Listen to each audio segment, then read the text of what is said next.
All right, what's up, guys?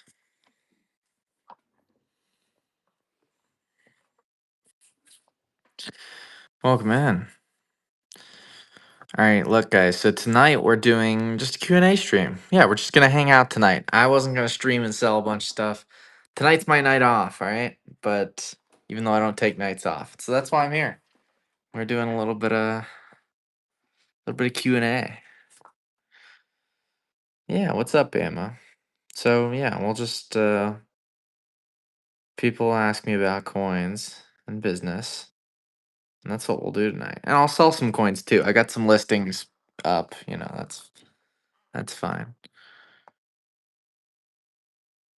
I got a new package today. Maybe we can go through that, but we'll probably go through it tomorrow. Rumble, what's up?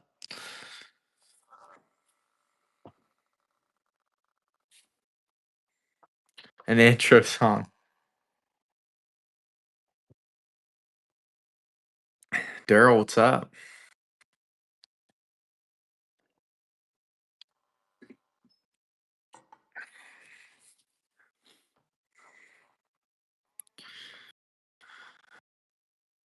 Really? That's funny. Yeah, John sent me those. Happy birthday, Arvac. Cool. No silver shots tonight. Nope. Yeah, no, tonight we're just doing a Q&A stream. Everybody was asking, we did a Q&A stream one time. Everybody loved it. Everyone thought it was awesome. Um, and so that's what we're doing tonight. Nah, no Gibby tonight. I'm just just hanging around. We're just talking tonight. I'll sell some stuff, whatever, but tonight we're talking business, talking coins. So some of the questions people are asking me, ask me about the business, or how do you grade coins? How do you tell if a coin's cleaned? When should I dip coins? You can ask me stuff like that, whatever you want, I guess. All right. What is a good site to use to authenticate your coins? Okay. Um, so Anthony, I would recommend, so if we're talking about world coins and US coins, I guess I would say different. Okay, to grade. Okay. So I like PCGS photo grade. PCGS photo grade's pretty good with, you can compare all the fine details, and you can tell exactly what needs to be on a coin. Like what's the distinction between the grades? PCGS photo grade is pretty good with that. Um, and then once you kind of have it down, then you can turn that into world coins too. Yeah, it's only for US coins, but it gets you an eye for. No, it's free, Anthony, I believe. Maybe you have to have a PCGS account. I don't remember. But no, it's not expensive. I think it's free. Um, and then once you have an eye for how to grade, then you can just do it with world coins. I can do it with any coin. I can tell you just based off of how much wear is on the coin what it would grade roughly. So something like, and you have to take different things into account, but something like this, this is pretty circulated. I know that it's supposed to have a lot of sharper hair details. If you look at it in Unk, or like when it was first struck, how much details would it have? And then just compare it with how much wear it has. So this is probably, it's got full rims. Full rims is usually the qualification for good. So yeah, I mean it's a good. And then VG, you'd probably look for.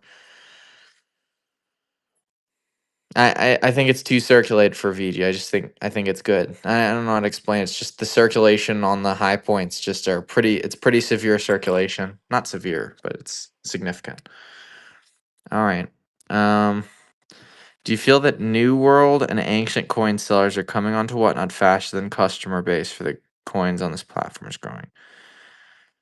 No, I don't think so, Treasure Ward, because there's tons of small sellers that have two, three, five people in their stream, but the market's sustainable for that. And I think there's a lot more people coming into the big streams than there are big streams coming in.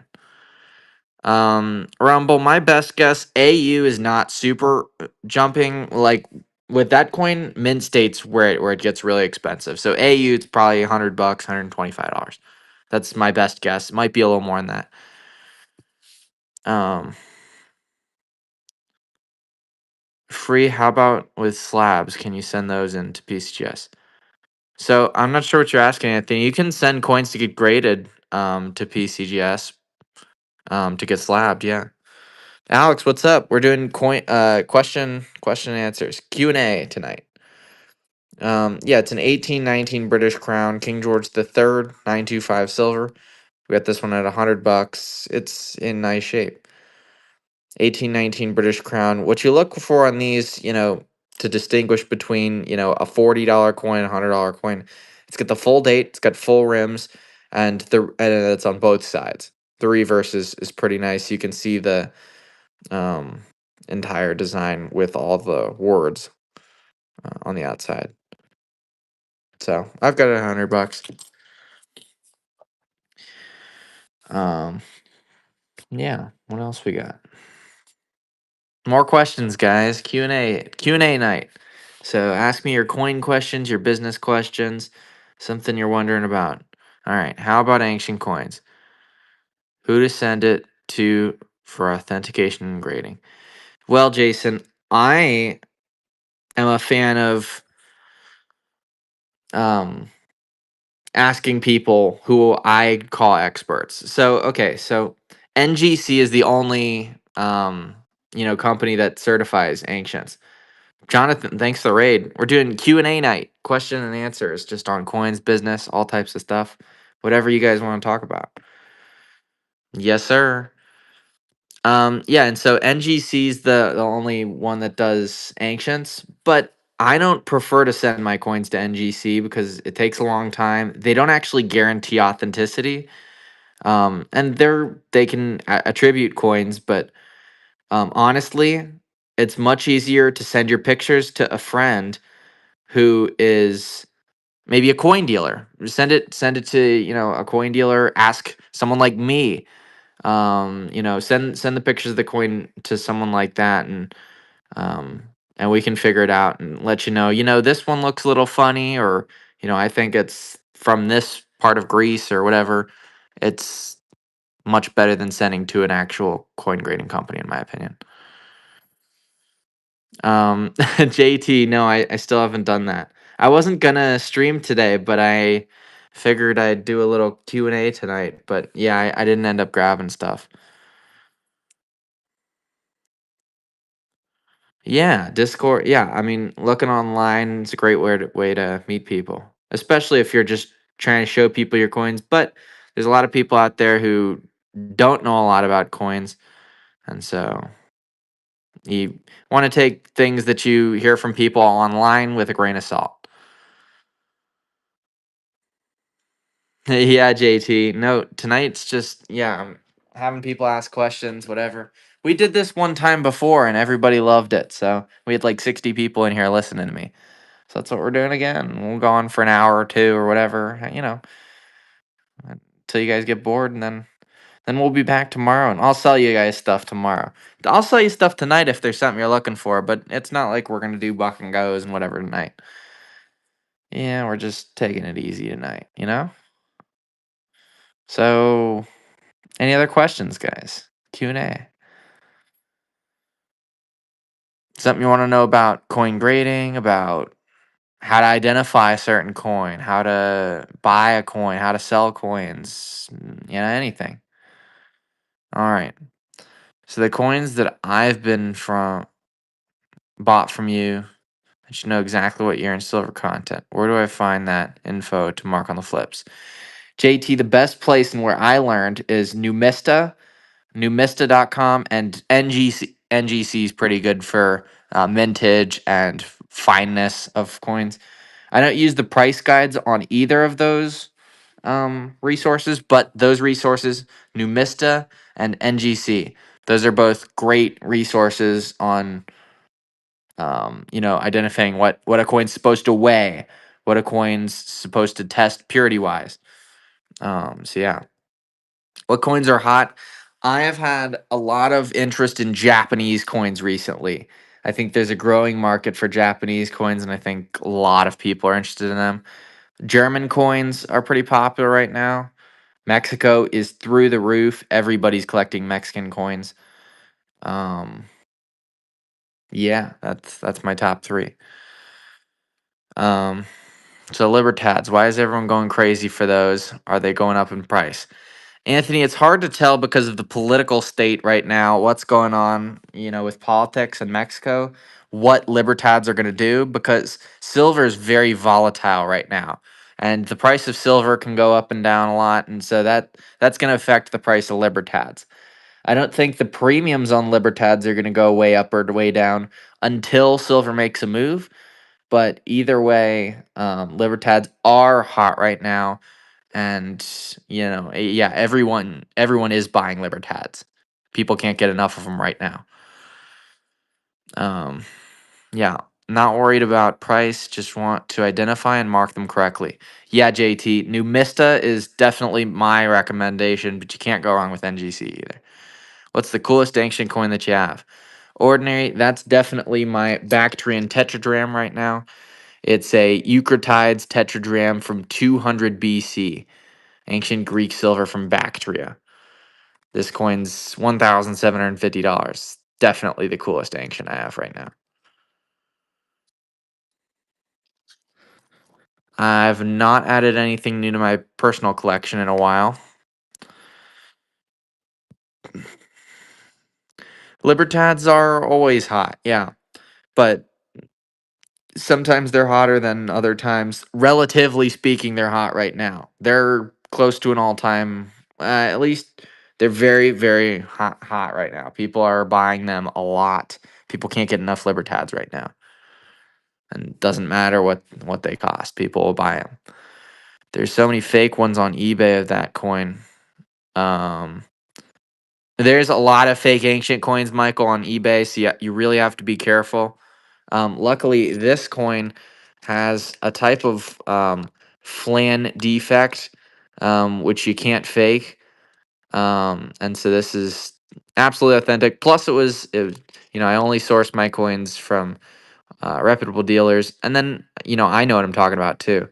You can see some of the striations from when it was hammered under a 10 times jeweler loop. So it's completely authentic. But yeah, you're definitely right. A coin like this, you definitely, when you see it online, you want to question authenticity a lot. You don't want to buy a coin like that from someone you don't know, to be honest. You should not buy that from just a random guy that you never dealt with. And I say that, with most coins. If you're spending a lot of money on a coin, you should deal with someone you know. If you're spending 20 bucks on a coin, okay, you can maybe buy from someone, but just someone random, maybe even 100 bucks maybe. But when you start getting 1,000 bucks, $2,000, you want to be confident with who you're buying from. Going after prospectors lately, I don't do as much of that stuff. I think prospectors and generic bullion is definitely hot right now as well, but not so much as Libertads, I would say. That's just my perspective on it.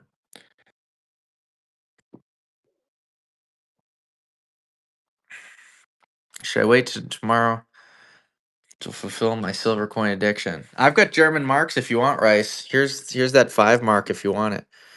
Prussia 1904. I don't know if this was the same one, but I got a 5 mark, 45 bucks. 90% silver from Germany. Prussia 5 marks from 1904. German silver, guys. 90%.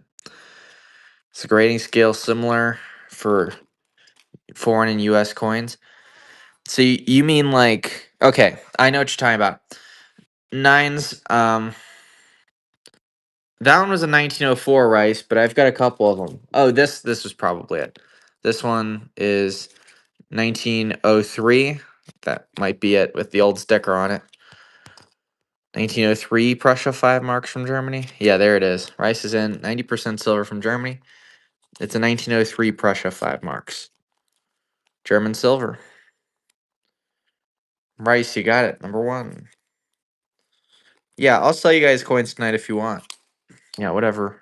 Rice, you're silver. All right. So three nines. It's my opinion that there's general way of grading coins, just all types of coins. You have to take into account the strike of the coin. So some coins were struck harder than others, like the New Orleans Mint Morgans. You know, some of them don't have breast feathers, so that strike is a factor, especially when you're talking about world coins. Some of them don't appear to have worn as much, even though they are still, VG. It's still got more details. So there's some. It's not super cut and dry, but yes, in general, the way that you grade U.S. coins is exactly the same as you grade world coins. What are you asking there, Buck? No, they're not, but I like full collection of everything I buy if I can. Oh, generic? Okay, got it. Awesome, just another. I'm glad you got the taller. Um, there you go, just another. Okay, cool. All right, I'm all caught up. What else you guys saying? Any more questions and answers? Maybe about buying or selling coins. Maybe about dipping or cleaning coins. Maybe about, whatever you guys have questions about. Jake, what's up, man? We're doing Q&A night. Tonight's Q&A night. So you guys get to ask me questions. Another day. Yes, sir. Yeah. When do you Russian?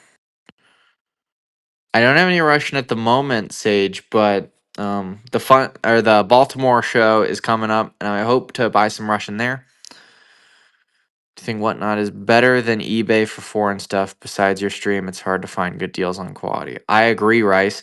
Part of the reason that I'm successful is because it's very difficult to find world coins at decent prices, but also with the variety. I offer a variety of world coins that allows for people to buy things that they don't know that they wanted. So, because there's so much variety in world coins, you can't know exactly what you want, but you'll know what you want when you look at it and you look at the price and it sounds right, then you like it and you buy it. And I think that's unique to Peter Does Coins. I don't think a lot of people do that where it's just a running through stuff. Some places they're a little more professional with it. I got coins laying all over the place, but I like the way I like my style, and there's nothing I would change about it. So yeah, Whatnot. Peter Does Coins is definitely, in my opinion, the best place for foreign coins. I don't think eBay's a great place for it. There are foreign coins on eBay, but I think that the way that eBay's set up, you'd have to search exactly for what you want. And if you don't know what you want, you can't find it. Can you show me an example of what kind of coin is okay to dip? What kind of coin is not okay to dip in general? Okay. So I don't know if I have anything like that tonight. Um, hmm. Because I don't have like a lot of BU Morgans or anything. So I will say, dipping. I'll preface this way: dipping coins is, in general, not. It's not a necessary thing. You should not dip your coins if you don't know what you're doing.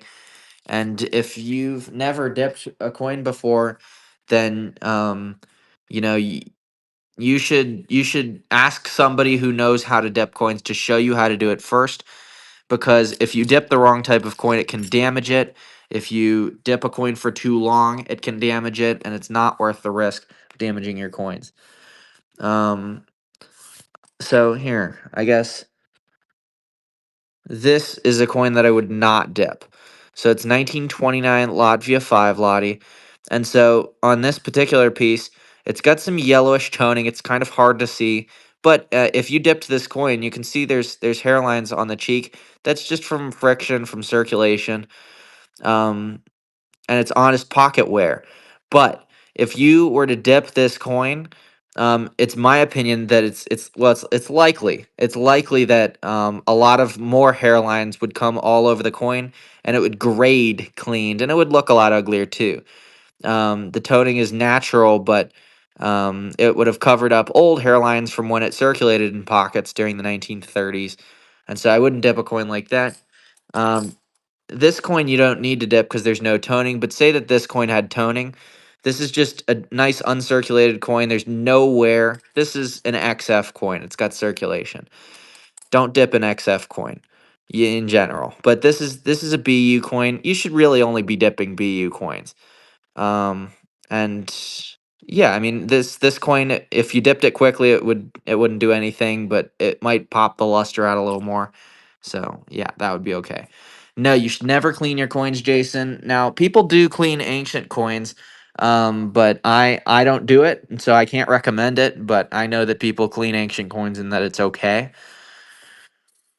How does cleaning affect common circulated coins? Okay, so JT, um, for a low grade, say Morgan dollar, it depends how harsh the cleaning is. If it's lightly cleaned, it's probably not going to affect the value very much. So if you have a VG or a fine coin and it's got a little bit of cleaning, but it's a VG, it's not going to affect the price very much unless it's a key date or something where there's like a lot more value. But if you're talking about a coin that, the difference between if it was cleaned and if it wasn't cleaned is $2, it's probably not really a $2 difference. Probably going to sell for the same price. Um, yeah, 100% would never bought half this stuff. Exactly. Yeah, I knew I wanted to have a world collection of bigger silver dollars, but a lot of places very hard. Yeah, exactly. Yep. Don't dip circulated coins, they just don't look right. Yeah, it brings out the hairlines from when it originally circulated, and PCGS and NGC have started cracking down more on that in recent years, so you don't want to do that. Pierce should do a tutorial on how to properly dip. I will do that when I have my coin shop. How about that, Nick? Um, all right. You can always pocket rub it down to a lower grade. Well, you could do that stacking, but if you create too much friction, it'll cause more hairlines, and I mean, you don't want to do that anyway. Don't do that. I clean ancients, but only to bring out detail. Yeah, I mean, people definitely do that. All right, I'm caught up. What other questions do you guys got? I'm just scrolling the chat. I'm scrolling. Throw your questions at me. What's the next one? Something about business, something about buying or selling coins, something about cleaning, dipping, whatever. How to grade coins. How do I choose what to buy? How do I choose what to sell? How to sell? Whatever. What do you guys think? Why does toned coins go for more? And what makes it time? Okay. So toned coins have gotten popular in the last 10 to 20 years, primarily because of the eye appeal, GZ, because a lot of people like pretty coins. They like colorful coins. If it's got purple and blue on it, and that's just how it originally toned, people that's pretty cool. It's a lot like art, and a lot of people collect coins because it's kind of like an art. And so there's some overlap there, and so it adds to the value when a coin has been naturally toned and it's colorful. Now some don't agree with that, and toning before 20 years ago, it used to be a detractor. People would pay less because it was toned, and there's still people out there who just want white Morgans that are just no toning at all. um and they won't buy it if it's toned. But yeah, there's two different sides of it. Obviously I like to sell toned coins because I could buy it as if somebody who I could buy it from someone who doesn't like toning for cheap and sell it to someone who does like toning for more. So there's a market there, and there's a way to make money there. Do you spend on a shipping contact tract, or do you like a bulk ship? I ship everything myself, Rice. I need to get some employees soon, but yeah, if I sell 300 coins like last night and I have 70 packages to ship, it's all me, man. Where do you get your best finds? I get my best coins from my wholesalers. So the guys who I buy from every single week, every single month, all the time. I always buy from the same people because I trust them and I don't like to do big money with them. I don't like to do a lot of business with people I don't know, or I get to know them. But um, yeah, definitely from my wholesalers. Um, read the E myth before you get your shot. Great insight. I'm not sure what that is, Zachary. When you open your coin shop, I will come down to Virginia. Awesome. Awesome, Nick. What makes it tone? Toning is a reaction between the silver and the environment, oftentimes what's in the air around the coin. So, say that a coin's left in on the floor under a damp leaf or something. And, every time, or I don't know, like not a leaf. What am I talking about? How about it's under a towel, okay? And the towel, is outside and the towel gets rained on and the coin's just sitting there. And over time, there's more moisture in the air and it can affect the coin, then heat and cooling. All affects toning. It's very complicated. A lot of science behind why coins tone. It's the sulfur reacting with the environment and all the different chemicals. How do you tell the difference between natural and artificial toning? Artificial toning is usually brought about by extreme heat and extreme cooling, or and plus water and stuff. So you can usually tell because it creates colors that are unique to that superheating and supercooling that it just would never happen in real life. Like if it's toning over 50 years, you can tell, like, okay, maybe there was a coin sitting on top of this coin for 50 years and you can see, where it was sitting, like, and there's no toning there, like a tape toner. Like you can tell like where there was tape, and so the coin toned around it. You can't fake that. um, Whereas, if the coin's all blue and orange and red and yellow and all these different colors and it's really vibrant, it's probably no good. If it is, it's going to be worth a lot of money. But if it's usually too good to be true if it's those colors, because you just don't see them. It would take a ridiculous odds, and environment for it to tone like that. Most coins don't tone like that. However, there are a few coins that are real, like that toned like that, and those are worth a lot of money. How does it naturally tone? Yeah, coins tone just anywhere in the air. All coins tone over time, unless they're not subject to the air. So when you have a coin in a PCGS capsule, well, honestly, so if you have a PCGS coin, it's in the capsule where it's airtight, and so there's no outside elements getting to it. But if the coin had elements that got onto the coin, it before it was slabbed, it can still tone in the slab. Um, it's just different chemicals reacting with the surface of the coin. Um, yeah, tone used to be detrimental. I like toning a lot, especially on older, different stuff when it turns blue, purple. Yeah, it's pretty cool. Um, how long does it take you to package everything? 2 to 3 hours a day. You always ship quick to me. Yeah. You ever get down to Richmond? That's where my LCS is. I have been down to Richmond, but I've not been to the coin stores down there. Um, cool, Zach. Okay, cool. Do you have examples of both? I don't have examples of any artificial toners tonight, or I don't have any really good toners either. They sell pretty quick. Um, Do you think people have a method where you can get a nice coin graded, then artificially tone it inside the holder? Weird question. Um, Rice, I think that um, I know how to tone coins naturally, but it takes a long time. You have to wait 6 to 8 months to even have toning like occur. So, yes, there's definitely people who can tone coins, but it's not really it's more on purpose than artificial. You can yeah, it's like you're still getting a straight grade toner because you actually sat it in the conditions where it would tone pretty for 8 months. And there's people who study that type of stuff.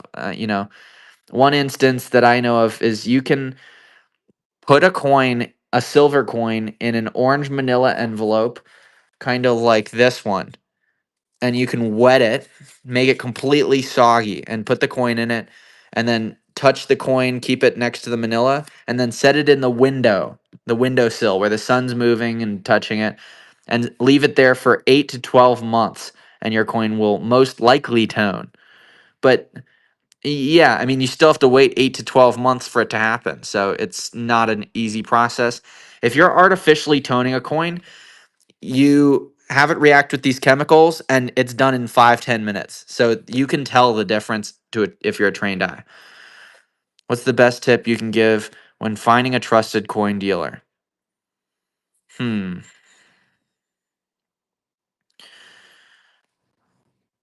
I would say that you should talk to your coin dealer. Um, Talk to them as a person, get to know them. Um, that's how I like to I like to talk to my people first. I don't just hop into the deals with them. Don't just start talking numbers. Start talking to them like, hey, where are you from? Hey, I blah blah blah blah blah. You can just talk about anything and just start talking to them and develop a relationship, because what it comes down to is you want to have a relationship with the people that you deal with. Um, and you don't want to just be um you can have it strictly business, but that's not what I like. It's about more than that to me. I guess it depends on the person, but that's what I would recommend. I think you should talk to your coin dealer and have fun with them. I have people who come into my stream all the time and they're like, I got one guy, his name's Captain Howdy, and every time he comes in, well, he'll say howdy howdy Peter, and I'll say howdy howdy Captain Howdy. And that's the kind of thing. And then we just have a chat every once in a while. He buys one or two coins every once in a while. That's a great relationship with the coin dealer. What's the best way to store coins if you don't like the flips? The best way to store coins is in flips that are PVC free. But it's totally safe to uh, you know I guess it's safe to just set your coins on a table, right? I mean, you could certify your coins, you can get them encapsulated. That's a safe method, but I mean the most safe, you know, okay, the best way to store your coins. So that's how you phrased it, so that's how I'm going to answer it. The best way to store your coins in my opinion is to get them certified and then keep them in an NGC or PCS box in a drawer that's not going to get wet. That's the best way to store your coins. Is that the only way? No, but that's the best way in my opinion. My bedroom drawer has magic toning abilities. People's bedroom drawers do. Yeah, I mean, if you stick it in there, it's got high heat, gets wet. Yeah, I don't know. It can cause toning. All different factors. The wood can tone your coin. Um, do you keep wetting it or just the once? I don't remember the bunny. I've never done it before. It's just you probably wet it multiple times. Um, Phosphate, yeah. No bust halves tonight. I've read that silver coins tone due to reactions with sulfur containing compound. Yes, exactly, Firefox. The closest to me is local store is an hour away, and the guy. Um, so here I am on Whatnot, and JT. That's one of the really valuable things about having an online coin dealer now. I'm able to sell coins to people who wouldn't otherwise be able to buy coins. People out in I know I've got friends who buy from me. They're in Iowa, and there's no coin store anywhere near them.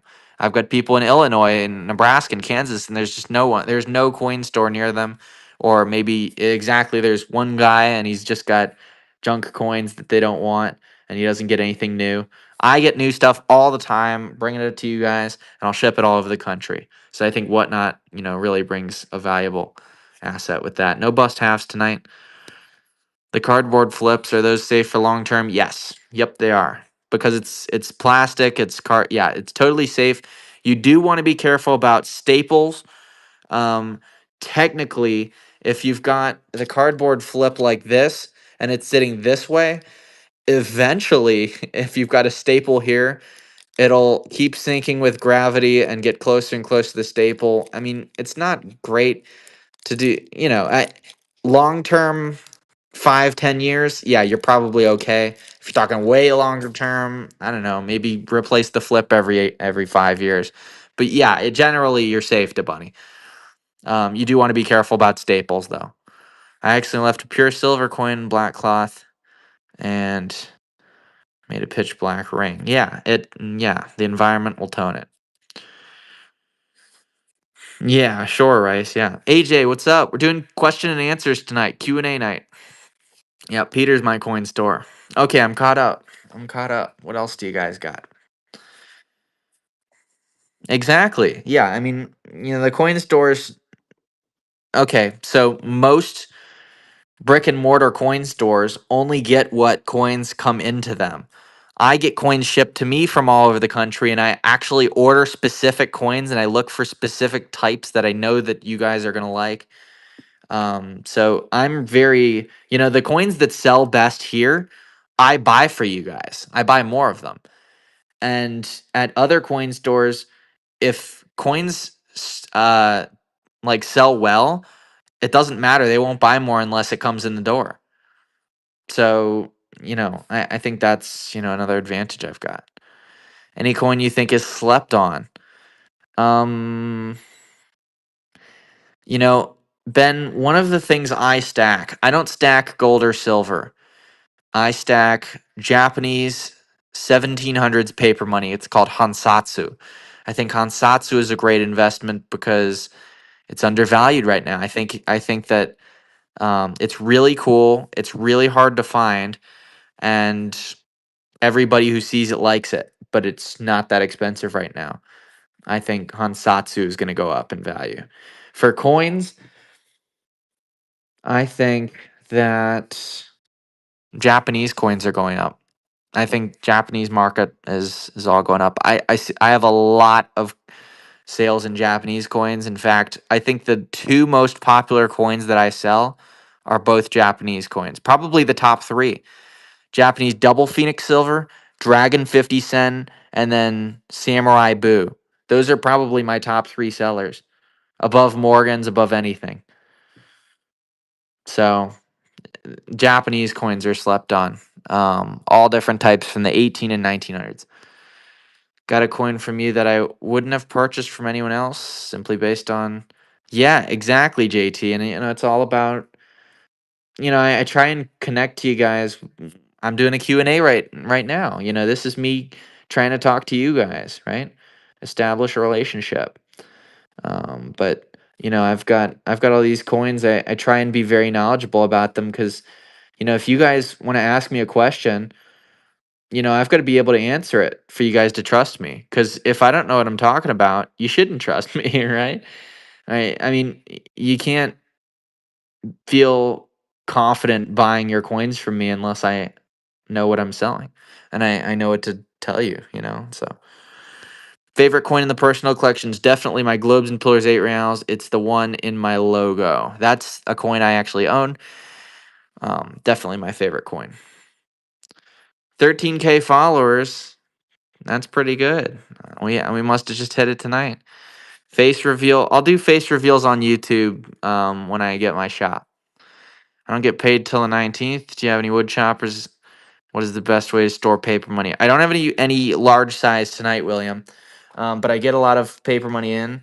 Um, the best way to store paper money is the same as I recommended coins. I would get it. You can leave it in a plastic flip like one of these plastic flips, um, or you can get it certified by PMG. Or PCGS, but I would say PMG if you're going to get it certified. And then you want to keep it in a dark box where it's not going to bend. You don't want to bend your paper money, right? But yeah, keep it in a dark box away from the light. That's the best way. And you don't want it to get wet, obviously. Eventually, if like a paper money is sitting out in the sun, it will wear off the paper details off the paper money.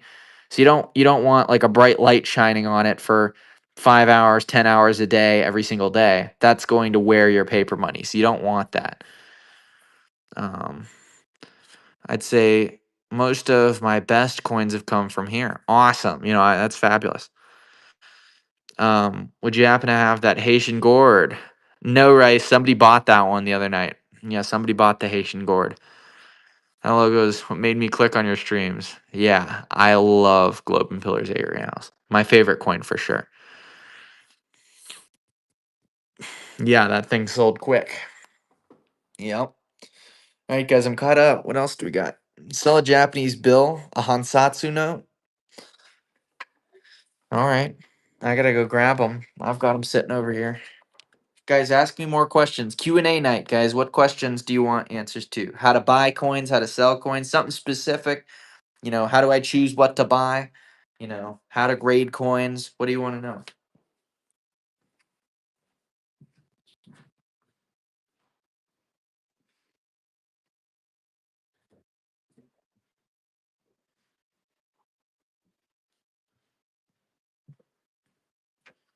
All right. Here's some Hansatsu. So this is that stuff that I stack that I think it's gonna go up in value. It's Hansatsu, Japanese samurai paper money from the 1700s. 1700s Japanese paper money. Yeah, and it's 25 bucks. I see it going a lot higher in future years. Right now it's 25 bucks. Hansatsu samurai paper money from Japan from the 1700s. Looks like Jason's in on this one. Japanese Hansatsu. And looks like Jason, you got it. Um, JT, not too much. I'm getting my own store soon. So I'll be out, but it's really cool what I'm doing, and they can see that. So I don't get a lot of crap. This is my full-time job, right? I've made this my job. I don't do anything else. Coin selling, this is my job on Whatnot. I sell coins other places like over the phone, but yeah, this is where I sell. Here's another one, guys, 25 bucks. Hansatsu paper money from Japan. No, I'll have a different table. It won't be a kitchen table, but yes, I'll have a table with coins on it. Looks like Jason's in Hansatsu paper money from Japan. Yeah, I mean that's the thing. Peter Does Coins will not be one of those shows where you got like a spinning wheel and you got lights flashing and you got like three coins in the background on stands. That's not me. We're not doing that shit. Exactly. Yeah, you remember my old college table. Yeah. All right. So crazy that paper money is that old. Yeah, exactly. Well, Michael, it's all about how it was stored, and this stuff was obviously stored right. Probably most of it was stored in stacks. They had stacks of it probably in a bank vault. Here's another one, 25 bucks. 1700s Japanese paper money Hansatsu note, guys. Samurai paper money from Japan. That one's obviously got like some paper on the top of the paper there. But here's a different one. Um, 25 bucks. Yeah, it keeps people entertained. Absolutely.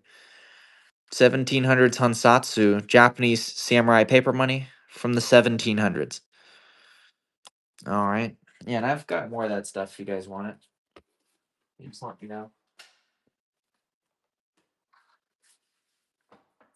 All right. Yeah, I remember I used to do like world coin bag searches, right? So I would buy a bag of coins and I'd usually pay, 50 or $100 for it. And then I guess I started getting big silver bags and it was 1,000 bucks or something. And we dump all the coins out on the table. And so we had this big pile of coins on the table and everyone's looking through it. And it's a mystery bag. Like I didn't look through it, nobody looked through it. And sometimes we'd find, coins that were worth a lot more than melt. And then a lot of coins we'd sell just right about melt, stuff like that. And so, but a lot of people they really enjoyed, hey, what's that? Hey, what's the one with the flower on it? All this different stuff. And so it was really interactive and cool. It's a great way to do a stream. And we'll see more of that. We did one of those last night. I still incorporate that in my business. Yeah. And that's one of the things with coins that a lot of people I think like. It's part of how I liked or how I thought about coins when I was a collector. And it's the mystery of intrigue. How you can go through a bunch of pennies and find $1 million coin. That's what a lot of people who collect coins like. It's the gamble of oh well I can find $1 million coin just looking through $5 worth of coins. And it happens. I found $1,000 coin that I paid 7 cents for. So it happens. Roughly, how many coins do you have in your possession at the moment? JT, I have no idea. If I had to guesstimate, 5 to 10,000 coins. But that's a broad range. I have no idea, but probably 5 to 10,000. What's the coin with the horse under it? Yeah, this is it's a 1916 Italian 2 lire, Italian silver. This one's pretty cleaned, but I got nicer ones here. A nicer one for $40. Italian 2 lire with the quadrupedal, 4 horses, 1914 Italian 2 lire. Silver coin, looks like motion's in. Italy 2 lire, silver coin. 1914. You got it, motion number 4. All right. Next up. Here, I've got another one if you guys want. Here, 1915 2 lire, $40. The Italian silver. 2 lire from Italy, guys. 1915 silver with the 4 horses. It's a popular design. $40 on that one. The treasure hunt. Yeah, the history aspect. Yep. Any pointers on what to look for to figure out if a coin's been cleaned? Yes, Ilster. So okay, so here's an obvious example. So this coin has been harshly cleaned, but this one it's good as a comparable. Okay, so you see, maybe you've seen people moving coins like this in the light, and you're like, Peter, hold the coin still, stop moving it, I can't see it. Hold it like this. Okay.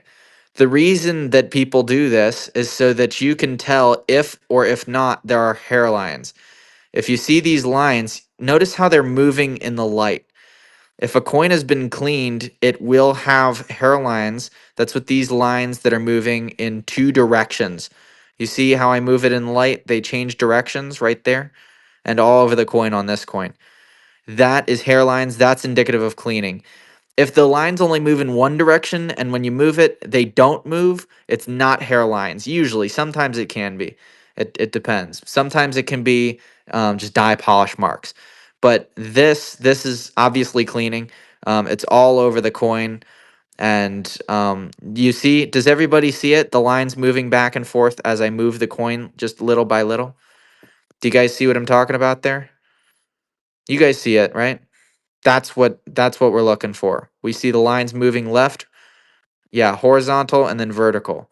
Or in this, it's like that and then like that. Yeah, that's how you can tell a coin was cleaned. Now, if you look at this coin has never been cleaned. We see none of those hairlines when we're moving it. We just see original surfaces. Okay, and we turn it around, it's the same thing. There's no hairlines in this coin. On a more circulated coin, you might see some of those hairlines just lightly, and some of that is okay. You can even see it on a BU, like a BU Morgan, and it doesn't necessarily mean it's cleaned because it's also friction will leave hairlines. So if I'm giving you this coin and then I do that, I pick it out of your hand, my finger is going to slide on the coin and creates friction, and so it's going to leave a little bit of hairlines, especially over time as a coin circulates. And so that's not cleaning if that happens, but the really sharp clean lines are going to be cleaning. It's kind of a fine line between how harsh the hairlines are, whether it's going to get a cleaned designation or not. If it's a more circulated coin, it might not matter if it's cleaned.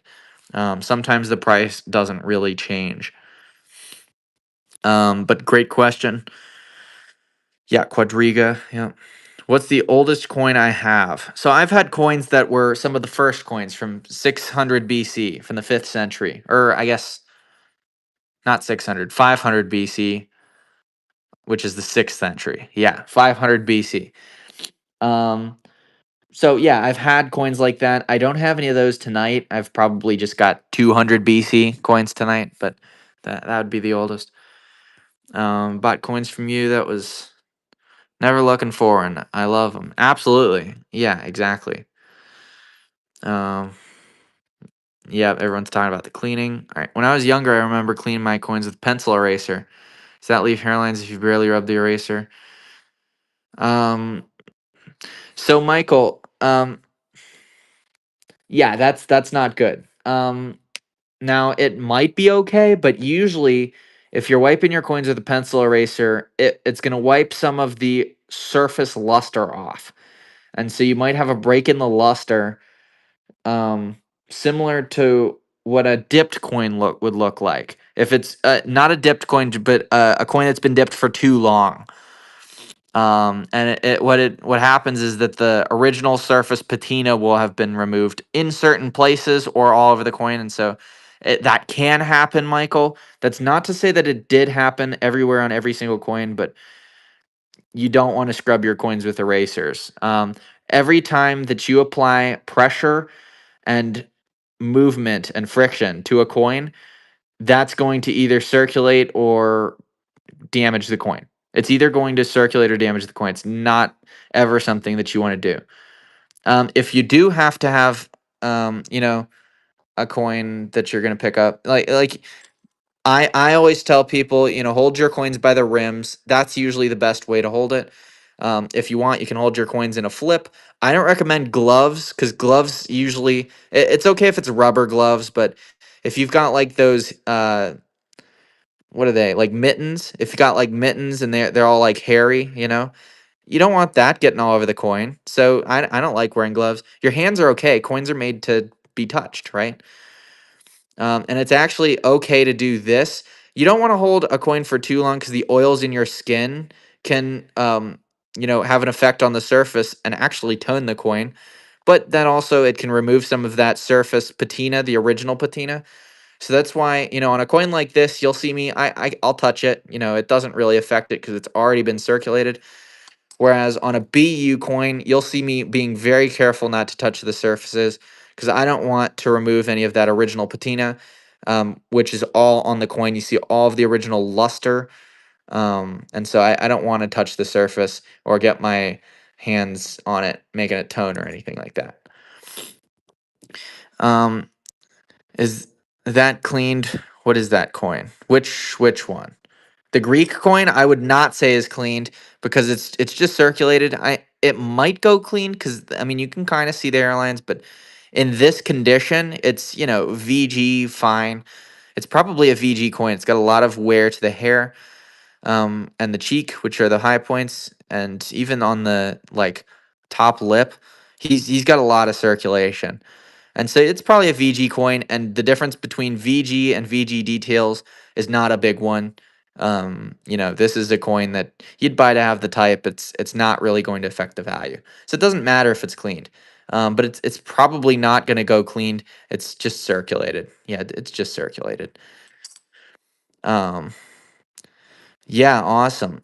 Like 30 years ago, people used to clean. Yeah, okay.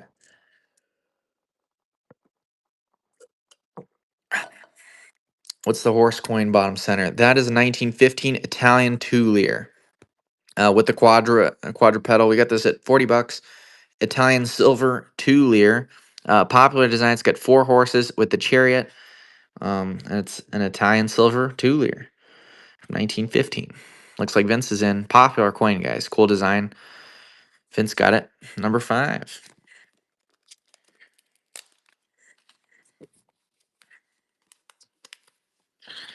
All right.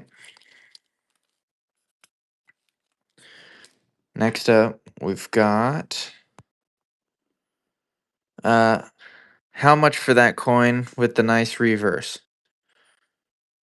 Which one is that? Yeah, which coin? Okay, I'm caught up now.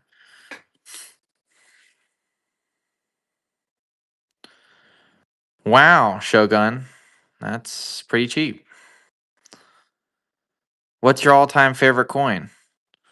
Um, definitely my globes and pillars 8 reals. Yeah, definitely my logo coin. The Greek one. Oh yeah, this one. This is an 1876 Greek 5 drams. It's 55 bucks. 90% silver from Greece. Greek silver 5 dram, 1876, dollar sized silver from Greece. $55 now. Yeah. All right. Yeah, guys, if you're just stepping in, tonight is Q&A night, question and answers. So if you guys have any questions for me about coins or business, buying, selling, cleaning, how to grade your coins, something like that, definitely let me know. Q&A night, guys. Ask me your questions.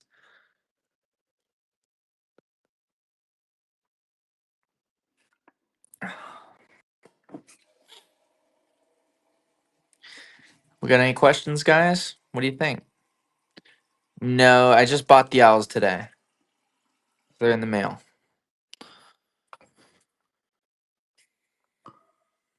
All right. How'd you get the information on foreign coins? How did I learn about foreign coins? Is that what you're asking, Captain? Would you rather have a bunch of ungraded coins or one or two graded coins? Shogun, I personally collect. I like to have my coins certified. I just like the how it looks in an NGC holder.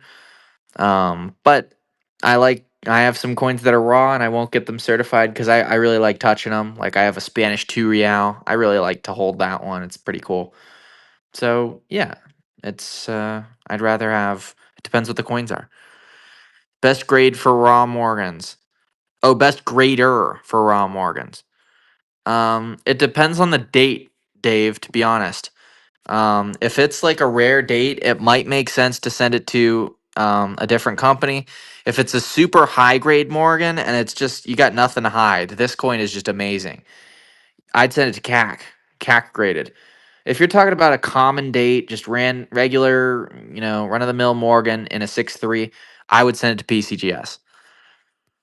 How old am I? I'm 23 years old. Any slabs for sale? No, like US slabs. I got a couple of world slabs, but nothing too crazy.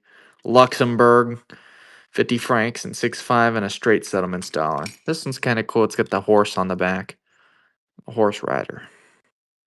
But yeah, nothing too crazy. $100 each. $100 each. What's the 1819? This is an 1819 British crown. King George III, 925 silver with St. George slaying the dragon. Got this one at $100. It's in pretty nice shape for this type. 1819 British crown. 925 silver from Great Britain.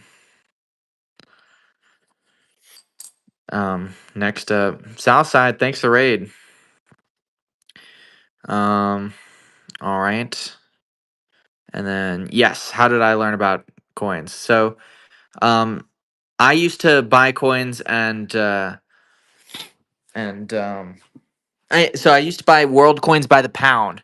I'd buy them by the pound, and so just get really cheap coins, and I'd look them up on Numista, Numista.com.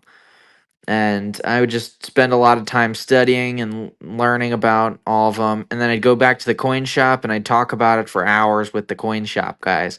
And so just over time, I learned a lot about them, and I just learned how to identify them and started learning how to tell if it was silver.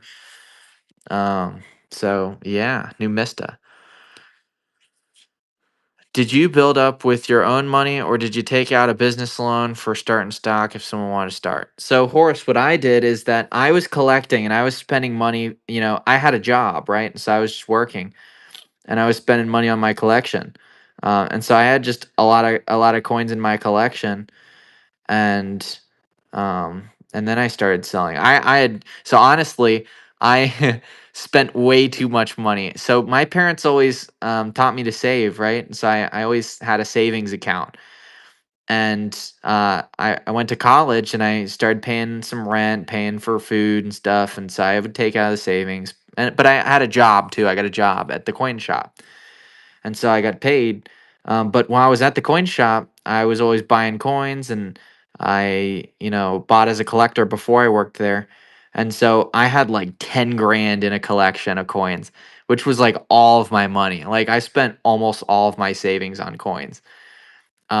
And so one day, um, I guess it's a longer story, but one day I started selling, and that was one of the reasons I started selling on eBay at first, because I had to get some money out of my coins because I had 10 grand in it. I needed to get, and it was all world coins. I had barely any silver. Um, I mean, I probably had silver. I don't remember what I spent it on, but yeah, I had a lot of coins. Like a lot of cheap coins, and it just added up. I had a lot of US. I had some US silver. I had Barber quarters and stuff, I think. Yeah, I bought Barber quarters and better date stuff. I don't remember, but yeah, I added it all the way up. So I had a lot of money tied up. See those owls? Yeah, they'll be in a couple days, hopefully. But yeah, I always recommend people, if you want to start your own business, you have to have money, and the only way to get money that I would say is you have to get a job first. Go get a job and learn how to do coins first. Whether you're working with coins or not, you can work at the gas station and learn about coins in your off time, but you have to spend your time doing that. You can't spend it playing video games. I used to play a lot of video games, but that's what you got to do. Is that the only Greek one you got like that? Yes, it is. Hey, Bill, what's up? Tonight's Q&A night. We're doing question and answering. So people are asking me questions, and I'm just doing answers tonight. CGS or NGC? Should I get my Japanese coins graded? I always recommend NGC or PCGS for anything, but that's just my personal preference. Raid, yeah, thanks for the raid. PCGS or NGC. Yeah. Okay. So Japanese, I would say PCGS.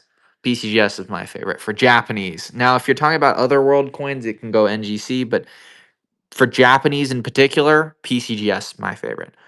And honestly, coins in if you had an MS63 of a rare date, Japanese yen, and an MS63 NGC, like a PCGS and an NGC, and they were both like a rare, like a key date yen, the PCGS would be more expensive than the NGC.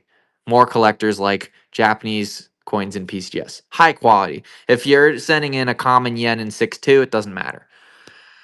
Um, what is the coin beneath the 1903 French Indochina? That's an 1818 Prussian thaler from the German states, 90% silver from the Berlin Mint. We've got the little A mint mark down there.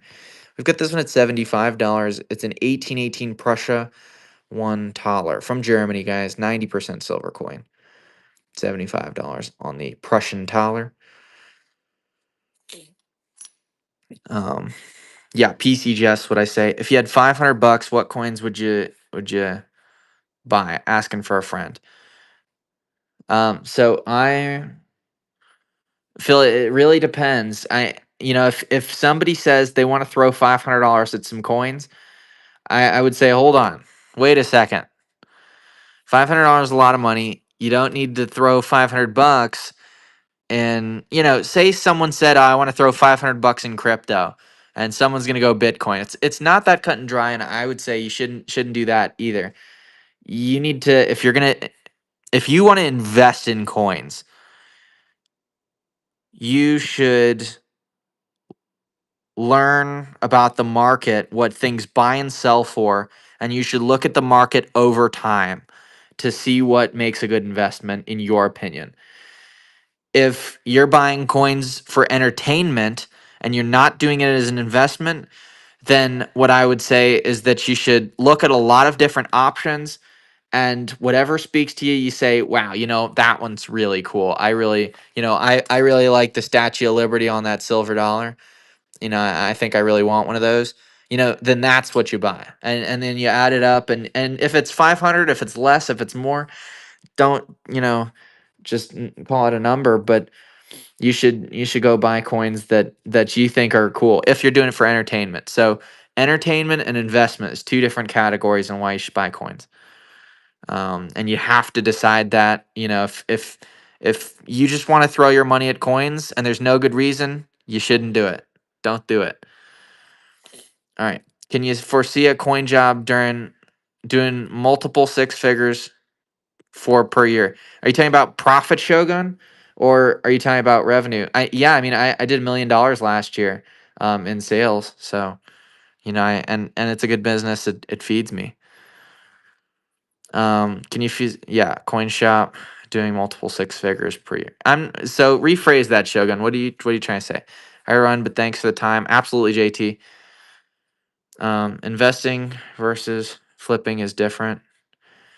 Yeah, that's true. Investing is usually long term, whereas flipping means buying it at the lower than current market price and selling it for a slight profit. Saying, I know that this coin I can get $100 out of it, but I'm not going to pay. I've got to come off that $100 if I want to sell it quick. Maybe I'll buy it so I can sell it for $90. Take that for example.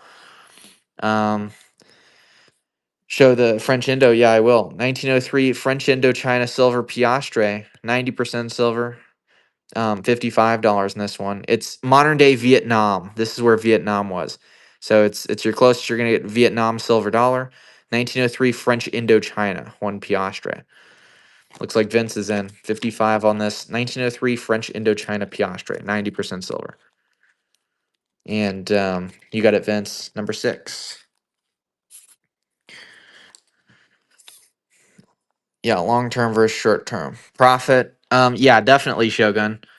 What type of coin is above the right of the Libertad? That is a Serbia 5 dinara, 1879 Serbia silver, and it's 90% silver from Serbia. $75 in this one. 1879 Serbia 5 dinara from Serbia. 90% silver coin, $75. Then you have to buy it for 60. Yeah, I mean, if you're it depends how quick of a sell it is. You've got to know your market. On an 1819 British crown, I know British silver is not the most popular. It's not like a Japanese 50 cent or a yen, and it's not like a Mexico railroad where it's going to fly off the shelf. So maybe I have to buy it a little cheaper, whereas a railroad I can pay even stronger for. Yeah, I mean profit. So Shogun, let's put it this way.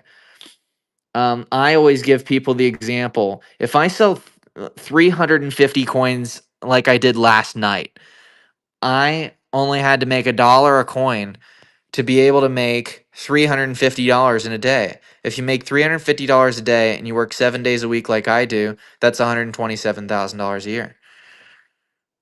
If you make $1 a coin and you do that every day on 350 coins. Now, it's not easy to sell 350 coins. But I buy enough coins where I can do that. I make more than $1 on most coins. Some coins I lose money on, but yeah, profit's good. If it's like anything you do as an entrepreneur, the limit to what you do, there is no limit to what you can do as an entrepreneur. Um, you're your own limit. Any new inventory of Chopmark coins? So I did find another 8 real while you guys were gone. Yeah. 1789 chop marked Spanish colonial Mexico 8 reals. This one we've got at 100. I'll do it for 125. It's a 1789 Charles IV. Spanish colonial Mexico 8 reals. This is the first year that Charles IV reigned. 125 on this one. So what would the profit be on $1 million in sales? So hypothetically, Shogun. Okay, look. I mean, different coin dealers make different money. There's some coin dealers who make 50% margins, and then there's some coin dealers who make 2% margins. I am moving more inventory, so I make a lower margin. But it's enough for me not to use my college degree getting another job. My degree's in writing, rhetoric, and technical communication. So I'm not a writer, I'm a coin dealer. And the coin dealing's better than any writing job, in my opinion. And I'm really happy with what I'm doing. I love doing this. The British anti-slavery token. For which one? Someone looking for that? This one here, guys. You wanted to see that? What should you store coins in if not flips? I think you should store your coins in flips. It's okay to store your coins on a table just like this. Leave your coin on the table, it'll be just okay. Um, but I guess what not to store your coins in. You don't want to store your coins next to an edge. You don't want your coins falling off onto a hard surface and getting rim dings. Okay, that's not what you want. You probably don't want your coins getting toned black, so don't put it next to charcoal or something like that. But you really can't go too wrong, Amanda. You can store your coins on a table or whatever. It doesn't really matter.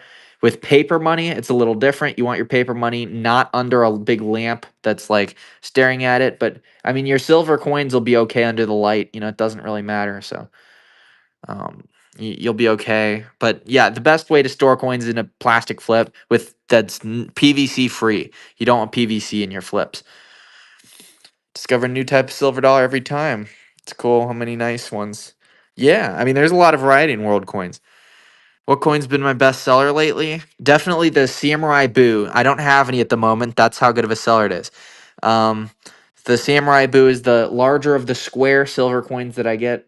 I sold 200 of them the other night when I got a package in. Investing in coins won't work if you don't love the hobby and continue to learn. Because your own business, which is totally different. Yes, exactly. Um, if you want to make money on coins, you've got to understand why a coin is cool, and you've got to like it. You got to like a coin and think it's really cool. Like this coin is not going to go in my opinion. This is an investment quality coin. It's a really nice coin. They're not making any more of these, and everyone who looks at it says, "Wow, that's cool." Even if they don't know anything about coins. That's kind of what if someone who doesn't know anything about coins goes, "Wow, I think that's cool," and most people say that, that's a coin that's probably going to go up in value as an investment, but not necessarily. I mean, it could die out and people don't like it and it goes down in value. So there's no science, and it's just like any other investment. Will Bitcoin go up or down? Okay, everyone thinks it's going up, everyone thinks it's going down, but who knows actually what'll happen.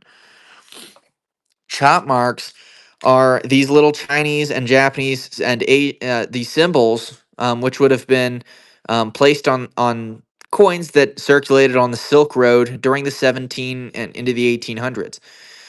And so basically, these chop marks um, they were used to certify that um, the merchant which the coin was transacting with had tested the coin by weighing it to make sure that it is the right amount of weight and silver, because they don't want any copper counterfeits going through and messing up with the deal, especially if you got like 50 of them in 500 coins.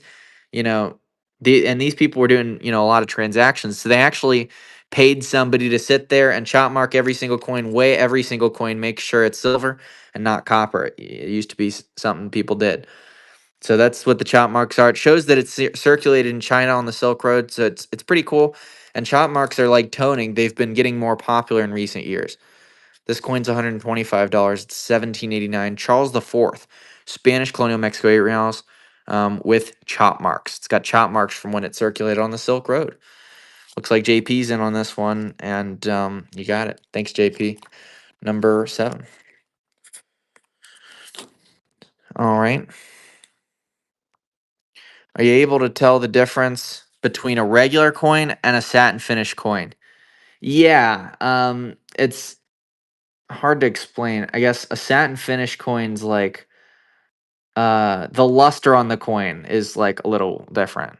Like I don't know how to explain it, Sheeta. I think it doesn't have like the same cartwheel looking luster in it's something with the fields. I don't remember. I don't know how to exactly say it, Cheetah. But yeah, I can tell when I'm looking at it, like you can tell. I thought that's what he was referring to. Ex Libertad. I'll buy the Greek one. I'm gonna give in. Okay. $55 on the Greek one would be okay. It's the 1876 Greek 5 drams. 90% silver from Greece. And looks like Rice is in the lead. And you got it. Thank you, Rice. Number 8. All right.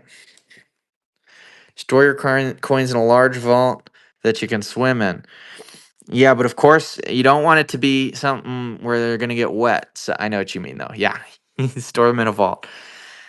Got 2 pounds of world coins coming on Friday. Everything 1800, 1990. Anything I should look out for? Well, Timmy, you should look out for silver. That's number one.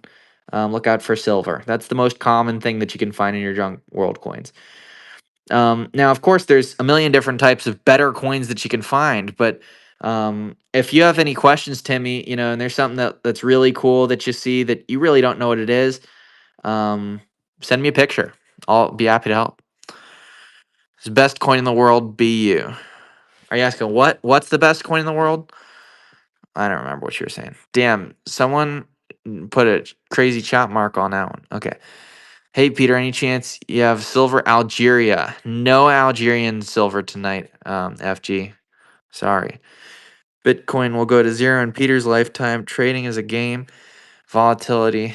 Yeah, see, no, I don't know. Nobody knows. I love the reverse. It looks like the Hawaiian dollar one. Yeah, it kind of does. All right. More questions, guys. I'm down. I'm back to the chat. I'm all the way scrolled down. Guys, so if you're just coming in, tonight is Q&A night, right? So we're doing question and answers. I had a lot of people said that they really liked this. And so we're back again doing it. So ask me a question about business or coins or about anything. My favorite food. Yeah, so I'll answer that. But yeah, ask me questions about coins, guys. What do you think? So my favorite food, hmm,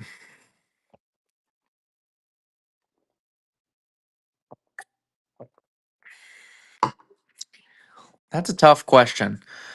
I'm gonna say, hmm, I'm gonna say I forget which cut of steak I like the most, but it's definitely steak and mashed potatoes. Steak and mashed potatoes, my favorite meal. What coins are similar size to U.S. coins other than Canada? Well, Cheetah, there's a lot of coins that are similar to U.S. coins. In fact, there's so much variety, I couldn't possibly list them all. U.S. coins actually are based off of other coins. That coin with the chop marks we were selling earlier.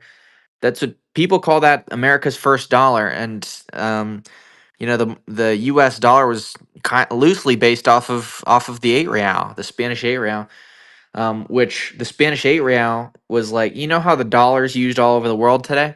The Spanish 8 real, it was used all over the world during the 1700s, and that was really what all the countries, they really wanted to use Spanish 8 reals because they had their purity and their weight pretty good. They didn't make a lot of mistakes, and for the 1700s, there was a lot of people who were, if there was hammered coins, people would clip it. The Spanish 8 reals, you didn't have to worry as much about it because they had um anyway. Yeah, there's a lot of different coins. What is your dream coin to own in your personal collection? One day, Trum, I will own a 1773 Virginia halfpenny in MS65 red. $7,000 coin. If I had to say, generally, mine would be bread. If you asked me a year ago, my favorite food would be bread. Do you think opening a retail store will be beneficial versus just streaming, getting more streamers? Shogun, that is the question. Later on, I think that will make sense. Right now, no. Streamers is definitely what is going to be more beneficial. But as I build more and more capital for the business, it will eventually make sense to have a retail store because where I'm making more money off of streamers, um, than I would as a coin store.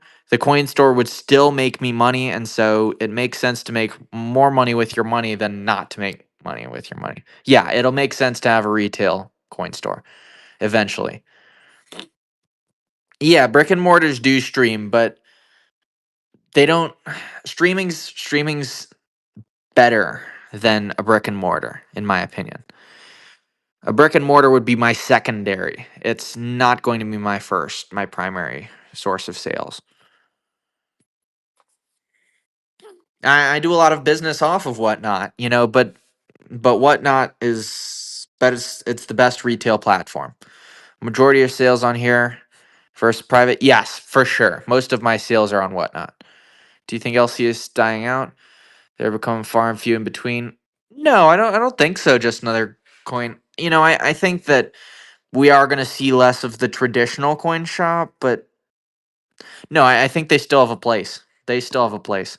But I think streamers are definitely coming up. I mean, I'm biased, but I think streaming's going to be a big part of our future. Um, what started you doing this? Love history, making money, or just general interest in coins? I didn't start making any money when I was doing coins. Lars, what's up, man? We're doing Q&A, question and answers, just about business, coins, anything, man. That's what we're doing. It's Q&A night. Yeah, so I started doing this during COVID, where I was just bored. I was looking for something to do. I was tired of playing video games all the time, literally for 10 hours a day. Probably more than that. Definitely more than that. 10 hours a day. So yeah, I started watching YouTube videos on going through bankrolls, and looking for like wheat pennies and stuff. And so I went and did that. Then I went off to college and I realized there was a local coin store. So I started going to the local store and I would go in there and talk to them and buy coins. And I just do it for hours and hours every single day, every week. And I learned a lot and I really got to love coins and I thought it was really cool. And I had started my own collection and I really liked buying the world coins because I could buy them cheaper and there was 1800 stuff and it was just all so cool. And one summer, I was looking for a job, and I was gonna ask them, "Hey, do you guys need any work?" And they asked me for a job if I wanted to work there, like before I even asked. So it was awesome. And so I worked there for the summer, and then, it came time to go back to college. And so they're like, Peter, we'd really love you to keep working for us if you want. Do you have to go back to college? I was like, yeah, I do. But, and I ended up working part time. So I was working part time in college for the coin shop. And so I did part time, then I did another summer, I think, and then I did another part time. Or maybe I didn't do part time the next part. And yeah, eventually there, I was still collecting coins while I was working there, while I was learning about more coins, and so I had such a huge collection. I put I not a huge collection. I had put so much money into my collection. I needed to start selling. So I um, learned about Whatnot and I started streaming on Whatnot. Well, so I started selling on eBay first, and eBay was okay. I mean, I thought, wow, like I sold $7,000 in 5 months on eBay. I was like, this is going to be a new set, a new, like, I'll do this for the rest of my life, and make side money off of coins. And then I learned about Whatnot, and that's when stuff really just took off. Um, and so I always loved history, but I never thought that I would be able to get a job with history because I was like, what do you do with a history degree? Like, you go work at a museum or something. I wanted to work in business and like make money. I wanted to make money. Um, but I love making money a lot more now that I'm making money than back then when I wasn't. I loved it for the history back then. Now I like it for making money, and I like the history and stuff. I like coins too, but I the reason I work so much is because I really like making money. It's not because I like spending all day around coins. I love coins. I don't mind spending all day around coins, but I work all the time because I like making money. Which is ironically not what I'm doing right now. But I like talking to you guys. I really love streaming too. I I always liked the thought of being like a influencer. So I guess that's kind of where I'm headed. How many coins does a typical coin shop sell out during a day versus number of coins sold in the 4 hour Whatnot auction? Um DJ, it depends on the place. It depends on all everything. But I definitely think that Whatnot is so okay. So look, wholesale versus retail. A coin shop might be better for wholesale, whereas if on Whatnot, I'm retailing to all the people around the country, and I buy coins well enough, I can still give you guys wholesale deals. Like you're already under retail too, but at the local coin shops, you have to wait for somebody who's willing to pay a retail price. And so they're going to charge every last dollar because it's going to sit in their case for 3 months before somebody buys it. And if they charge every dollar for it, it's going to sit even longer, maybe. But that's the chance they have to take because only so many people go in the coin store looking for retail buy coins, especially world coins. Most of the people are U.S. dealers if they got brick and mortar shops. You know how many brick and mortar shops that do world coins only? Well, not only, but how many coin shops that specialize in world coins do you know? You probably don't know very many. Yeah, I think Whatnot's got a great advantage. Yeah, my day's great, Lars. What's the most valuable coin you've ever collected? So that I've ever kept. Most valuable coin that I ever kept is definitely the coin in my logo. It's the Globes and Pillars 8 real from 1739, AUD salvaged. I bought that coin raw for $750, which was a ton of money back then. I mean, that was more than a week's wage, right? I mean, I made $500 a week. So that was a lot of money back then. But it was so cool. I thought it was the most amazing coin that I could possibly buy. And so I bought it and I never regret it. It's awesome. And I'll always keep that coin. But that's by far my most expensive coin. I think my second most expensive coin is, probably maybe $100, maybe. I have a lot of $30, $50 coins in my collection, but that's the kind I like it. I enjoy that stuff, and a lot of it's from earlier on when I was collecting. Um, what video games did you play the most just before you decided to focus on coins? I loved playing Call of Duty, Cold War, and I played World War II, the 2017 one. So I loved playing both of those. I played Minecraft. I played Fortnite way longer ago, way back, and then I played GTA 5 a lot. Nice. Final Wheat Pennies is my start too. Yeah.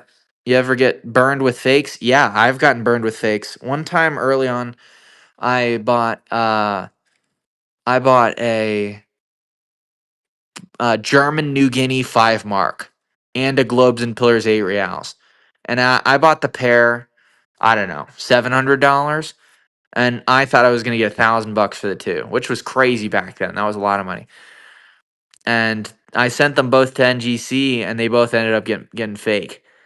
And the Globes and Pillars, I've had another fake before, and I sold it to a customer, and they actually sent it to PCS and said, "Hey, Peter, and he's like, this coin I bought from you, it's fake." It came back, and he showed me the not genuine holder, and I was like, "Damn."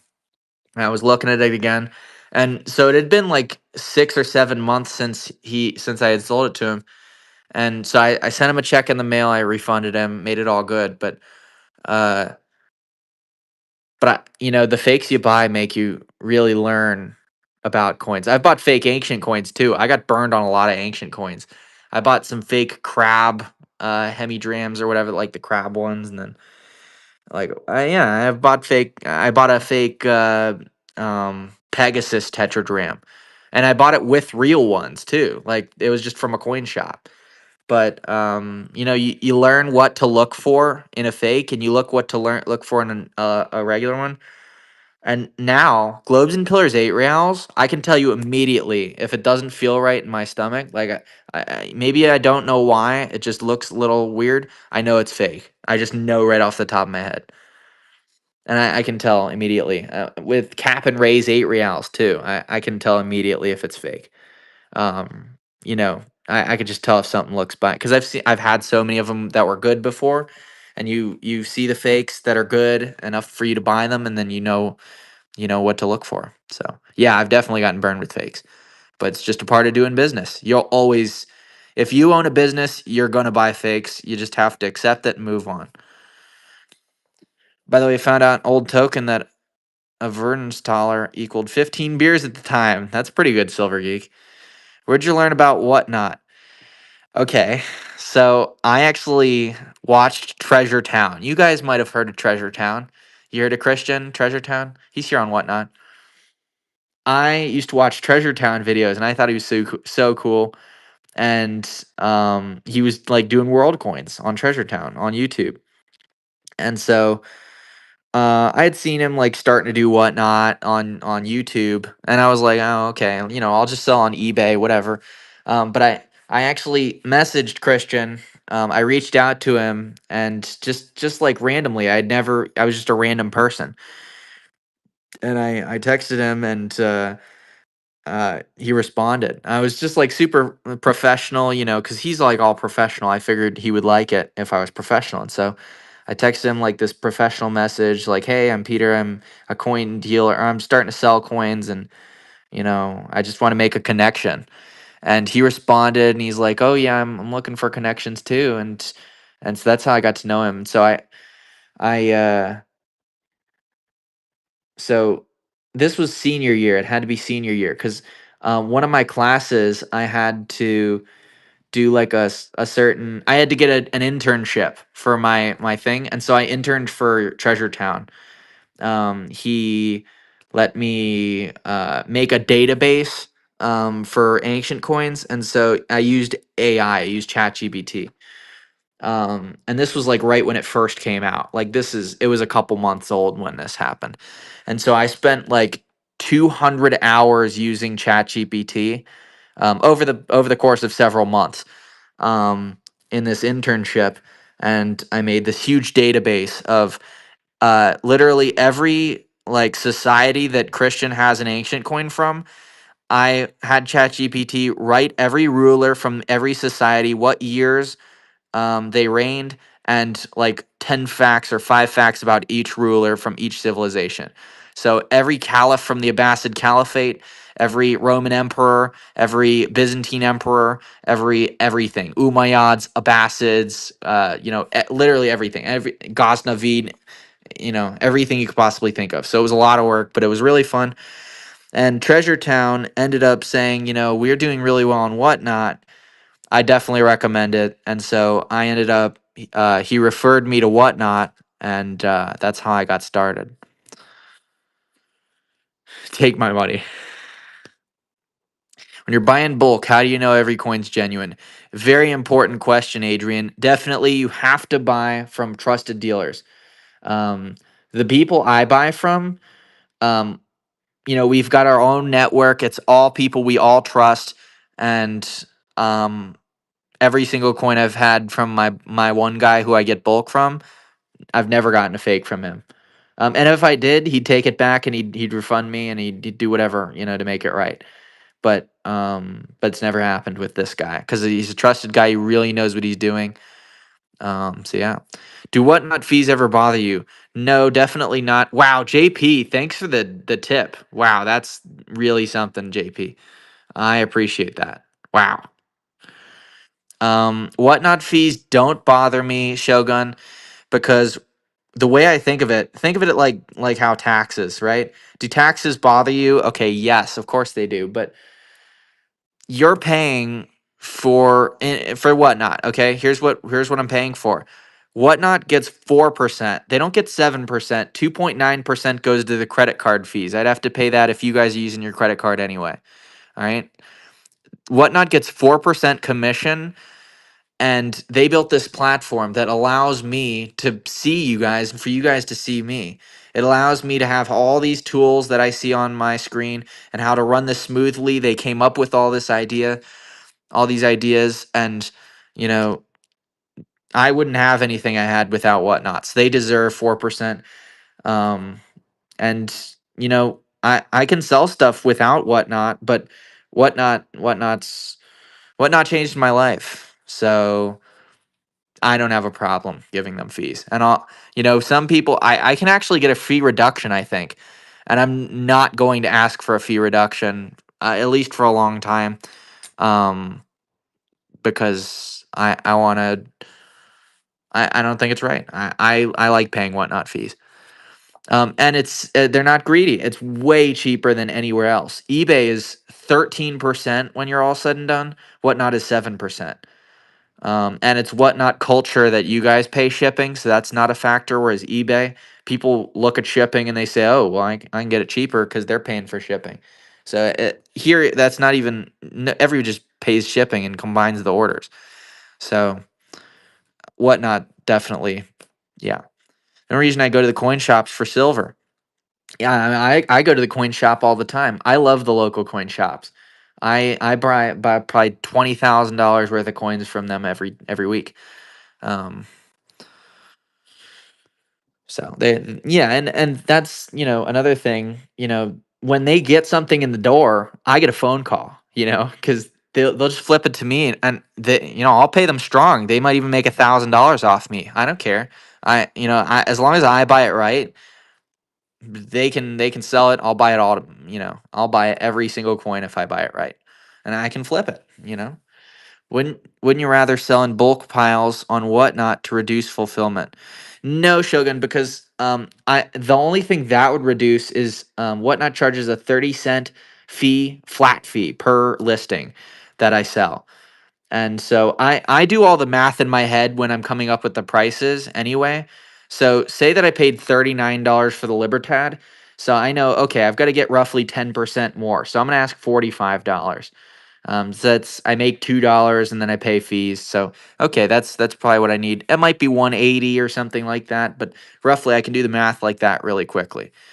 So bulk piles, I'll sell you guys bulk piles all day, but it doesn't make like it's not like a big advantage to do that. Um, all right. Let's see what else we've got. I hear eBay is bad for ancients. I couldn't tell you. I have not done a lot of ancients on eBay, to be honest. I got into ancients after I was already off eBay. Really proficient in Japanese. That's cool. Sorry, I'm scrolling down, guys. Yeah, we're doing Q&A, guys. Question and answers. So, guys, if you're just coming in, definitely ask me more questions. What gold coins do you typically get? I love buying $5 golds and $2.50 golds. I'll buy any US gold coin. Well, I like 2.5s and $5 because I can usually sell them above melt, right? When you're talking about a $20 gold, there's not a lot of margin to be made. You're making $50 on $2,000, $3,000. It's not really worth it, especially with fees. It's impossible to do. So I like the smaller US gold coins. I'll buy them all day. But the world gold coins, I just like stuff that looks cool. If it looks cool and I have to buy it back of melt. If it's world gold usually. But and if yeah, sometimes I pay full melt. Sometimes I pay full melt because if it's really cool. But um, yeah, and I'll just buy it if it looks cool. If the price is right. Whatnot is my coin shop. I live out in the sticks. Yeah, exactly, Nomad. There's a lot of people like that. I want bulk Japanese. Should I DM you? Yeah, Shogun, you can do that. I've always got Japanese, but I've got a lot of demand for Japanese, so I wouldn't go super cheap in bulk, but I would sell you bulk right now. Yeah, I'll sell you bulk 20 cent if you want, whatever. Were gold coins actually bitten down on the Old West? If so, have you ever seen a coin with teeth marks? You'll, sir.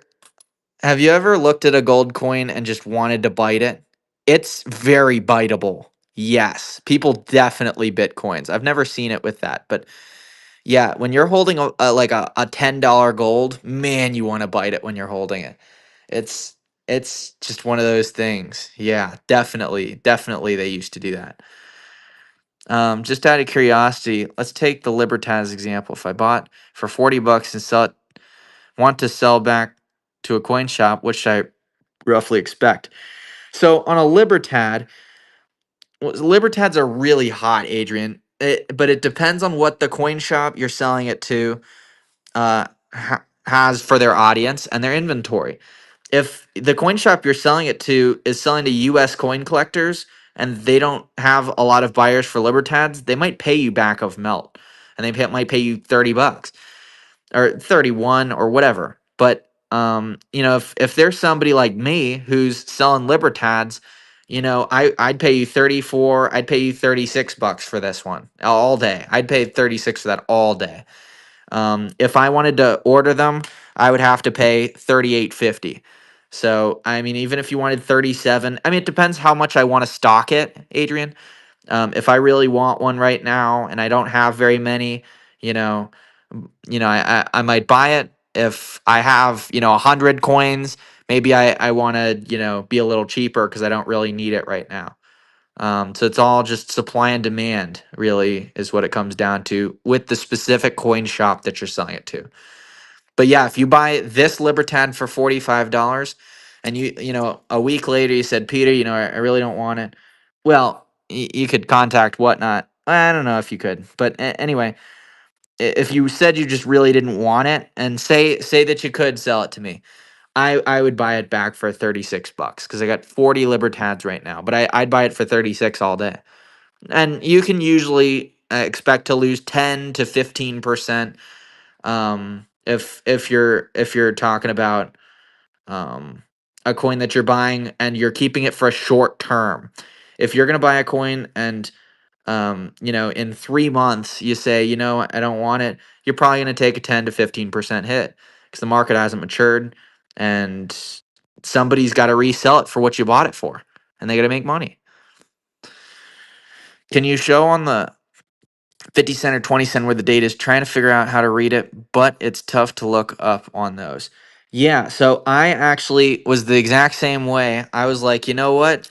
I've got all these Japanese silvers and I have to look up every single date to read it. So I taught myself Japanese. Not Japanese, but just how to read the dates in Japanese. And so if you look at this symbol, this one right here, that's the Meiji symbol. Okay, so this is Meiji year. Okay, so this means it's part of the Meiji dynasty. The Meiji dynasty um, begins in 1867, and in Japanese years, the dynasty starts in year zero. Okay, so 1867 is year zero. 1868 is year one, 1869 is year two, 1870 is year three, and 1871 is year four. Okay. And so 1867 plus whatever date that you see on this coin, that's how you do it with a Meiji year. So here we've got Meiji year 3, and then we've got the 10 and then the 8. So it's 38, 38. And so Meiji year 38, it's 1867 plus 38. So it's 1905 or 1906, right? 1905. Yep, that's how you do it. And there's different year zeros for each coin or for each dynasty. People are laughing. I don't remember what it was. Yummy and tastes like chocolate. Oh, yeah, when I was biting the coins. If a person wanted to check their coins for purity, what do you recommend? Dakota, my local coin shops both have XRF guns. So what that is that it's a X-ray machine. It shoots an X-ray into the coin and tells you exactly what content uh the coin shoots, like what elements are in the coin. So that's what I use, Dakota, the XRF gun, but that's kind of expensive. I guess the second best thing is the Sigma machine, but it's also kind of expensive. So those are the best things, but if you're really not sure, and you think it might be not real gold or something like that, or it might be like too low of a purity of silver, you could send me, like an expert, a picture of your coin, and I would be able to tell you if it looks like it's the right purity, because I can tell by weight, and I can tell by just looking at it if it's higher or lower purity. I can't tell the difference between like 835 and 90% silver. Maybe I can, I don't know. But I can tell the difference between 70% and 90%.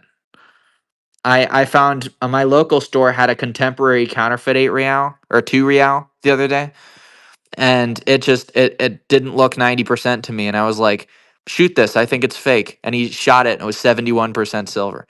So it was a contemporary counterfeit, and the font looked off and everything. He was like, huh. So, but yeah. Magnetic testers and the sort. Yeah, I mean magnets are kind of. I don't think they do a lot, but well, so magnets can do something if the coin has like iron or something in it. But that doesn't account for all fakes because it could be a fake without iron or a fake that doesn't have a magnetic metal in it. So yes, if a silver coin's magnetic, that's not good, but it's not 100% good. Um, and that's why it was messing up because it was saying year 3 or year 4. Okay, yeah, for the Japanese. Yeah. All right. Yeah, if you're just coming in, guys, tonight is Q&A night. We're doing questions and answers. And so, people are asking me questions about coins, about business, and we're answering them. Hey, what's up, Sam? Is that the one I got? 1 cent. What are you asking there, Cuddy? Which one are you talking about? Okay, I'm caught up with the chat now. So what are you guys saying? Ask me more questions, guys.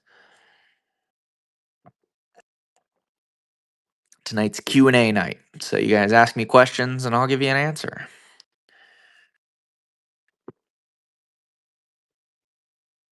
Yeah, sure, Dakota.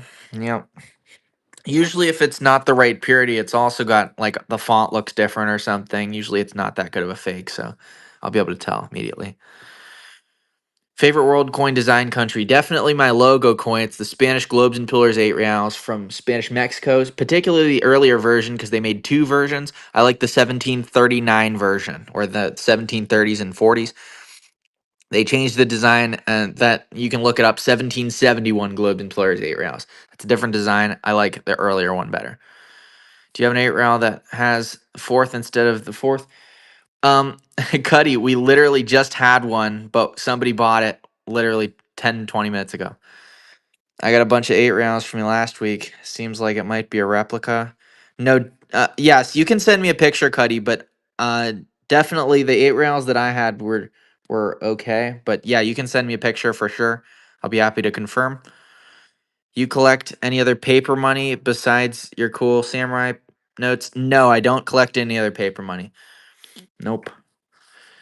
How much would you pay for a 1560 to 1595 Ferdinand Toller in good condition? Beaver, I would have to see it. I would have to see it. And I don't. There's a lot of variety in Tollers. There's thousands of different Tollers, so I don't know that one off the top of my head.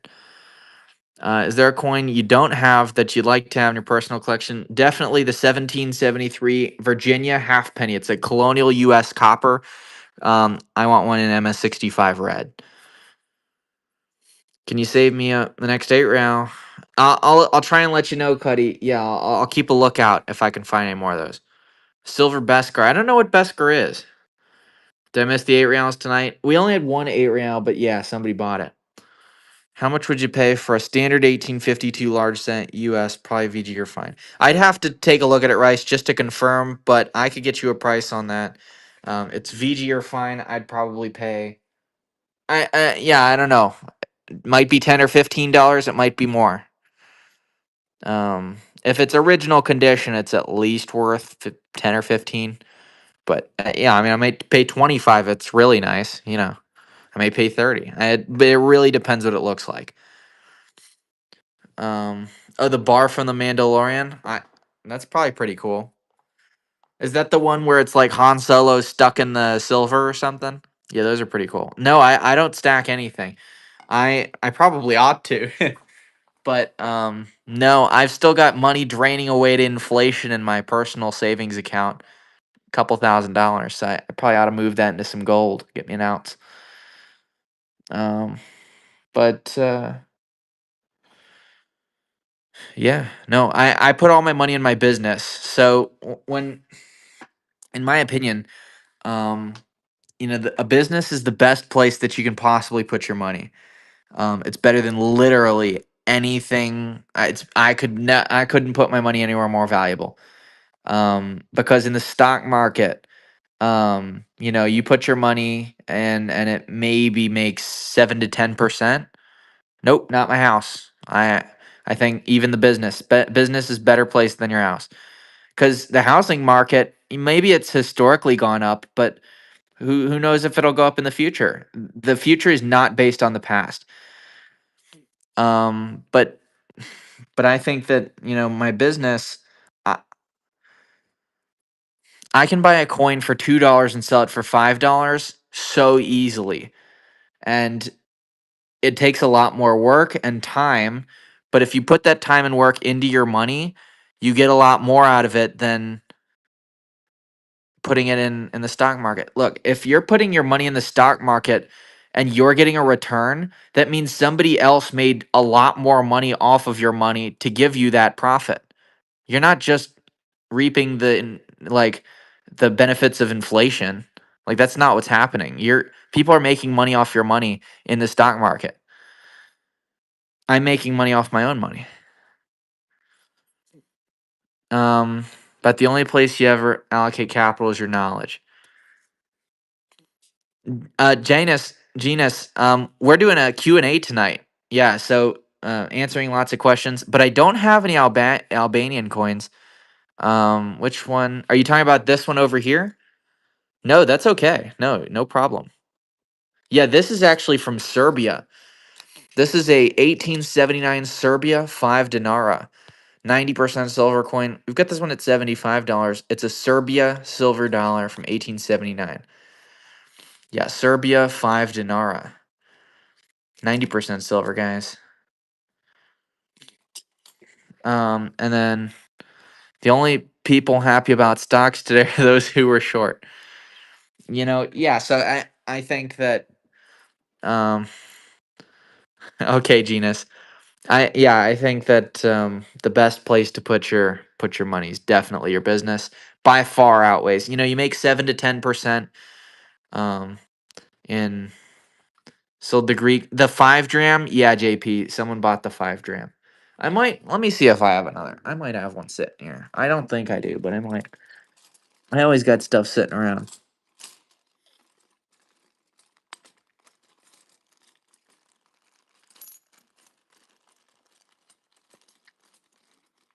Um, but yeah, you make 7 to 10% in the stock market. I forget what the average yield is, but it's nowhere near what you make in your business if you account for the money you've made and flipped. I mean, I think I made uh 500% on my investment last year if you want to talk stock numbers. But it's just flipping my same money, but then I flip it and then I have more money. And so from the start to the end of the year, yeah, I made 500% roughly on my money. Maybe a touch more than that. It was a good year, but that's the power of having your own business.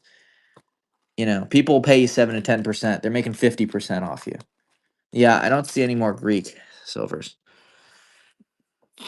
Um, well, Rice, you're investing in me every time that you give me your money. Yeah, every time that you buy a coin from me, that's helping me. Yeah, you're helping me $2 to $5 at a time. And I sell lots of coins and make $2, $5. I might make $10, but it depends on the coin. Depends on what I bought it for. If I've got 2 ounces of silver and I paid $40 and $20, it doesn't matter what I bought either of them for. They're worth one price. I'm still gonna sell it for $40.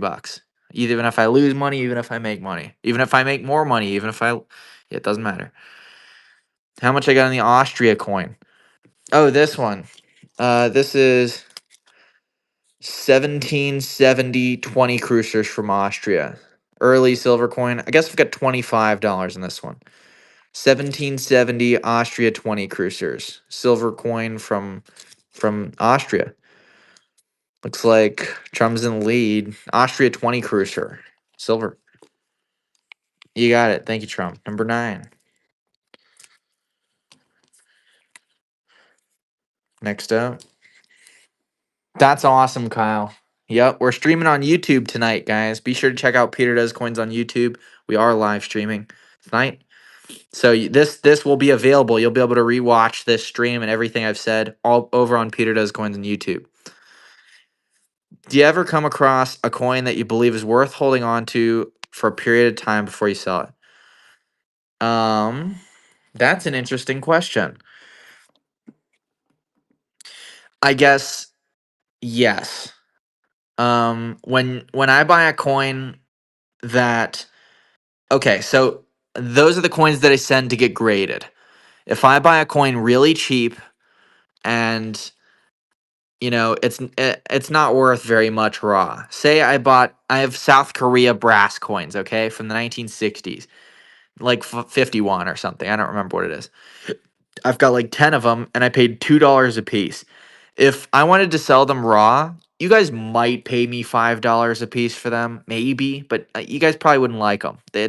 Nobody cares.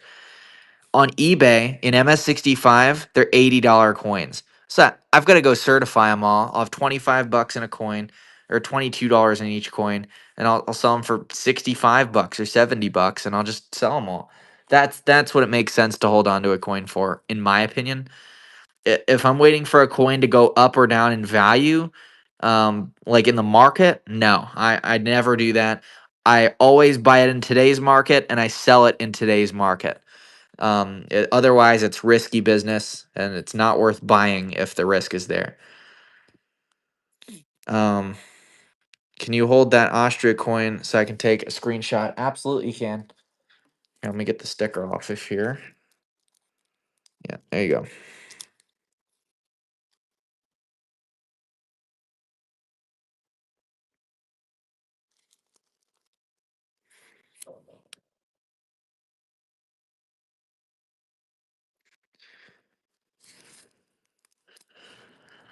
Sure thing. All right, what's the helmet coin? That is an Indo-Greek silver coin from 2nd to 1st century BC. It is from Bactria, ancient Bactrian Eucratide silver tetradrachm. We've got this coin at $1,750, 1750 on the Bactrian Greek tetradrachm, Eucratides silver, tet, 200 BC.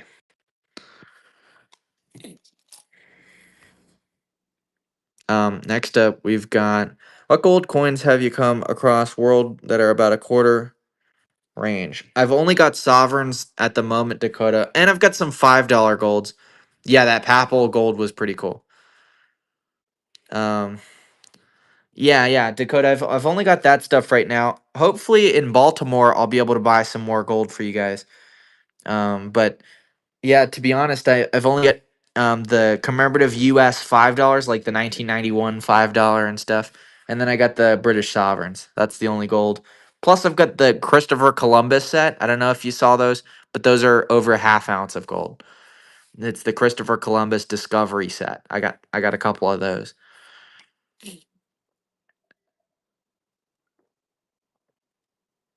Can't say you've seen one. Let's change that.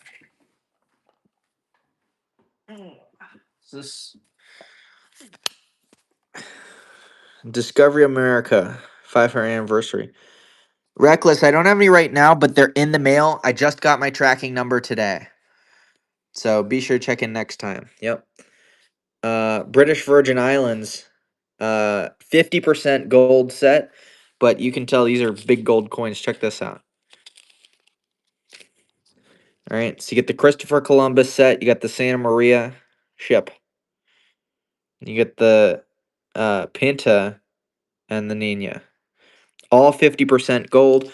The entire set is actual gold weight is 525 ounces actual gold weight. That's the actual gold weight of the set. So it's like 1535 in melt, something like that. $1,535 in melt, roughly. Um, yeah, and that's what the set looks like.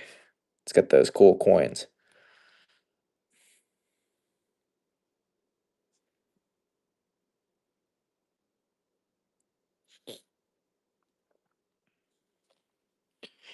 And yeah, and so this is actually a very rare set too. It's a limited edition. And I can't find any comps at all. I can't find one that was ever for sale online, and I can't find one that was ever sold. It's kind of weird. Um, but I guess I just want a little more than melt. Yeah, I mean, I want melt plus fees, so it's a bit more than melt. But yep, thanks, Marlo. Everyone's always talking about my nails. I guess they're a little long, but yeah, they are perfect.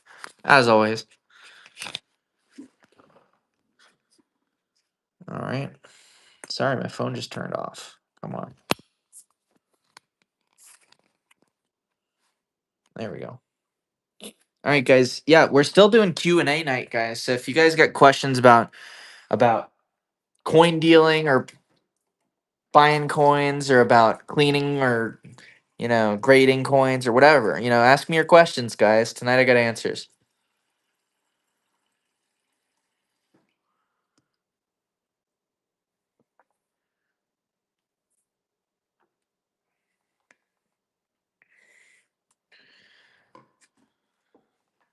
Yeah, tell me what you guys are looking at.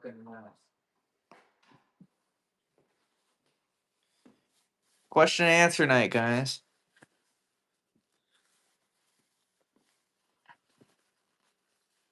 What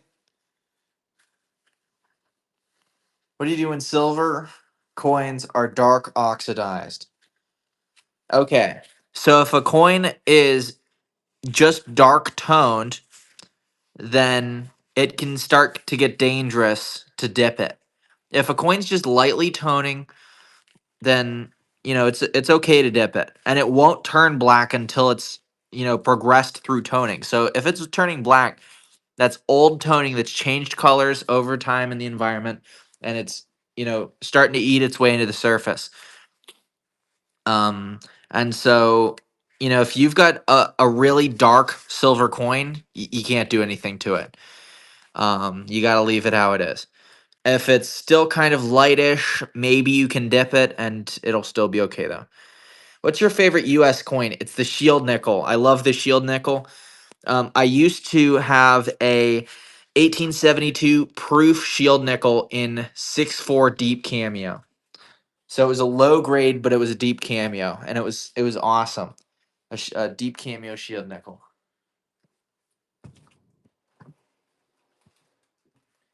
Yeah, and it was the only one in its grade.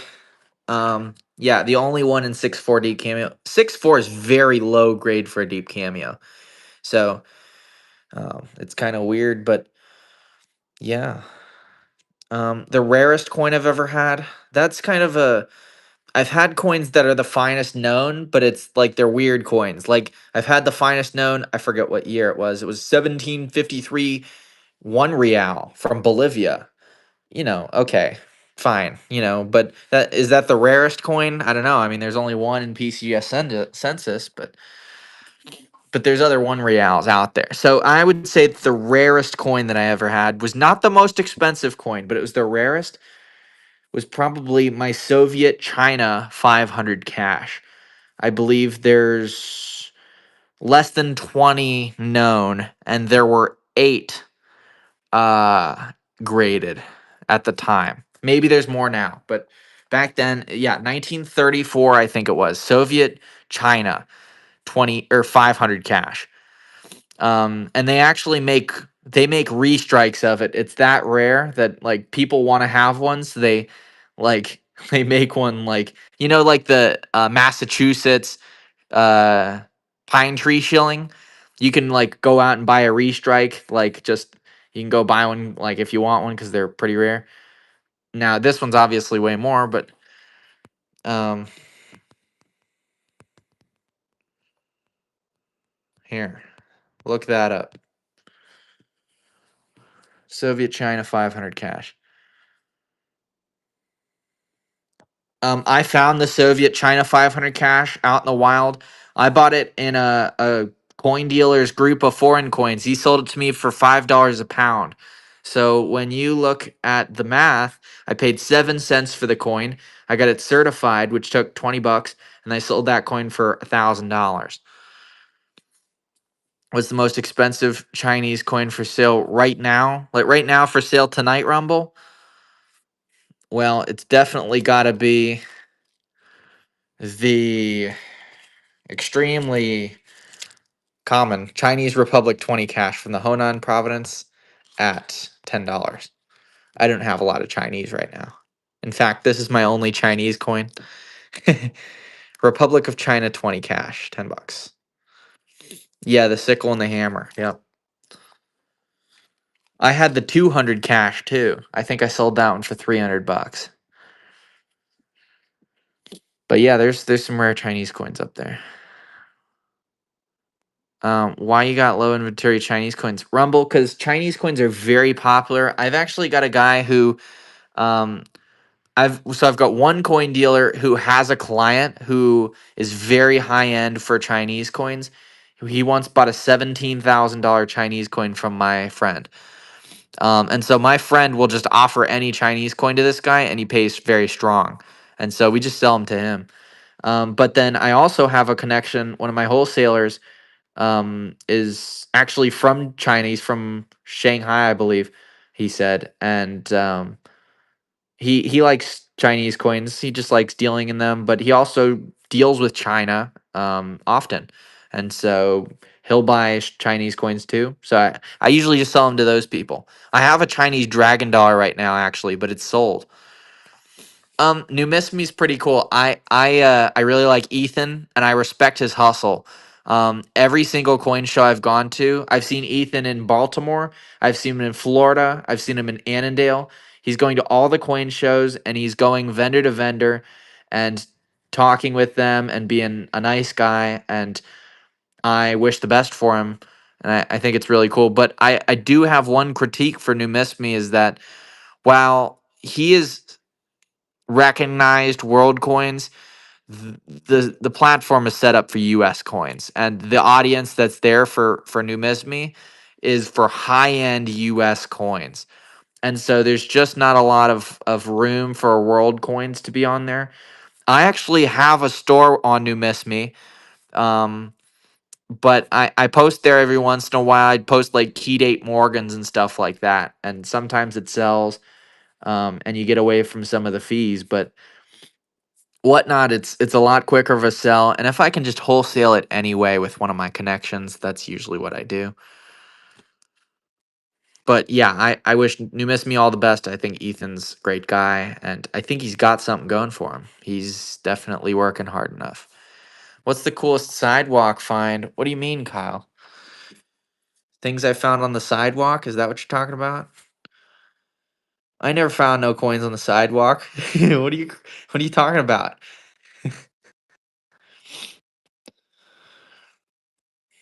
You ever seen Gold Hoard in Scotland? It's not long ago. I think my mom probably, when she sees something in the news that's anything about coins, she sends it to me. I probably saw that in the news. Yeah. 2024 1 ounce silver Libertad from Mexico. It's $45. 1 ounce Mexico Libertad silver, guys. Ounce 2024. 45 bucks in the Libertad. 1 ounce. That's what we got. Yeah, any other Q&As, guys? Question and answers tonight. If you got something you're wondering about, maybe about buying coins, about selling coins, how I choose how to sell what, how I choose how to buy what, you know, anything about cleaning coins or grading coins, ask me your questions, guys. Tonight I'm answering. Yep. Yeah. Here's the ever buy coins from Europe. Yeah, I've got a guy going to Europe this summer. He plans to go to Europe and stay there and make connections and go ship me coins all summer. Yep. I think that that's a better idea than me actually going there. I will probably go to Europe in my future, but I'm not going to go like frequently all the time going to Europe. I can have other people do that. Um, yeah, it might be difficult, but it might be worth it too. I'm not sure. I have not done it. How do you stop green on copper? Okay, you can use coin oil. Okay, see, it sounds weird. You can look it up. It's called coin oil, I think. Comes in a bottle, and so you literally get the bottle. It's like a brand or something, and you can stick your finger in the bottle and then get your finger so it's got just enough oil on it, and then what you want to do to your copper coin is you're going to want not to rub on it, but just to do this and just press lightly and then put more liquid and then tap it more, and it'll create a patina that stops the green from growing on the copper. Or you can just dip it in olive oil. Olive oil works the same, but you still want to tap, not no rubbing. Never rub your coins. You can tap it though. That's okay. How many licks does it take to get the center of Tootsie Pop? Um, Nobody knows. What do you look for to determine if a coin is cleaned or dipped? So dipping a coin's okay, but basically, so cleaning and dipping a coin are very different. So dipping a coin means so dipping can hurt a coin if you leave it in too long. But the reason that it hurts it is not because you've cleaned it, but because you've removed the original surface of the coin. And so some of that original luster has gone away. And so that's what can happen with dipping. So you won't see the same original luster. But if you've got a cleaned coin, it means that there's been too much friction applied. So here's a good example. This one's been harshly cleaned. You see those sharp lines on the coin? You see those lines? They go one direction, right? You move the coin in the light, those lines move and they go two different directions, vertical and horizontal, back and forth. That is cleaning. Okay? Cleaning can be much lighter than this too. And so basically this is what friction looks like on a coin. When you see the lines going in all different directions, you see how the lines right here, they go all different directions. We see it moving all the way around. Okay? Every single way, they're still moving. That is cleaning. Now you can have lines. So here's a coin with no cleaning. Notice how there's no hairlines anywhere. Those are called hairlines. No hairlines anywhere on this coin, just luster. Now you can have a coin that looks like this. This is not a cleaned coin, but if you look hard enough, you might see some hairlines on a coin that's circulated like this. Here you can see some hairlines over in the on the head right there. But this coin circulated. There's no cleaning on this coin.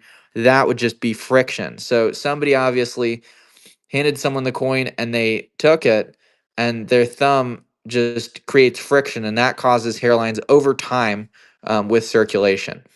And so that's what happens with those. That's how you can tell cleaning. Yeah, 45 is definitely the best on the Libertad. I'm only making a buck 50. Low margin coin. Okay, I've heard PVC free is the best, but do you recommend any kind of flips specifically for long term storage?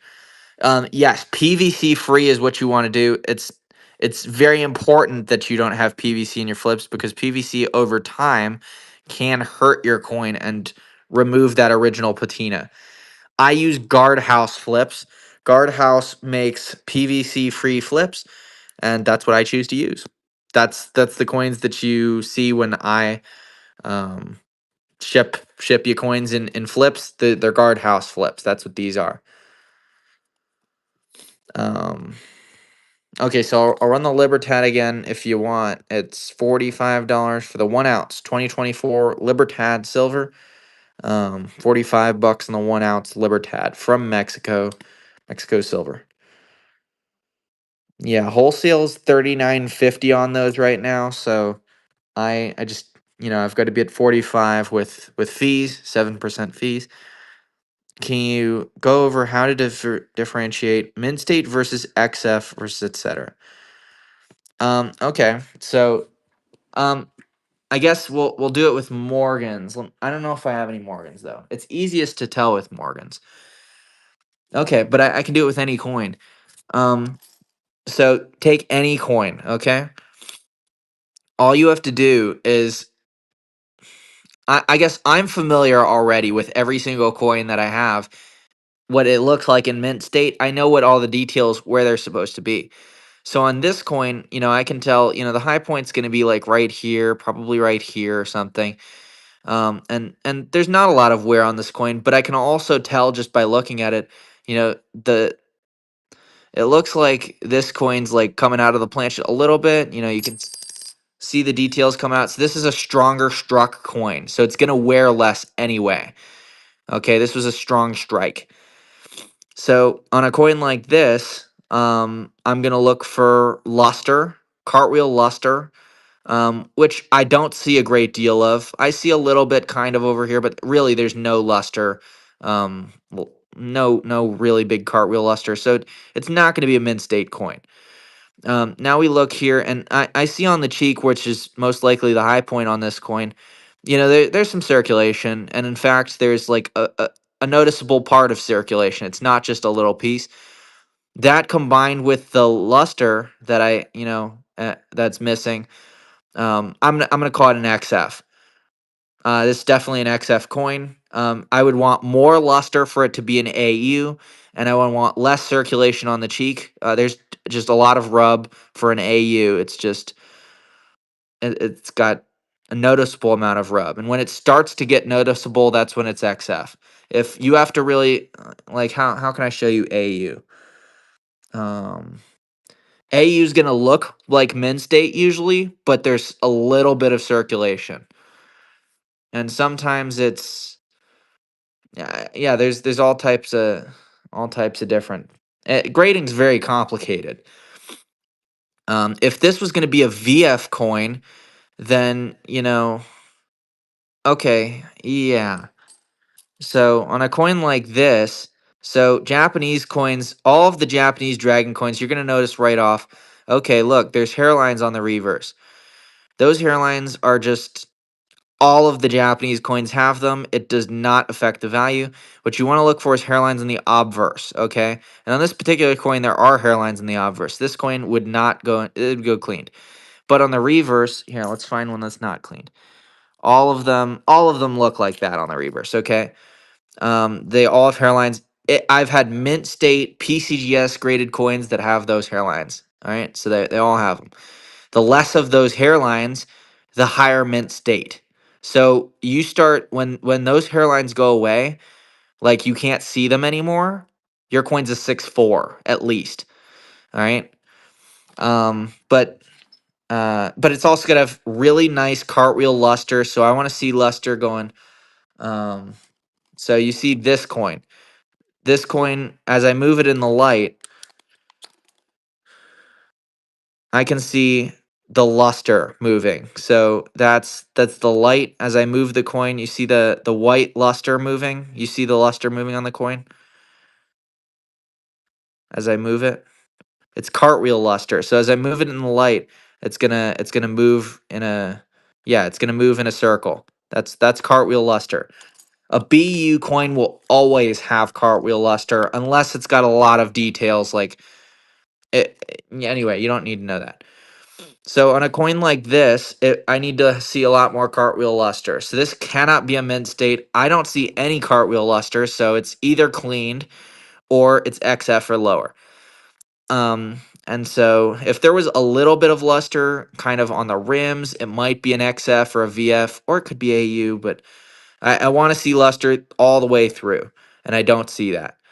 And as I move it, I see those hairlines, so it's definitely cleaned. But on the Japanese dragon coins, I see because it removes the original patina, Monet. It removes some of the original surfaces, the original patina of the coin. So literally, you're taking the top level of silver that has that luster off of the coin, and so this is the silver that was under the coin when this was originally struck. But it's very little layer, like you can't really tell, but that's what it is. That's what circulation and cleaning is. That's literally silver coming off of the coin at a microscopic level, but also above that.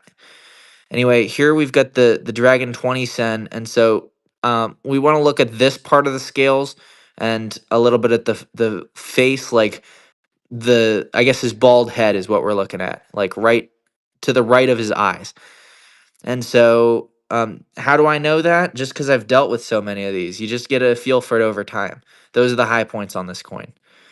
And then there's another high point up there. So when I look at this, I realize there's not that much circulation, but it's definitely a little bit circulated. Some like the bottom part of each scale is a little bit worn off, and so it does actually have some significant wear.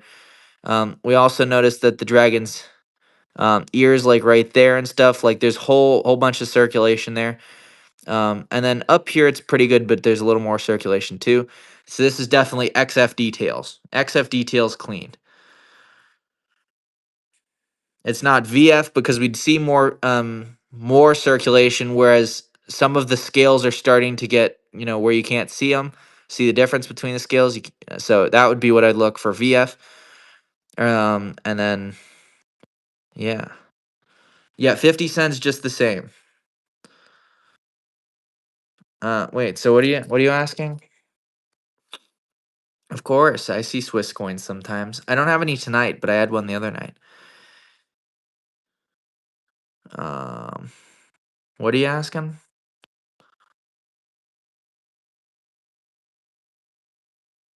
With the black features. Oh, this?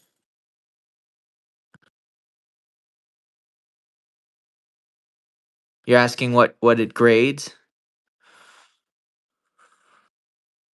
Yeah, it's just this is dirt on the surface or something. This is something on the coin. Yeah, this is dirt on the coin or something.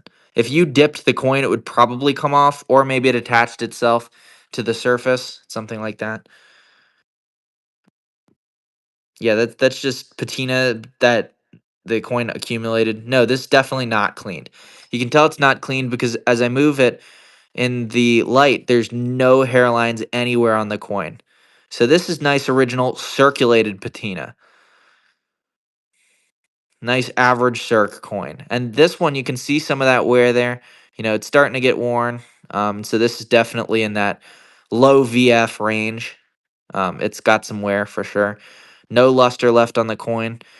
You're even starting to see some luster on, or some circulation on the leaves, which are a lower point but still high point. So yeah, this is definitely a lower VF coin in my opinion. Mid to low VF, but probably low VF. And we'll sell it, guys. We'll sell it for $32. Dragon Silver 50 cent, Meiji Year 30 from 1897. Um, it really depends on the coin, Shogun. But usually I don't recommend dipping coins to people who haven't dipped coins before.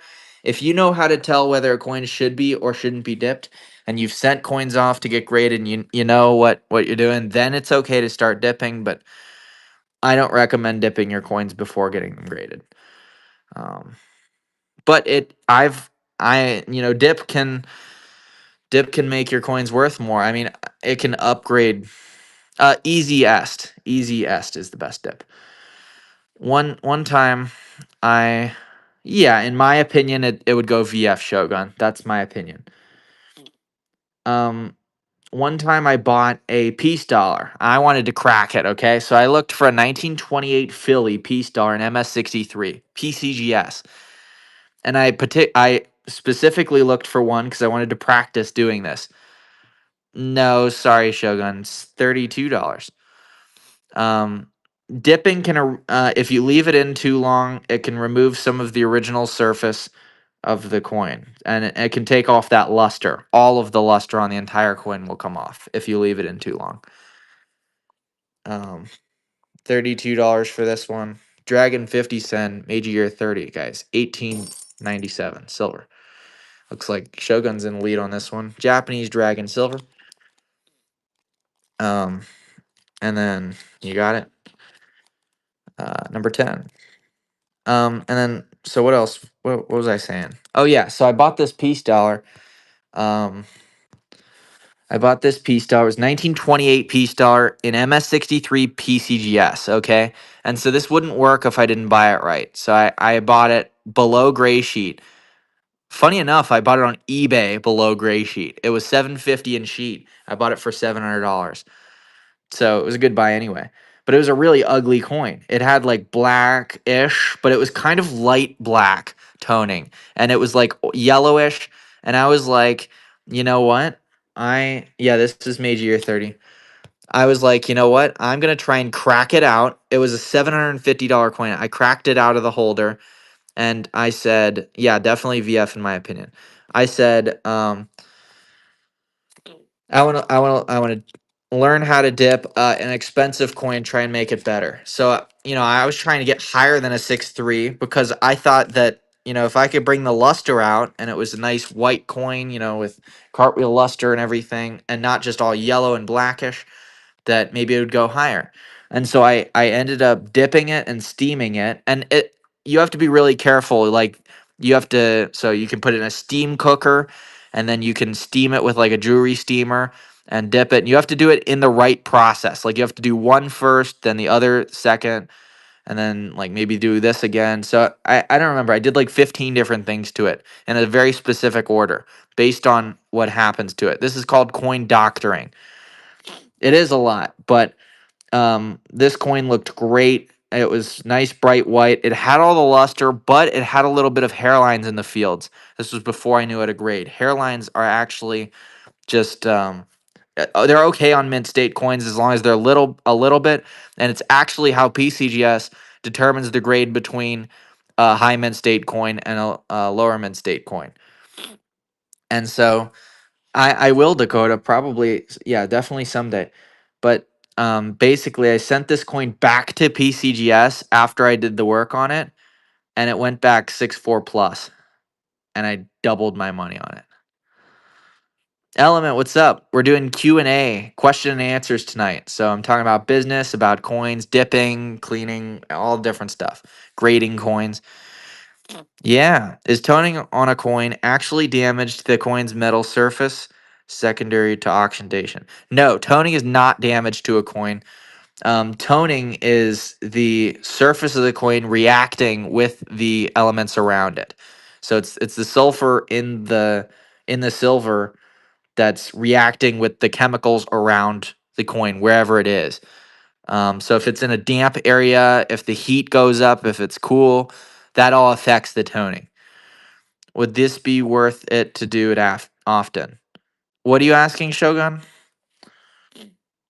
Guys, if you're just coming in, we're doing question and answers tonight. So Q&A night, ask me about business, ask me about coins.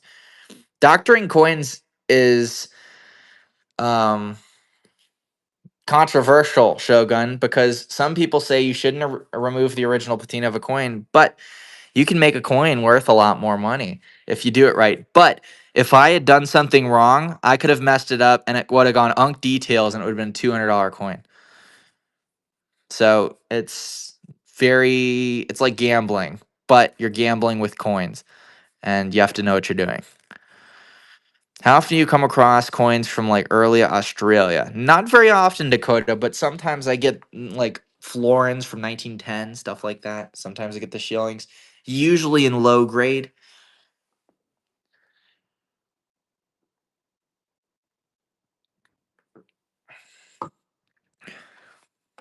What other questions you got for me, guys?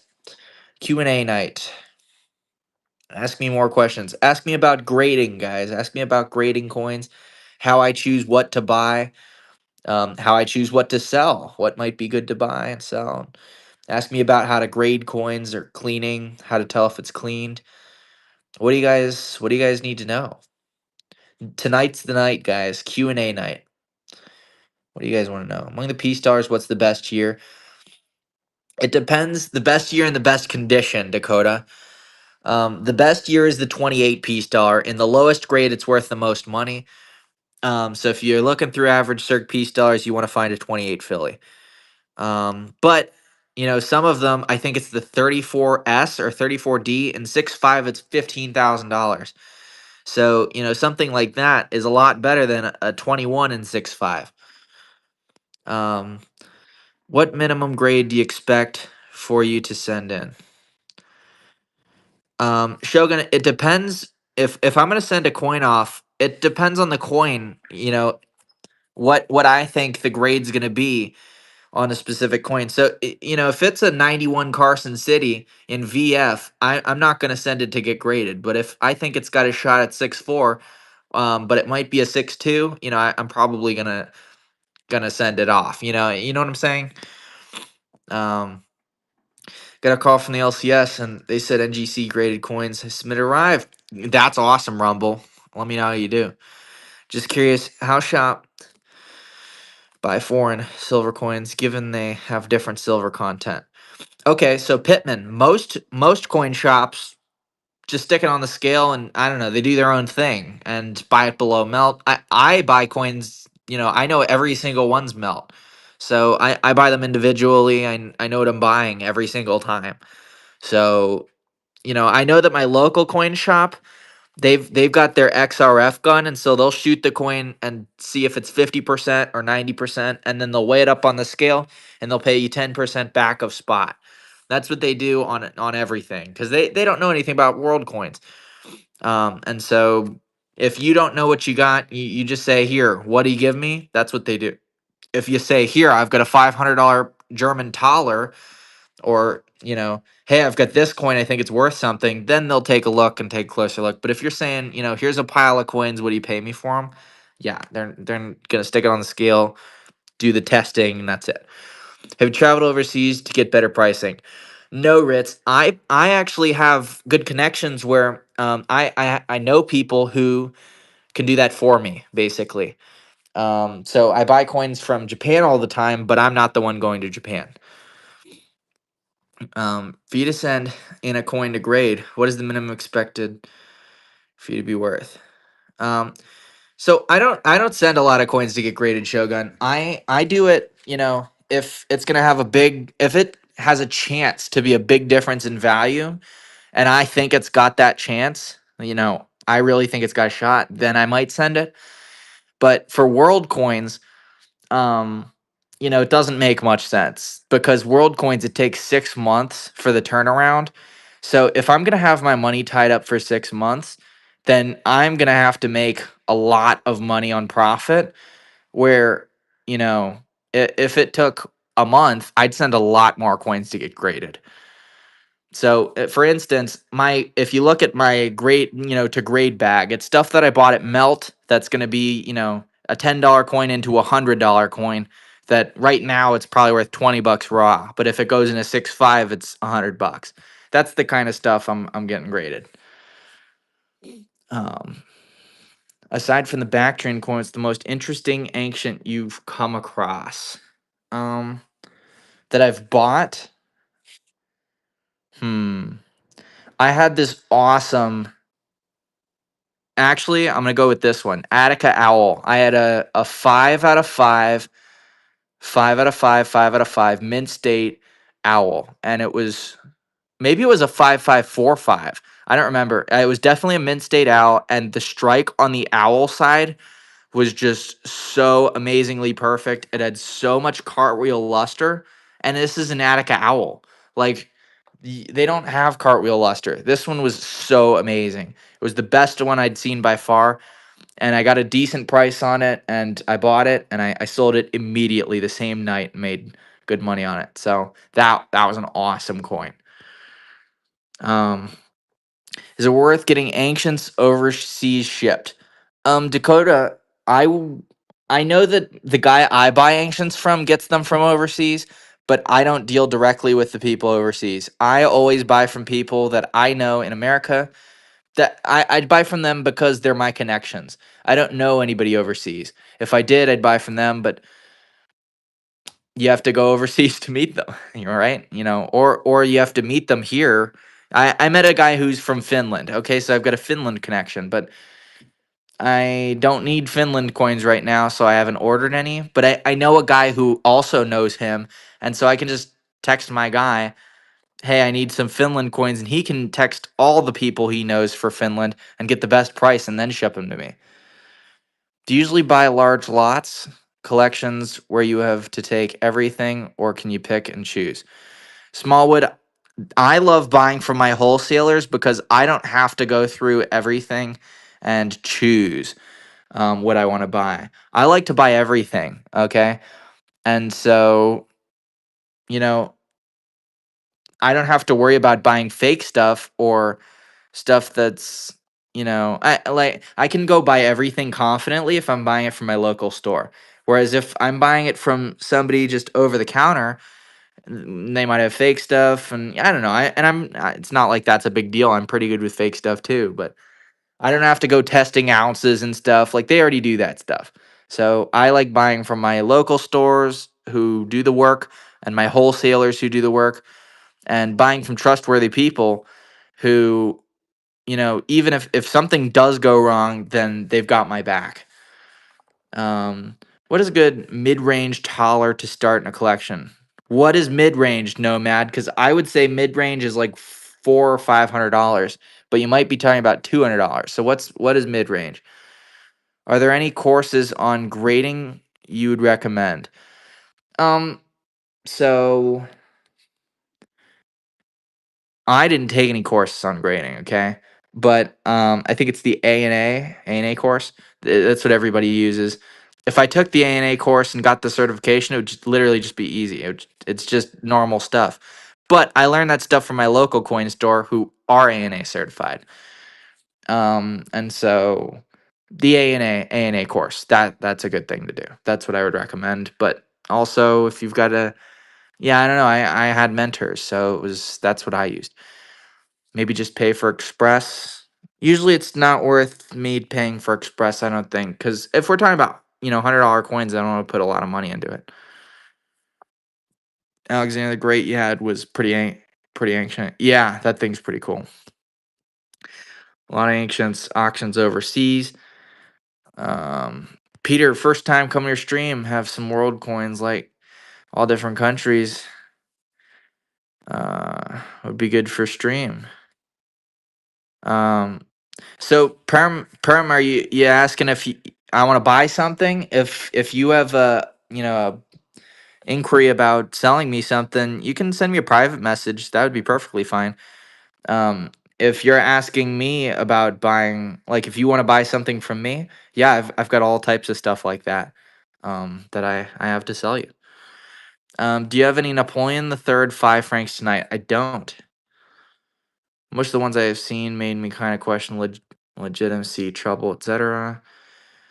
How can you clean or reduce darkness of copper coins? You don't want to clean coins. So honestly, if you've got a really dark copper that's straight grade, the best thing to do is to leave it alone. Because if it's got original surface and it's really dark, you just got a dark copper. You get a lighter one. That's the best answer. It really is. You can put coin oil on it or olive oil. It's a preservative, and it might enhance. It might. It'll get into the cracks and crevices in the design, and you'll be able to see the design maybe a little bit better. But if you put it on and you don't like it, then it's a pain in the ass to wash off. I don't even know if you can. So, I mean, I would honestly just leave it how it is. You can try putting olive oil or coin oil on it, but yeah, there's just leave it dark. Leave your copper dark.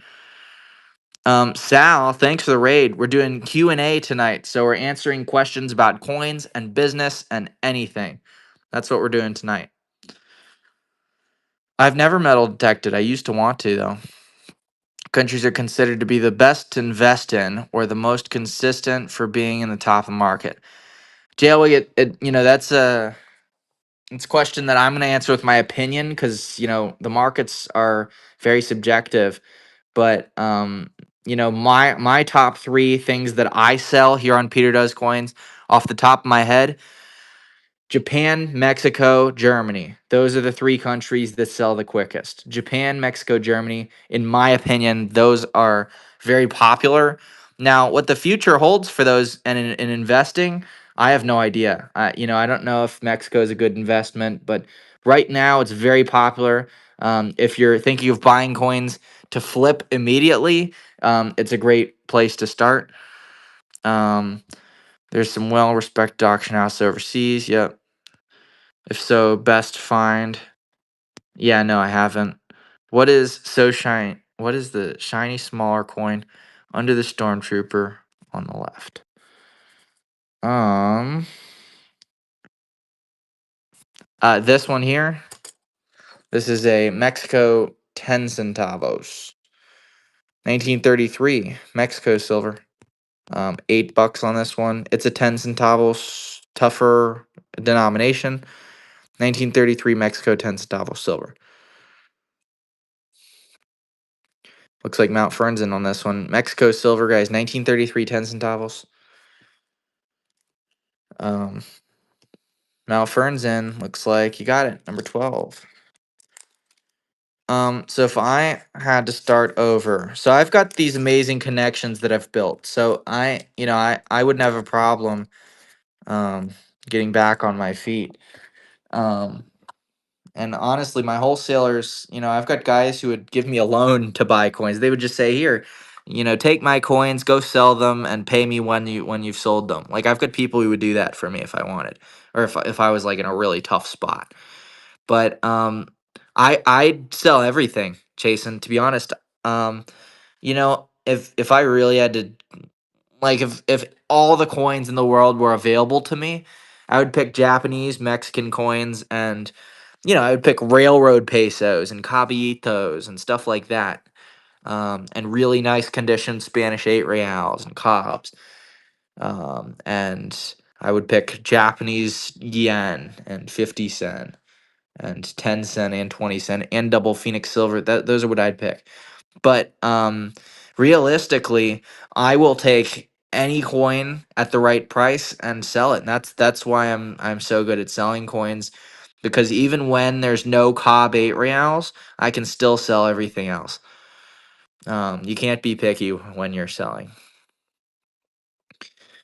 Do you think the Jedi or the Sith made a better silver coin? I was always on the Sith side. I was always a Sith. Other side up. Which coin are you talking about, Vince? Which one is it? Yeah, Japanese Boo and Shu are very popular, and the gold ones, absolutely. Yeah, Boo are very popular. South American countries are underrated. Well, I would go with so underrated, meaning they should be ranked higher, not that they are just low rank and should be ranked low. Um, that's actually an interesting question. I think the ones that are high and they should be. Argentina is definitely my favorite for South America. And Peru is right behind it. Chilean coins are number 3. Brazil is number 4. And I think like Suriname and Guyana are low rank, but they probably should be. There's not that many cool coins out of Suriname. It's a very small country. He'll sell his fingernail clippings. Yeah, no, I wouldn't. What about the Japanese coins are sought after most? Dakota, I think people mostly buy them just because they look cool. Most people they don't think of, I'm gonna go buy a Japanese coin from Peter today. They see them and they say, wow, that's a cool coin. I'd like to add that to my collection. This is an 1879 Serbia 5 dinara. We've got this one at $75. Peru makes great coins, Rice, but Peru is very popular as well. So is Argentina. 5 dinar from Serbia at $75, 90% silver. Um, without damaging the painting, can you wash it with warm water? Um, so here's what you can do, I offer. Um, believe it or not, no Yugoslavia tonight. Um, silver has a hardness level, right? I forget what the hardness level of silver is, but if you grow your fingernails out long enough, you can do this and get the dirt off. If your finger doesn't touch it, but your fingernail is touching it, you can lightly, don't like dig at the coin, but lightly take the dirt off with your fingernail. It will not scratch the silver. You can do the same with a toothpick, a wooden toothpick. And it will not do anything because a fingernail has a hardness scale of 1.5, and wood is also lower than silver. And you can, I won't do it, but um, you can like just scratch the hell out of it and it'll never do anything. It'll actually grind your fingernail away. That's just how hardness works. It'll, if I did this and like just scratched away at the coin, I'd have white stuff on it and I'd blow it off and it'd be fingernail dust. It wouldn't be silver. Between Storm and Plastic Flip on the left, quarter size. No. Storm and Plastic Flip. Um, is it the Latvia? Latvia, one lots, $11 on this one. 1924 Latvia silver. Is this it, Vince? Or no? Rice is in Latvia silver, guys. One lot's from Latvia. 1924. Tough country. Rare to find Latvia silver. Rice, you got it. Under the Stormtrooper. Just the Italian coins? Are you talking about the Italian 5 layer, the Mussolini 5 layer?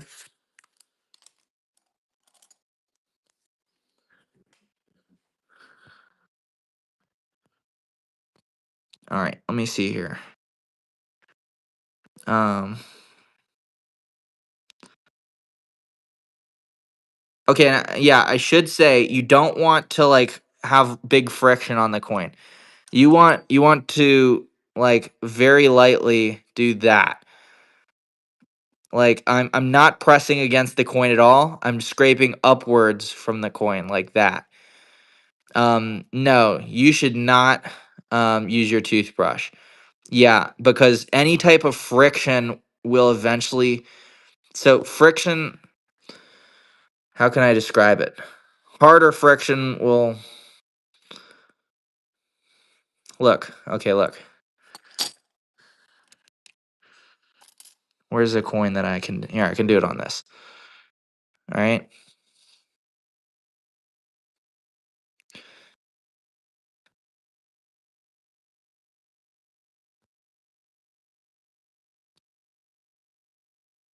See how it made like a little it I wiped dirt off, I think, too, but it takes like a little layer off. I think that's just dirt, to be honest. But yeah, just don't do it. Yeah, less low pressure is more good. Yeah.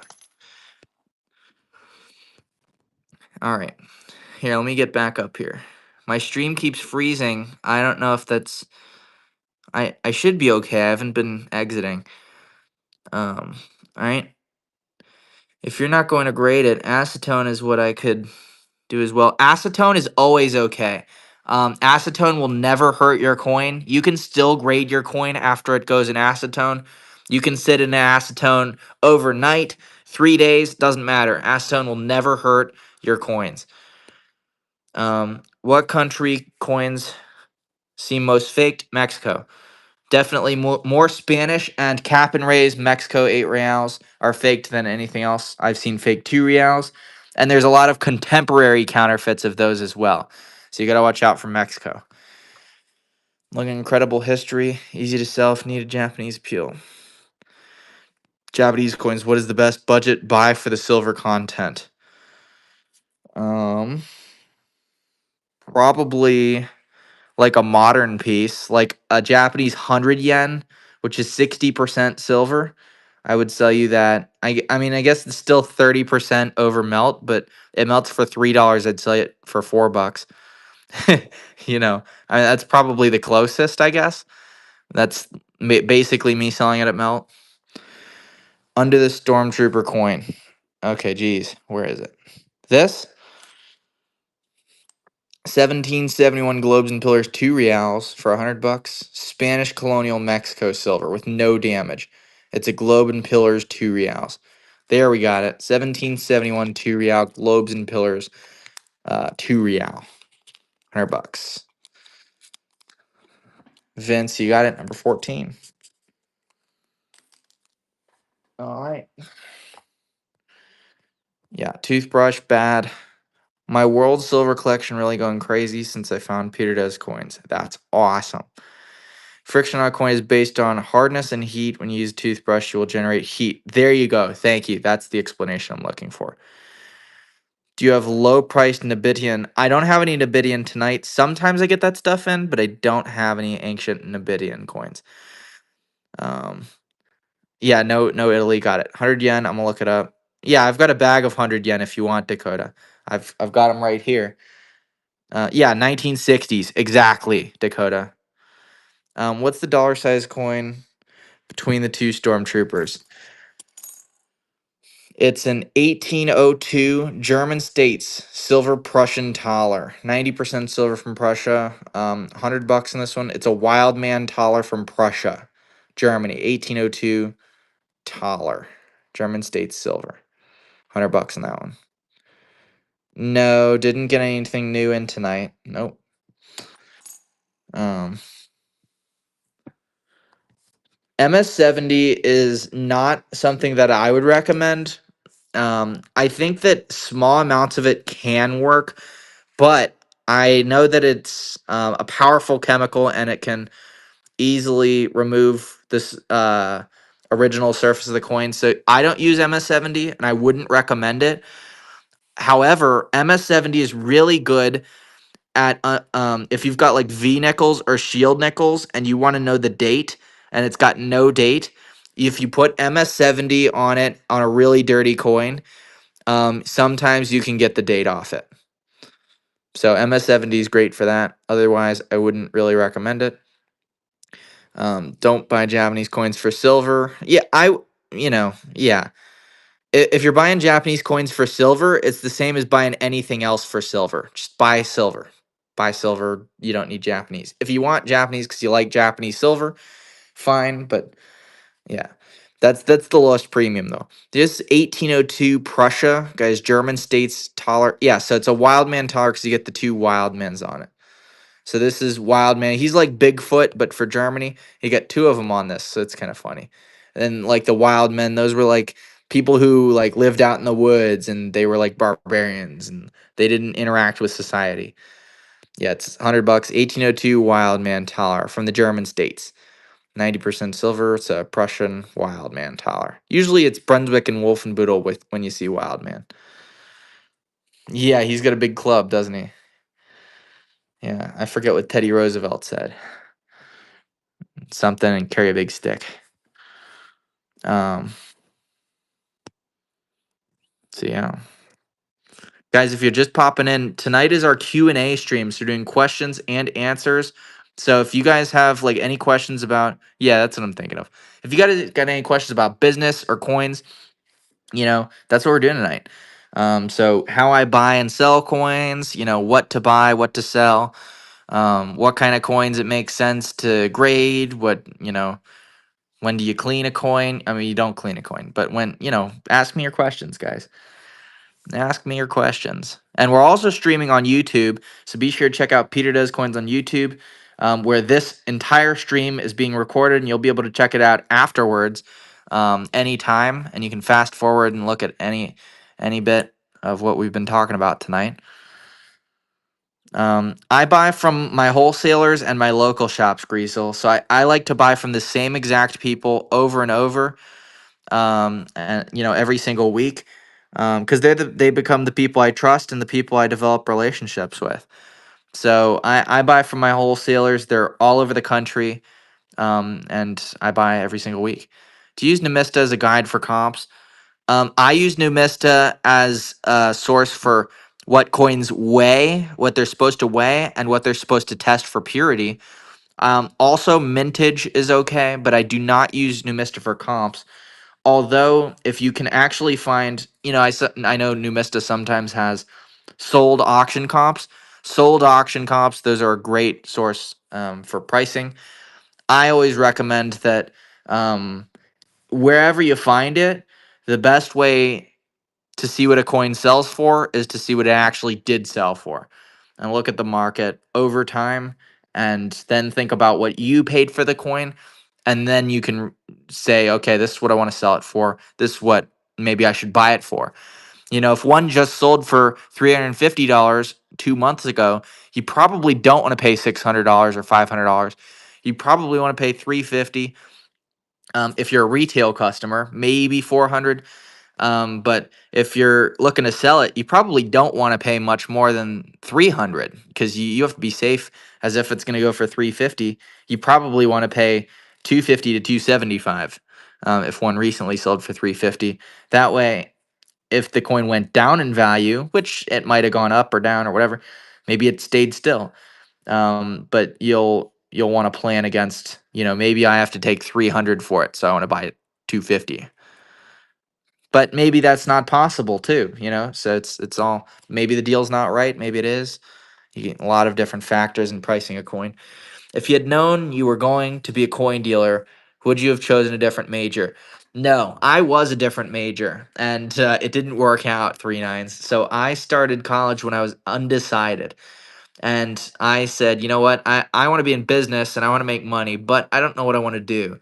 I kind of like stocks, so I'm going to go into finance. So I went from undecided to finance and realized that finance meant math, and I'm horrible at math. So I changed to marketing because I thought, oh, it's okay. It's probably more writing, and I'm better at writing than math. But I still like business. I want to do business, and so I did marketing for a little bit, and the business courses, just the regular business courses, were horrible. And they weren't horrible. I loved them, but I was not getting good grades. And so I switched my major sophomore year or junior year. First year of junior year was my new major, and I switched to a writing major. And I was like, I need to get my grades up. I'm not going to graduate. And so I switched to a writing major, and I went for 4 semesters getting straight A's. Um, so that's my story with that. So no, I've got the business ish background. I didn't make it, but here I am, and I guarantee you I'm more successful than any other business person in my class, probably. Um, anyone who graduated with a business major, and I was a writing major now, so it's kind of funny. Bird looks like a swan. My endless effort to beat my head. Okay. Bad at math, does coins, checks out. Well, I'm good at math when it comes to coins. See, that's the crazy thing. I can do unlimited math in my head when it's talking about coins. I don't know why. Like I can add it up. I can do subtraction, division. I mean, I could do that anyway, but you know what I mean. I could do percentages and whatever. You don't need most of that stuff. I would never use all that stuff, but I do my own accounting, and I've got my own system. I use ChatGPT to give me some of the coding for my accounting, and it works. So, and it's exact to the cent. I'm actually more accurate in my accounting than most businesses, probably. I mean, I know of a couple of businesses and they aren't perfect. I am perfect over time. Sounds like most sellers, then we develop bad, deal with, you know, how recessions impact the coin business. So recessions impact coin business like any other business. However, there's that weird little thing when the dollar goes down, gold goes up sometimes. And so, whenever gold and silver makes it into the news, okay? All the sheep from the news say, "Oh, I'm gonna go buy gold and silver," and they put a whole bunch of money into something that they don't know anything about, and then it goes up because everybody's doing it, and then more people do it, and it keeps going up, and then maybe some of the people who are in the coin world who know about it say, "Okay, this is crazy," and they start selling it, and the price goes down, or maybe they don't do that, and it goes up, and it might stay, whatever. So it's very complicated. That's a very complicated question, I guess, Smallwood. Recessions impact the coin business, but to what degree? It depends on the recession, depends on a million factors. It really does. College done correctly isn't job training, it's thinking training. Absolutely, I agree with that. Another endless soapbox of mine. Yeah, no. You don't go to college to learn stuff. You learn how to learn in college. That's the most valuable thing I learned. Is learn how to learn. Um, I do a couple business elective courses. You teach a couple businesses and elective courses. Or, you're good at memorization. Yeah, I am. But literally, I learned how to learn. I was a art and CS major. Math was just a tool how to get an answer, at least in my head. So I think of math as a different. I think of math now as a way to theoretically prove reality.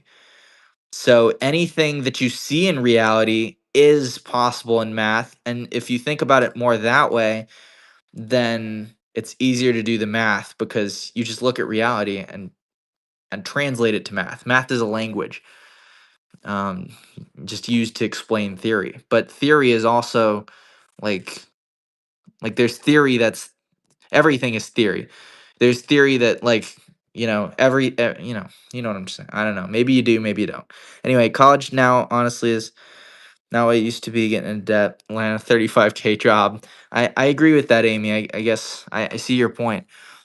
I took electronics in school, troubleshooting served me well in life. So glad I did it. Hated it at the time.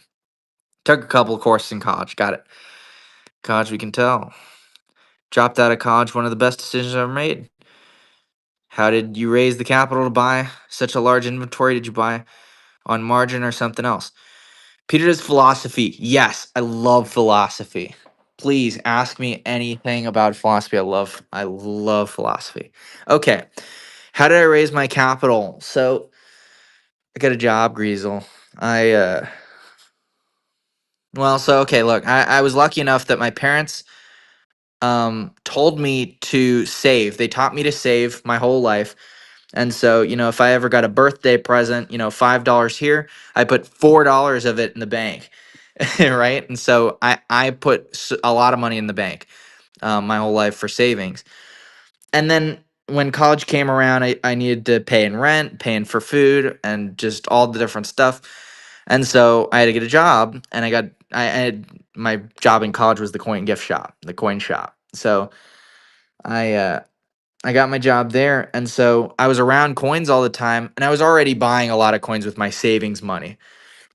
And then I just bought more coins with the money I made, but I also just ate junk food and stuff, so it was cheap.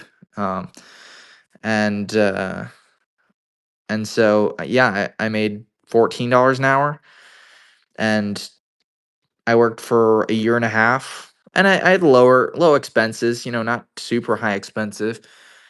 But I I amassed a collection of $10,000 worth of coins that I had spent that much in coins, and I had like no money left in my savings. This was obviously not ideal. So I was like, okay, shit, I have to sell some coins.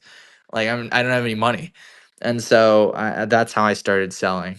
Um, and yeah, I would put a lot of time, Greasel, into streaming on Whatnot. I would stream like 8 hours and make like $100, or like yeah, I was not making a lot of money, but I looked at it as a job. If I can do that at the coin shop, I can just do it here, and I can do it from my house. And so I put a lot of time and work in minimum wage and below. I worked for like, you know, I think with Whatnot it was always probably $15 an hour. Whatnot's a really great platform, but it's and I guess I'm a good salesman just naturally. And so that's another thing. The writing major, I'm really good with words, and what I was really good at was editing. And so I was really good at choosing the exact words in a document to make it say exactly what I wanted it to say, or what the person wanted to say. And so I think that translates to streaming because I'm able to appeal to you guys exactly how I want it to be. I can read the room well and run the right coins in the right order and say the right things in the right tone, and makes me a good salesman. So yeah. I mean, I guess that answers hopefully your question. If you have a follow-up, that's fine. There's theory that there is no theory. Everything is theory. Do you like Plato? I read some Plato, but I haven't studied classical in a long time. Um, all right. What is the philosophy on putting arts on coins? Coins are art. Why do you collect coins? You collect them for their history, maybe, but you collect them for how they look.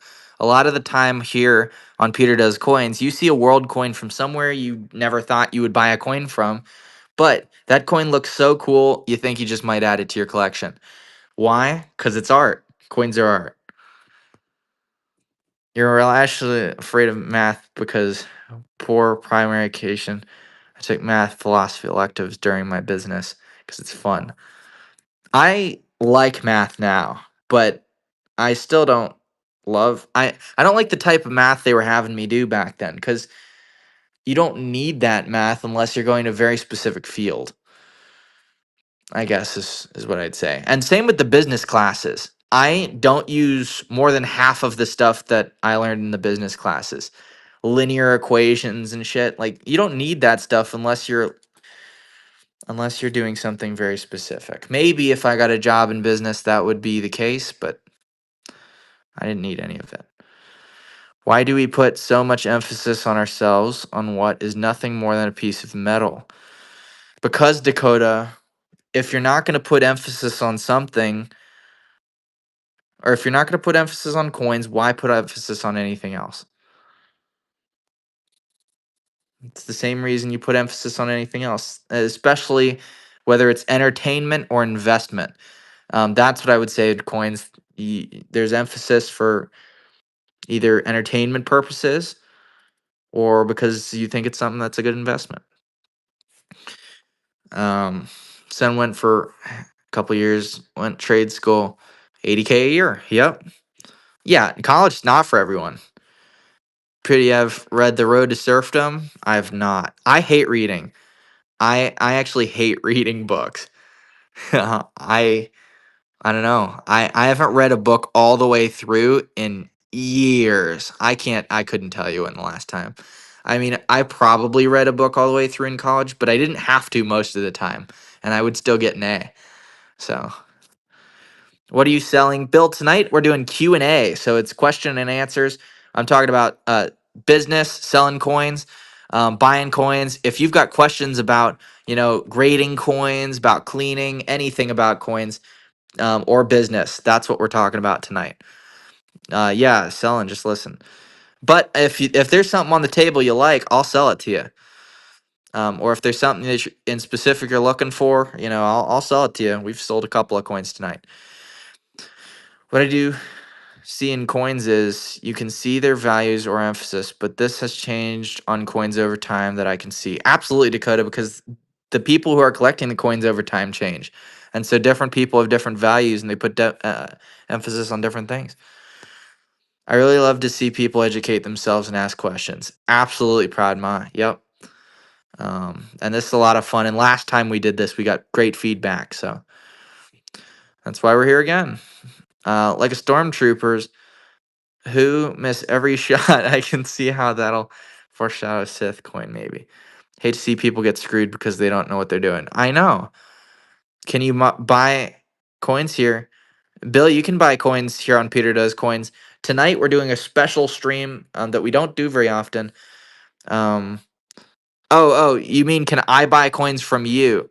No, I can't buy coins from you, Bill. But if you want to inquire about buying coins, yeah, I can't buy them on stream here, Bill. But send me a private message and maybe we can do something. I secretly think the message of every coin with a face is a dying man's wish to live for eternity. Well, they don't live for eternity. They live until the coin gets melted. Just tell them you want to buy some. All right. For the coin collection, for me, coin collecting is a hobby for the time being. Yeah. I mean, coin collecting is great for a hobby. That's how it started for me. I would never have, even after I started collecting coins and selling coins at the coin shop, I never thought I'd own my own business selling coins.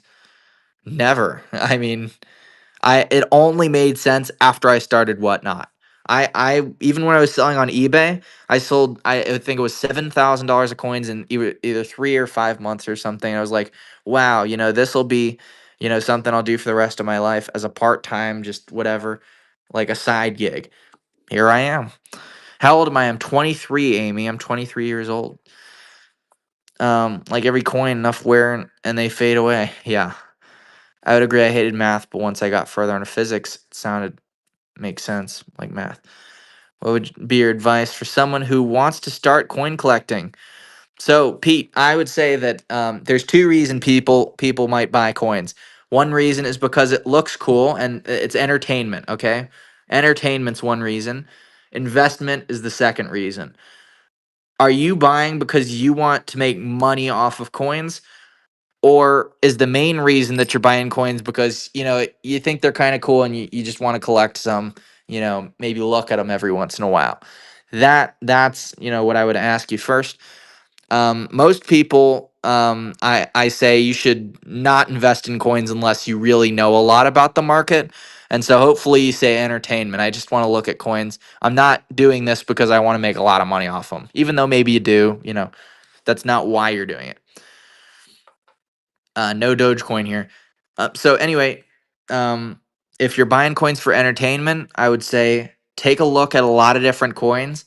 Look at all these different designs, and every once in a while there'll be a coin that you'll see, Pete, and you'll see it and you'll say, you know what? That's a cool coin. How much is that? And the price is exactly right. And maybe it's a little expensive. Maybe it's way cheaper than you'd pay way more for it. But that's the kind of coin you buy. You buy a coin that it speaks to you. You think it's cool. You think, man, I'd like to see that coin again, and that's why you buy it, because you get to see it again in your hand, and then you can look at it any time. What's the Greek silver in the flip under the Stormtrooper? That is a Indo-Greek Bactrian tetradrachm. This is 2nd to 1st century BC Greek silver. It's a Eucratides tetradrachm, high relief ancient silver. Very rare coin, and this one's in nice shape. We've got it $1,750. It's a Greek Bactrian tetradrachm. This coin might be speaking to some of you guys, but maybe that price isn't speaking to you, and that's okay. But maybe I said $50. I bet every single one of you hops onto it because it's just that cool of a coin. You probably would like to have it for $50. That's the kind of thing. When the price matches the coin, you buy it. Hey, thanks a lot, Proud Ma. All right. What's odd? Immaculate 1,000 years. Wow, you're so young. Keep it. Keep your dreams. Honestly, happy to see younger people. Absolutely, Amy. I was just talking about one of my friends today. I think COVID got a lot of younger people into coin collecting, and I see coin collecting going up now over the years. What you don't use um, portfolio balancing and option cost calc every day. I'm shocked. However, accounting 101 and intro costs accounting or ACG, yeah, accounting should be required for all. I think, yeah, I mean, I think that they should teach you how to do your taxes. I think they should teach you how to do your taxes. It's not that hard, but most people don't know at all. Peter's like ultra high relief. Yeah, it is. Beautiful coin. Yep. Very cool. Wow, seeing who is it? No idea who that man is. Yeah.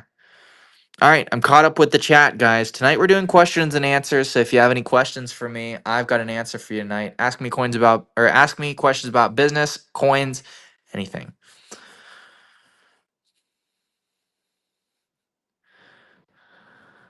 I know, me too, Amy. Ugh. But a lot of people just don't do their taxes because they don't know how to do them. Am I all feeling went into a regression there? Yeah, it's pretty cool. Probably costs a lot more to make coins that look like that, though, Dakota. This was worth a lot of money back then. Yeah, because the dies are gonna wear out quick, Dakota. Striking this high relief, you can only strike like maybe a couple hundred coins on a die like that before it starts cracking. Very expensive. Dies are like $500 today. It's very high purity beaver. When we tested it with the XRF gun, the XRF gun doesn't always get it right. In fact, they're usually off, but it tests fine silver. So it tests 999, so which means it's probably 91 to 93% silver. Somewhere in there. Yep. High purity silver. Yeah. Yeah, sometimes the XRF gun is crazy. I got my Globes and Pillars 8 Real, the one in my logo. I remember testing that with the XRF gun, and they're the same thing, Smallwood. They're just different devices. They do the same thing. XRF, I think, is higher quality, but the Sigma works just fine. I tested my Globes and Pillars 8 real. It tested 4 nines fine silver, and I was like, "Whoa, that thing must be wrong, or my thing must be fake." And the guy was like, "No, that thing's just off all the time." And I it got slabbed by NGC. It's real. Yeah. So yeah. Well, it's 90%, Vince. It's not 99%. It's not 999 silver. They didn't even have the way to the they couldn't do that. XRF is like $15,000. Sigmas are like 2,000. Yeah, XRF is very expensive. It's a lot more professional. It's like what scientists use. Pulitzer, Pulitzer. I got it in the safe, Beaver. I don't have it with me tonight, but I have to take it out one of these days. You guys have been asking me to see it. Ben spent so much on the Aurelius, into Bactria would be coming to me. Yeah, I believe you, Amy. Um, yep. Okay. Any more questions, guys? Q&A night. So if you got questions about uh yeah, well, you might start like in Bactria, Dakota.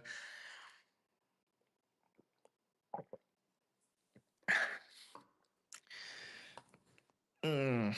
No, I don't have a team. I am all by myself, but I'm expanding into a physical location soon, and I will be hiring employees to be streaming for me, hopefully during the daytime, and then I'll still stream at nighttime.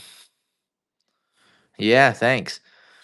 I looked around, and that is a very reasonable price on the coin. So tempted, but these coins are actually for a friend. That's just big money. Yeah, that makes sense, JP. Yeah. I conquered those little Greeks before they caused it. So what's the most you've ever spent on an ancient collection that you bought? So on an entire collection, I spent 20 grand on an ancient coin collection one time. And I bought the second one was like 11 grand. So 20 grand, that was by far the biggest that I ever spent just on ancient coins. Yeah. But ancient coins aren't really, I do world coins mostly. But yeah, ancients get expensive. So, iGear, what's up? Tonight's Q&A night. So, doing questions and answers about business, coins, whatever. Do you ever sell coins at coin shows?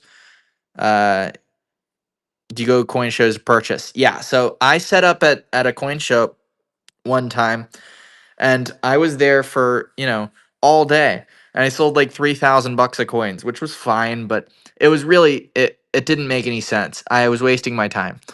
I can sell on Whatnot in 3 hours. I sell $3,000 coins. So it really makes sense to go to coin shows to meet people and to buy coins. So yes, when I'm going to Baltimore in March, just coming up in the next couple of weeks, I'm going to be buying coins and meeting people. I am not going to be um, selling coins.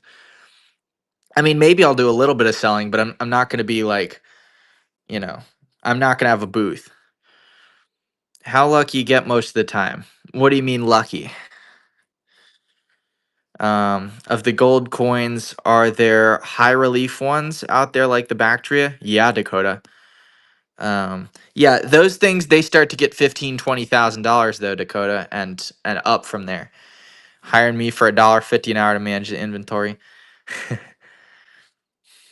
What's the coin? The plastic guy with the helmet. Yeah, Beck, that's that Bactrian tetradrachm. It's Indo-Greek silver from ancient Bactria. It's a Eucratides tetradrachm. Yeah, so that's pretty cool. I get serious trouble if high relief gold coins started being a thing. Yep, buying in bulk. Uh, what are you asking? Oh, how do I buy bulk? What? So what are you asking me? How do I buy bulk? Is that what you're asking? Second to first century BC, Beck. Sounds like I should start selling Whatnot, not coins, but gems, minerals. I have a retail store. Yeah, I mean, I love Whatnot. I think it's really cool. I actually, as a kid, I grew up collecting minerals, rocks and minerals and fossils. So that's pretty cool. I love fossils and minerals.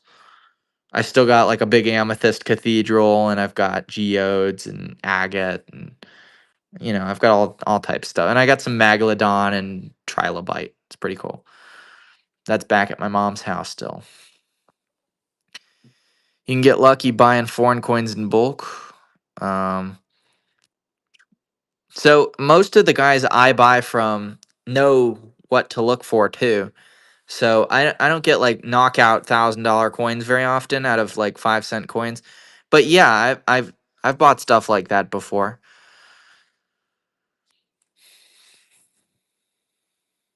Yeah, very yeah, it's a nice one back. Um, once spent $9 and a half pound and three ancient coins, world silver coins, 1840s mint era, large cent. Yeah, that's good. Want to see some of those 60s yen? You got it. Find them.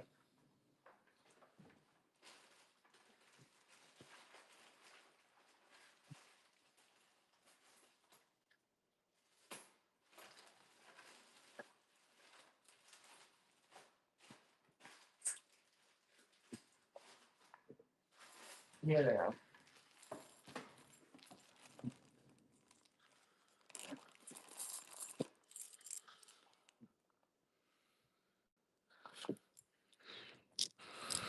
Here.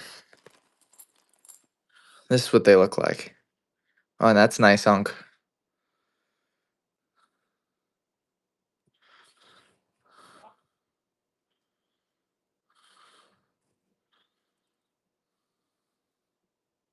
Yeah, it's a cool coin. There's the rice tree ones. I don't think I have any of the rice tree ones. The rice trees are like $4. These ones, I mean, these ones are a little bit better, but it's not a lot better. I'll buck and go this one if you guys want. 60% silver from Japan, 100 yen with the single phoenix. It's got the sun design. It's pretty cool. Japanese silver, 100 yen with the phoenix. Nice BU coin. Dakota's in. You got it. We're 15. Yeah, so I got those. Yeah, if you need some of those, Dakota, I got plenty. All right. Okay. Yeah, how many do you want? I got a whole bag of them.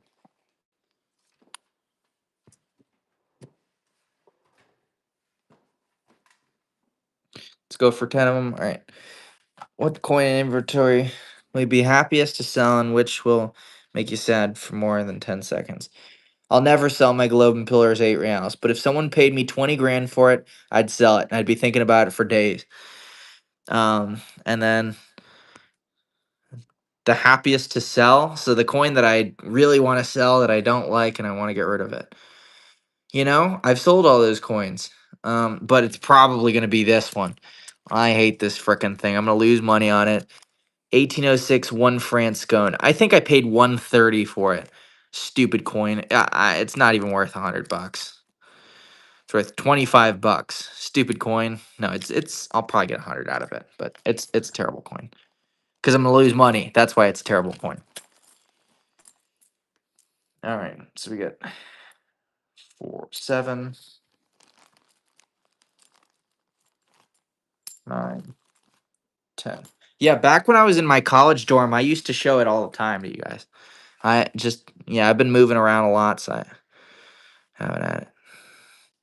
Yeah, so that's 10. 10 coins. Give me $42 for 10 of them.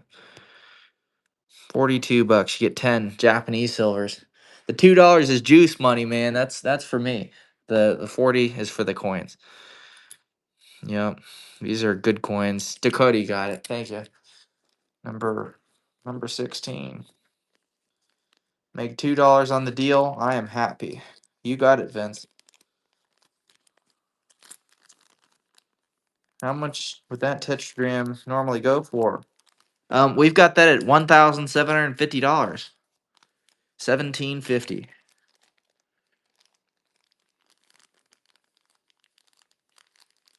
All right, let's do it, Vince. Here, what is that? Number 16 for Dakota. All right.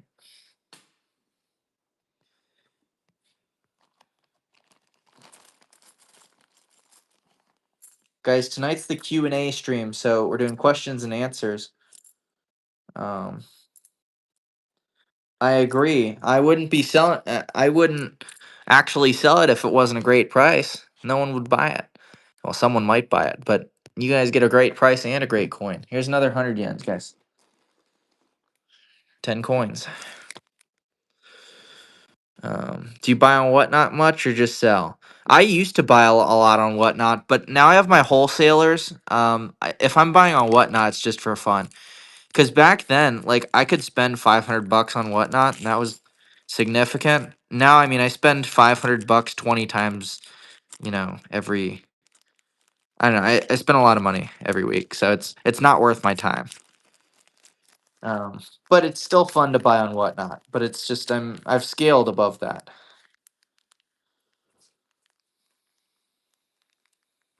Cool magic. We've got a Bactrian tetradrachm and a Eucratides tetradrachm. A Eucratides tetradrachm. Vince, number 17. Thank you.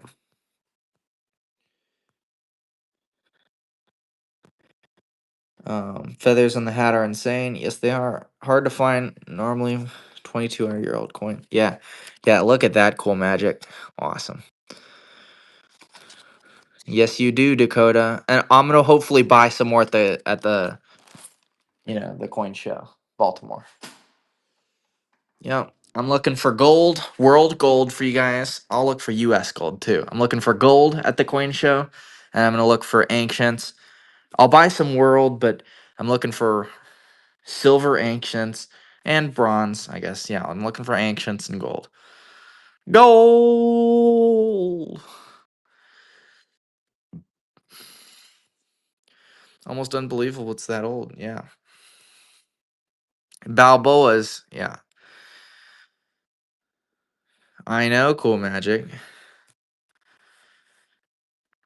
I can find ancient gold, but it's usually people want too much for it usually. It's hard to buy well. I can buy here's what say ancient gold it's wholesale is like $500 for a coin. The people want $1,000 for it, okay? Or like 1,100. And it's kind of a fair price, but it's not a fair price too. Like it's fair retail price, but I don't want to pay above that wholesale number, and you can't offer someone 500 when they have 1,100 for it. Like they won't even come down to 8 for it. Like, but that's how ancient gold is. It's like that. So that's why I don't get it very often. 1963 dime be 810. Um, yeah, Brandon, CoinSnap is not reliable. Basically, it's not worth that much. A 1963 dime is silver though, and so it's going to be worth probably about $2. Yeah, so it's worth more than 10 cents, but it's not worth 810. CoinSnap is not a reliable source for valuing coins or even identifying coins. It's really not that good. Everything from ancient Japan is beautiful. Yep. Gold wise, looking for Europe. Yeah. Templar gold, that would be cool. There are Viking coins, very difficult to find.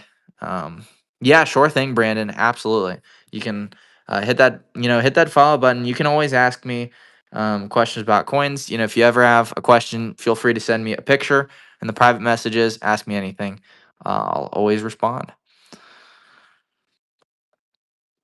Yeah, tonight, guys, we're doing Q&A, question and answer stream. So, guys, there you go, Chad. Yeah, CoinSnap's no good. Literally, I'm better. I'm better than CoinSnap by far. CoinSnap literally gets the coin wrong sometimes. Like you can take a picture of it and it literally tells you it's a different coin. Um, yeah, but so guys, tonight we're doing a Q&A stream. So ask me questions about coins, about business. How do I buy coins? How do I sell coins? How do I choose what to buy? How do I choose what to send to get graded? Anything. Yeah, Dakota. Stuff's cool.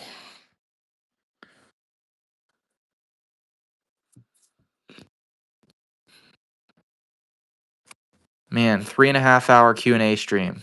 Time flies. Do you have a decent amount of free time, or are you usually working 24/7? Greasel, I choose to work a lot.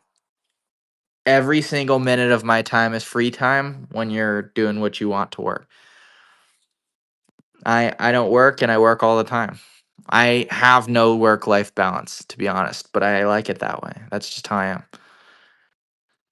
And when I worked a 9 to 5, I was super tired when I got home and I couldn't wait to rest, but it's not like that anymore with my own business.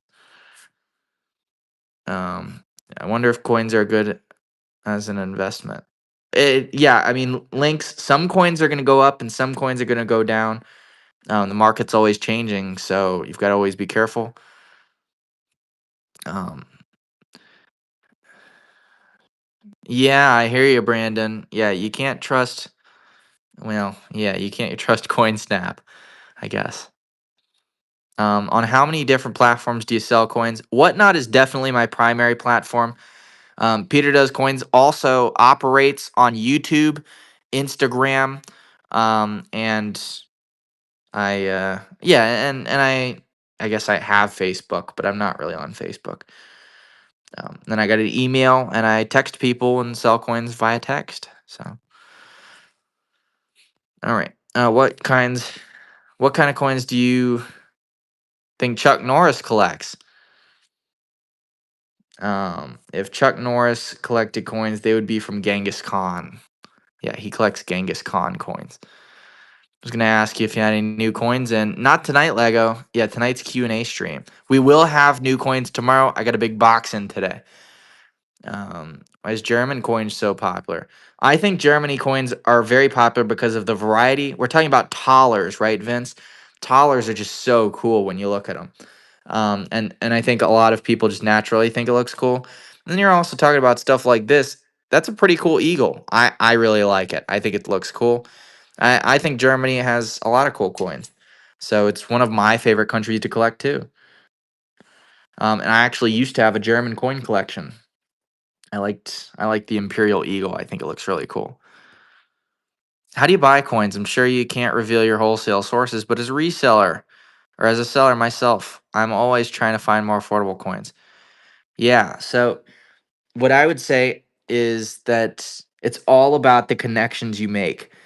Um, you have to. So I one of my connections is the coin shop that I used to work at, the coin and gift shop.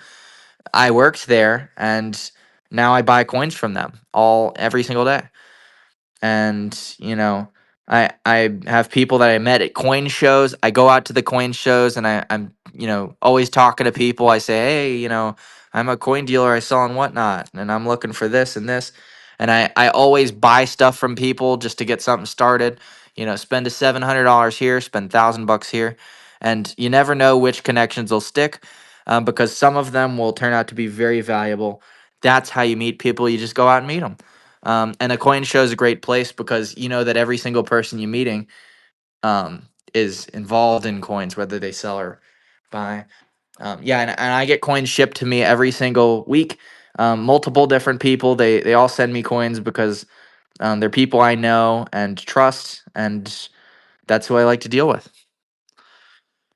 Um, would the Bactrian coin be a good candidate for grading? Smallwood, I believe that the Bactrian coin probably was graded, but I'm not a big fan of grading ancient coins because the same people who like to buy, so there's a lot of people who only buy graded ancient coins and people who only buy raw ancient coins and even crack them out if they're graded. I think that one was probably cracked out. But on a coin like this, it's got really high relief. And if you had it in a plastic slab, you'd only see it from this angle. You wouldn't be able to turn it that way and look at all that. So I think that's why it's raw. But yeah, I mean, it would be fine to grade. Um, but I wouldn't grade it like as a seller because I would wait for months and then I don't think it would be more desirable. I think the same amount of people would still buy it. I just find creative solutions make less effort. Yeah, knowledge is king. It might go up with them, might stop mint pennies. Here's what I think about that, Brandon. So Yeah, if they stop making pennies, which I think is a good idea, um, then there won't be any new pennies. But Brandon, keep in mind that there's still, you know, 50 billion pennies out in circulation. You're still gonna find them on the street. It's still just worth a cent. It's gonna be, over 100 years before they start being worth money, in my opinion. Um, Maybe more people start collecting coins because in the news you see, okay, look, pennies are going out. I better start collecting them. So some people start hoarding them, and if people are willing to pay for it, there's definitely someone willing to sell you it. So prices will start going up a little bit, but I don't think it'll stick for that long. Successful people are always workaholics. Anyone who says otherwise is trying to sell you something. You know, if I ever flip the table on something, it's a coin found in Scotland, 1200, it's a pot of gold. How much does the rim of the coin factor into the grading of the coin? Okay, if we're talking about U.S. coins, Rumble, the obverse of the coin is more important than the reverse. Sometimes sellers they'll turn the coin around and say, "Look at the reverse, guys. What is that? A 6-6?" It doesn't matter. It doesn't matter what the reverse is. The obverse is graded proportionately more. It's more important than the reverse. Yes, if the reverse has a big scratch, that's obviously going to affect the grade. But the obverse is more important than the reverse for PCGS when they're assigning a grade. So you want to look at the cheek, the field, the front, the chatter. That is what really matters. The rims matter some, but they're not as important. However, the rims on the front are more important than the rims on the back. When buying coins, what's the best way to figure out a fair price? To use Gray Sheet? I do use Gray Sheet. Wholesale bid's always a great thing to do. However, Jason, it depends on the coin. Some coins I will pay Gray Sheet. Some I'll even pay more than Gray Sheet for. Like a really nice seated $half. Sometimes I'll pay more than Gray Sheet. Usually not more, but I might pay full Gray Sheet. Some coins, most U.S. coins, I have to pay back of Gray Sheet and hopefully sell it for Gray Sheet. And so that's but it's still a good marker of price. Say if it's 25 bucks in Gray Sheet, I know, okay, I can pay more than $5 for it. I can probably pay 15 bucks for it, if that makes sense. I might even pay 20. Probably not 20. I might pay 18 though. Here's a question: how do you keep track of logistics? What do you mean logistics, Dakota? I guess they're all up in my head. I mean, what kind of logistics though?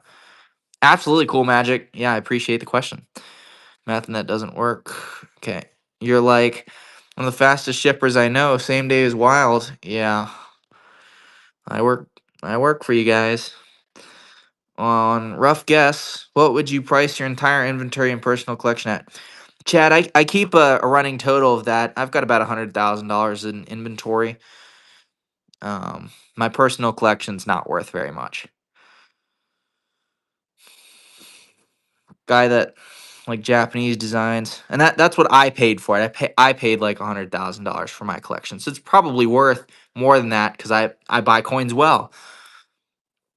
Um, the guys that like Japanese designs, like Korean as well. Yes, I agree. Korean is very cool, but they're often very expensive. Korean Empire makes very rare coins. There's not a lot out there to go around. Which might be why it's not so popular. People see a $200 price tag and they say, you know what? I'll go with the Japanese one for 30 bucks. Um, I guess to elaborate, how are you able to get coins to USPS ship so efficiently? Lose my mind trying to keep track of that many so often. Yeah, I mean it's just I just do the same thing every day. I sticker the coins. I sell them. I have the item number and I have the date that I sold it on. So I have the item number and I just write the item number on each item. And I ship every day, so I don't need to write the date on the coins. But I print out all the things and I just look. And on the receipt, it says, okay, item number 18. Oh, that goes to Dakota. And then I just slip it in your package and ship it. That's all there is to it. Yeah, I work a lot. That's true. I Takes 2 to 3 hours shipping, and then I go deliver it. Yeah, it takes a while, but use Whatnot to store that info, or do you keep a record elsewhere? Like of okay, so Whatnot automatically has a record of all of my sales. So if we wanted to look at the video receipt, Dakota, we could check the video receipt. What date anything? What number 310, number 18. We could see what that sold for 6 months from now. I think they might delete it maybe after 6 months or something. But say in June, if we're wondering, you say, hey, I never got that coin from March 10th. Can you check the tracking? Yeah, we can check it, and whatever. Obviously by then you should have reached out if your coin didn't arrive 3 months later. But you know what I'm saying? Yes. Whatnot keeps the record. I don't have to do that. Yeah. Yeah, it's all in the digital. I don't have paper records. Oh, Dakota bought number 18 on March 10th, 2025. No, definitely not. Yeah, and I just compile. So what happens with the deposits, how I can record that is, after each show, I can cash out, and it uses Stripe, which is it transfers the money electronically directly into my payment. Yeah, exactly, into my bank account. And so if I look at my show today, I've sold $707. And so it'll subtract fees. So say that's $638 or something. Then that's what I'll be able to submit into my bank account. It'll send me a check, and it'll clear in a couple of days. Um, and then I'll just record that. So all the coins, I just sold $638 in coins. Um, that's what I use for accounting. So I don't have to do every single coin like, oh, I sold this one for $5, this one for $10. I don't do that. Vescas, thanks for the raid, man. Vescas. Yeah, it's straightforward, but when I show people, it's kind of complicated what I do. I'm explaining it lightly. But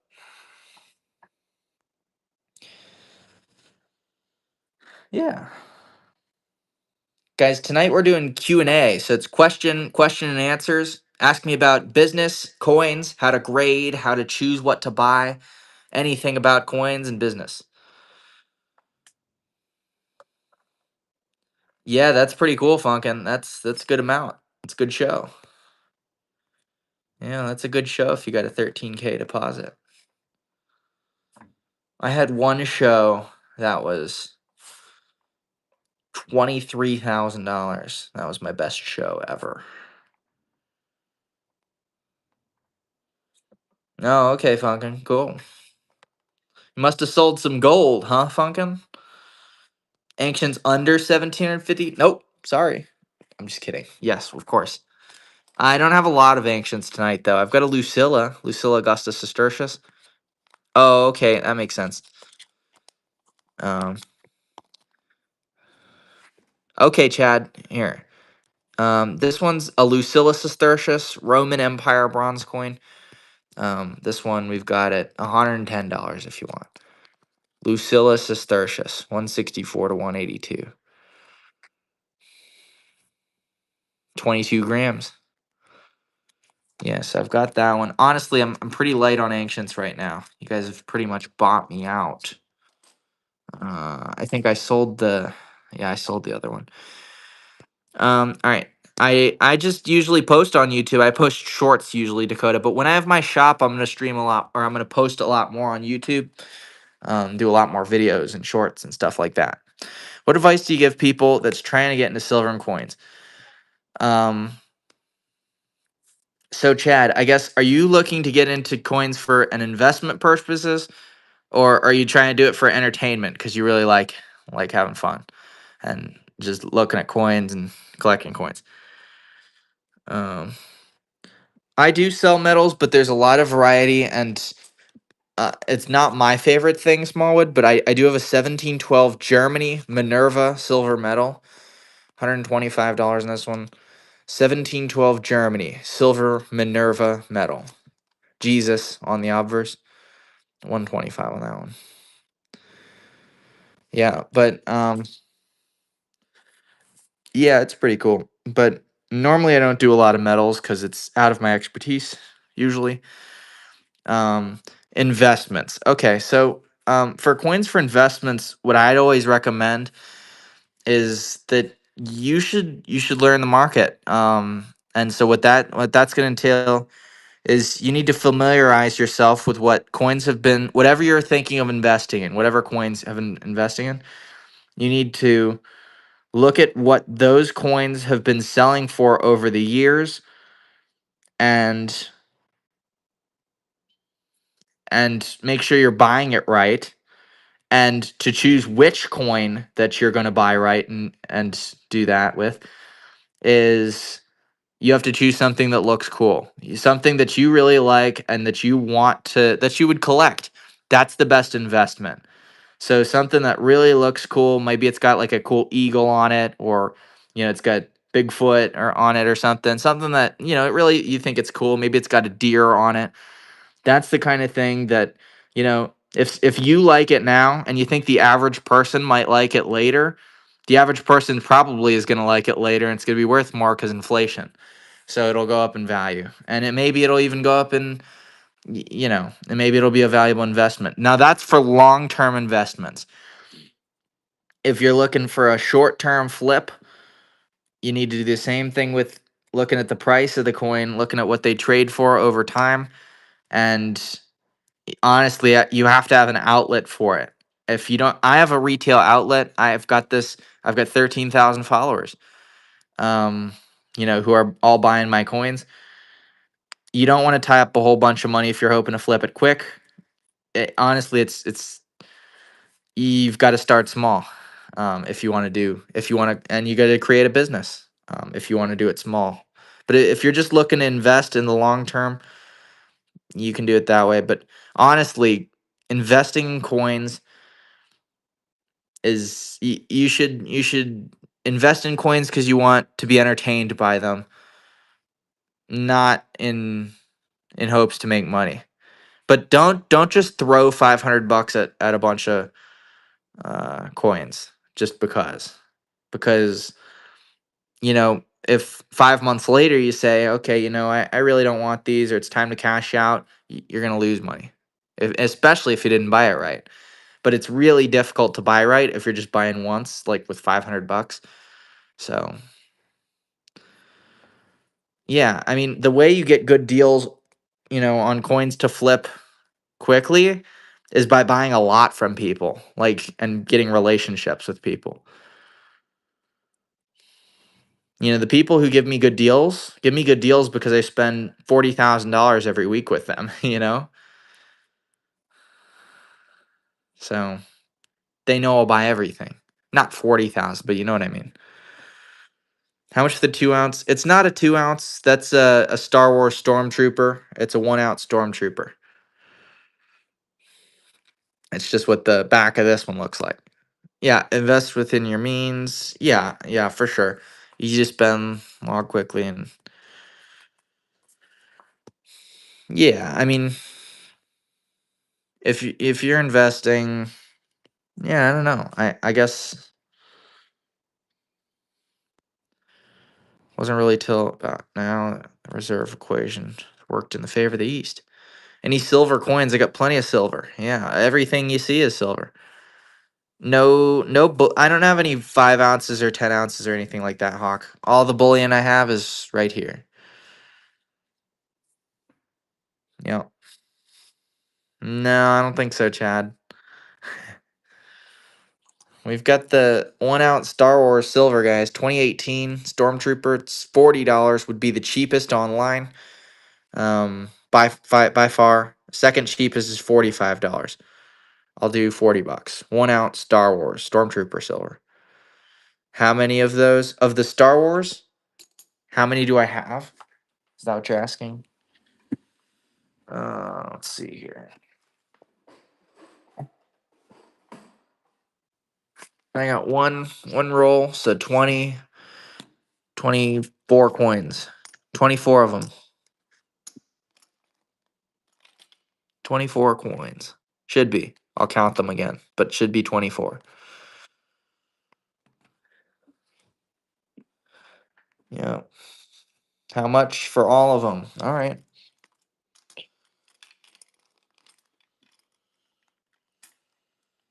Let me count it up, make sure. Um, yeah. I after a 5 yang. 5 yang is dollar sized, right? I after. If it's dark and dirty, don't clean it. I would love to see pictures of it. It's if it's real, it's going to be a very valuable coin. Absolutely. Very rare. Yes. Send me a picture of it. I'll tell you what I think.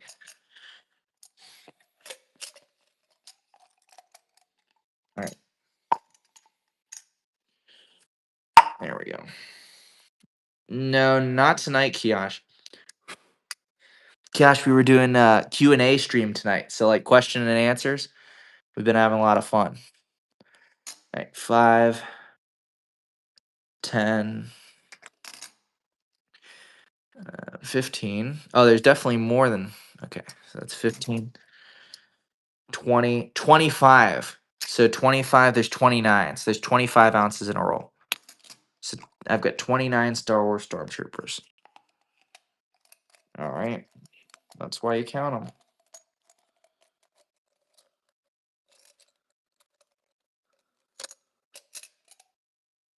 Okay, sounds good, after. Yes.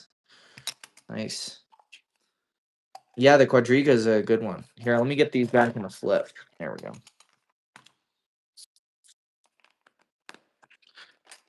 All right. Come on. Okay. Okay, so I'll do.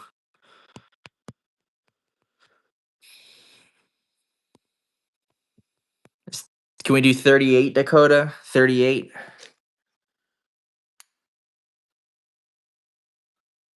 There you go. That's awesome. Cool. Yeah, that's good.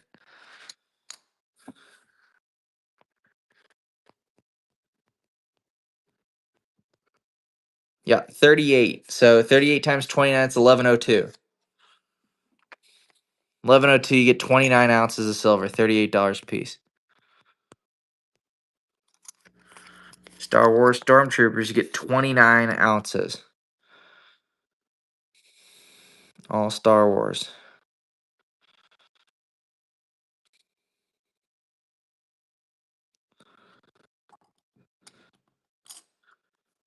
All right, let me know what you want to do there.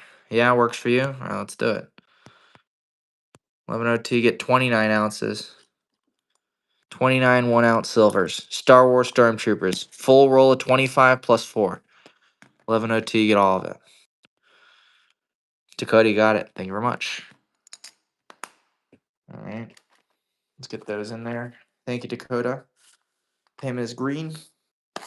All right, get this in here.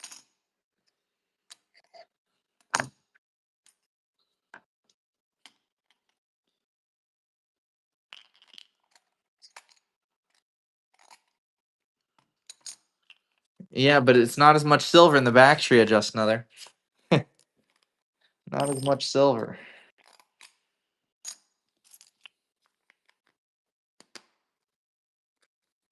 All right, there we go. Oh, that sounds cool.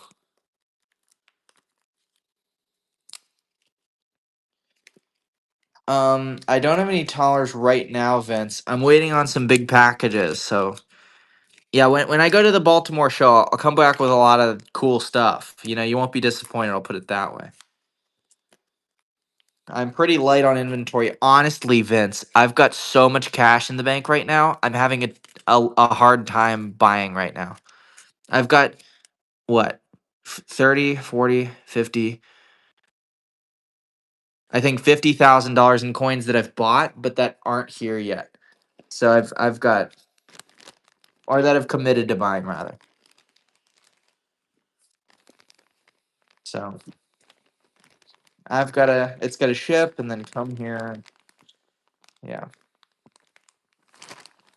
I'm running out, but I got plenty of coins. But that's why I don't have like a lot of new stuff like Toller. I've just been buying local.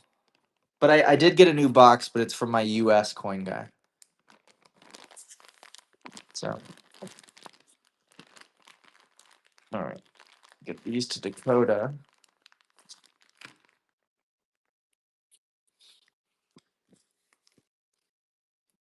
All right. Yeah, I don't have any US tonight, Dakota. I just got this box. We'll be doing it. I wanted to do it tomorrow. Yeah, I've got to wait till tomorrow. Um, but yeah, literally, a guy bought all my peace dollars yesterday. Okay, 18 there. Cool. Yeah, I've got.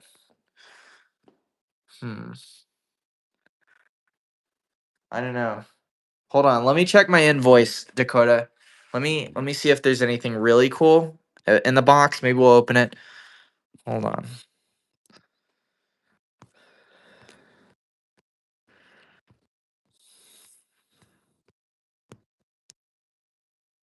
I don't think it's too much. Okay, so there's a big bag of Morgans in there, and peace dollars. And then I bought a bunch of commemorative silver dollars.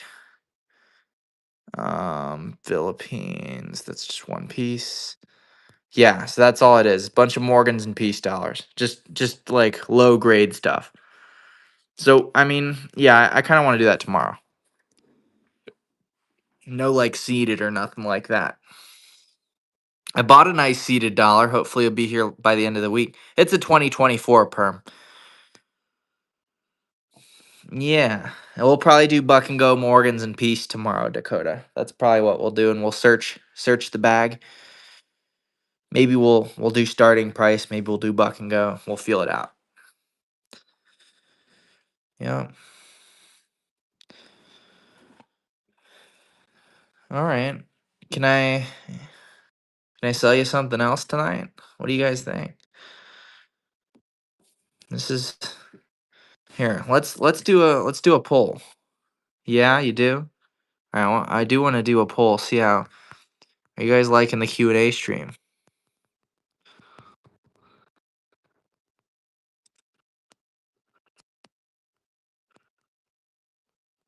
What do you guys think?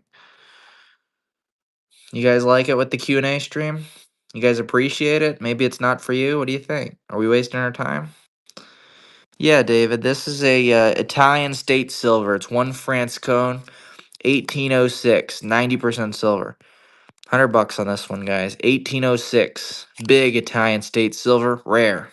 One France cone. $100 there. Looks like JP's in. Italian states silver. One France cone. Buying coins from you as well, yeah. JP, got it. Thank you very much. All right. Number 19. All right.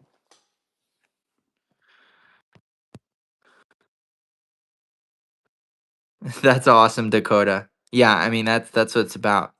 Top Q&A. Awesome. Yeah, I appreciate the feedback, guys.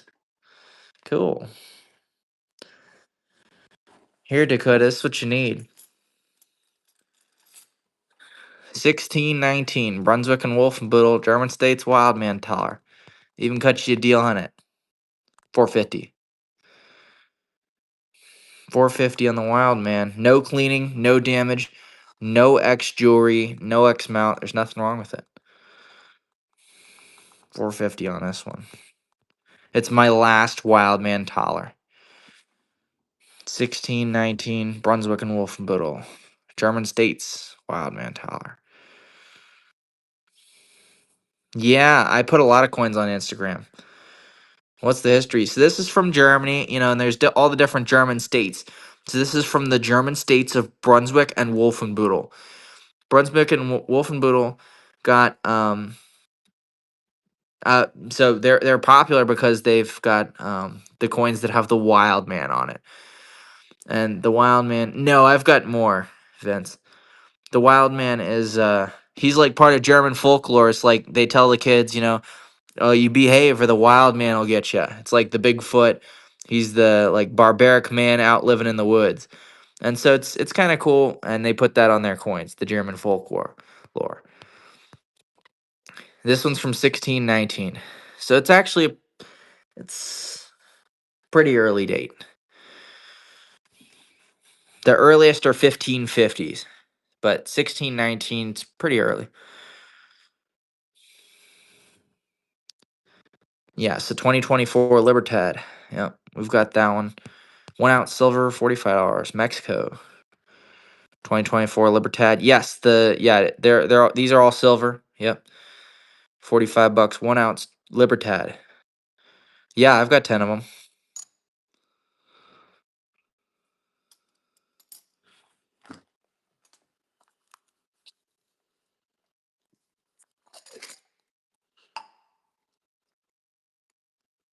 Five, 7, 10.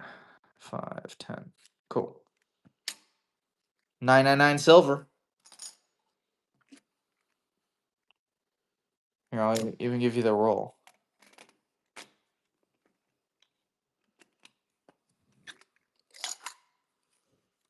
All right. You get 10 2024 Libertads. I know it looks like not a lot, but there are 10 coins in there. You get 10 coins. I'll give you 440. 10 2024 1 ounce Libertads from Mexico.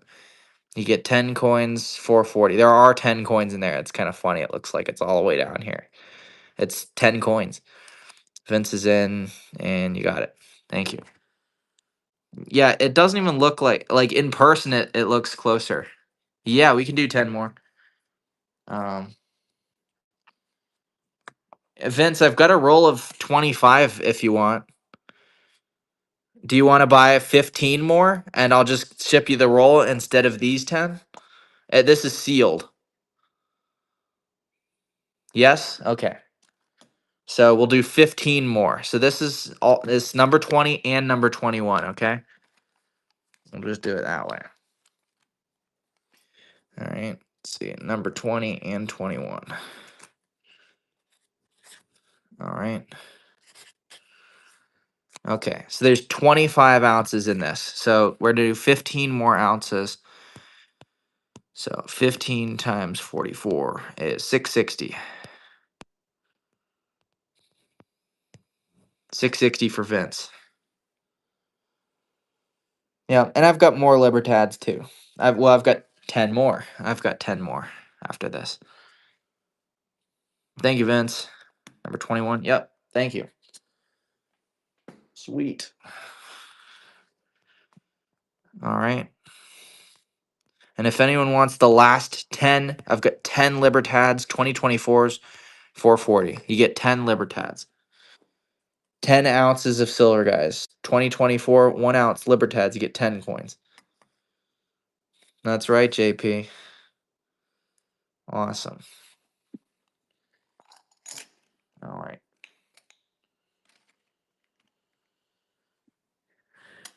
All right, that's the rest of my Libertads.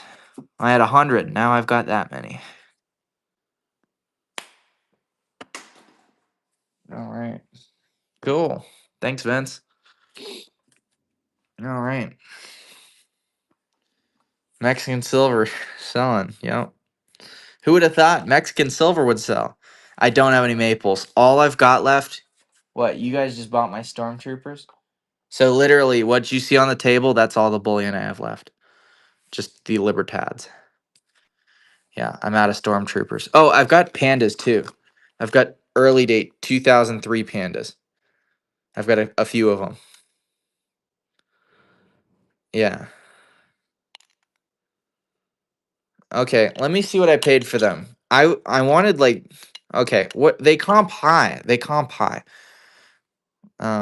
Like $80, but I wanted like 65, then I wanted 55 and no one was bidding. Let me check what I paid for them.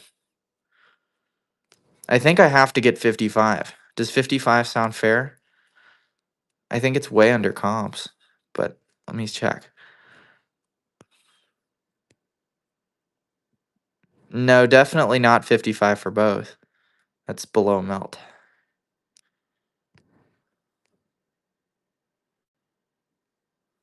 Okay, let's see here what I paid.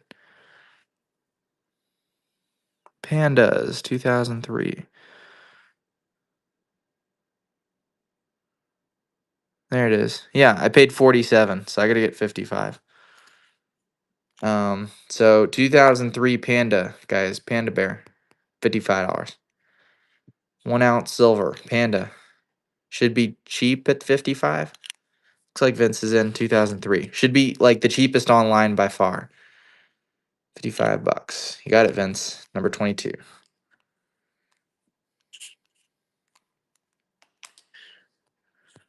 Next up. Yeah, well, I don't care about these. You guys can have them. If you guys are buying my silver, you can have it. 55 bucks in the Panda. I only got a few of these anyway.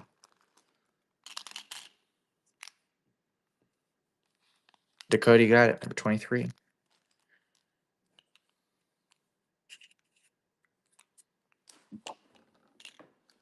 Yeah, I've only got a couple left anyway. Here, you guys want 2 of them? Yeah, there he is. 2 of them for 110, guys. 2003 Panda Bears. You get both of them. 2 coins. 2 Panda Bear silvers. You get 2 of them. 2 pandas, guys. This is for both of them. You got it. Number 24.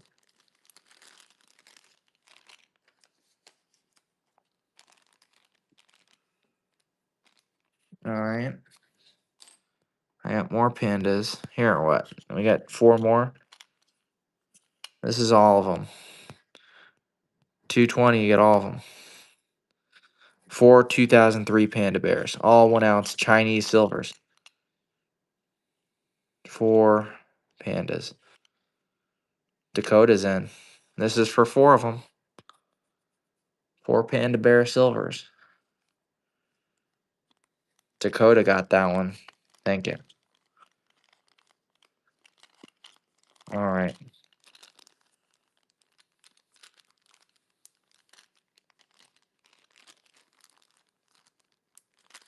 That's 24 and 25.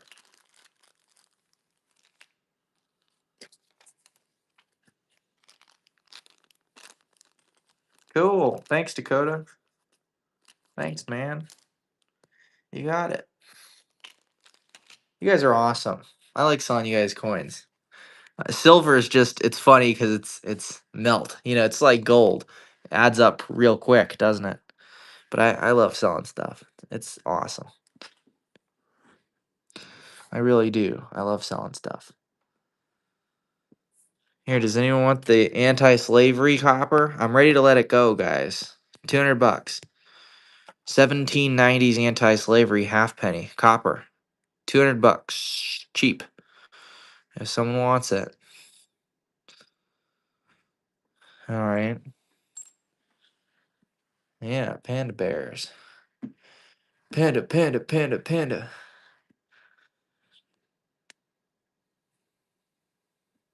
Yeah, everybody likes old pandas. Panda. I love panda bears. I like the bears. I like panda bears. Like the animal. Awesome.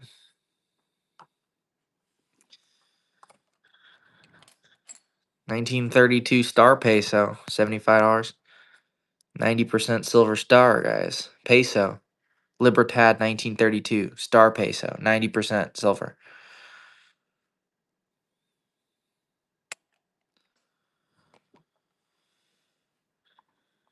Yeah, that's good.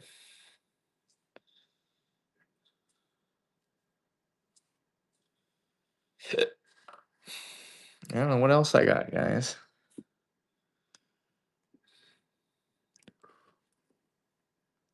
Got more of that Latvia. You know I do.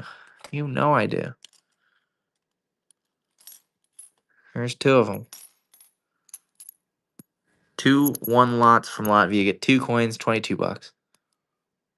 Latvia silvers, you get 2 of them. 2 Latvia silvers. Both of them, guys. Dakota got it. Number 26.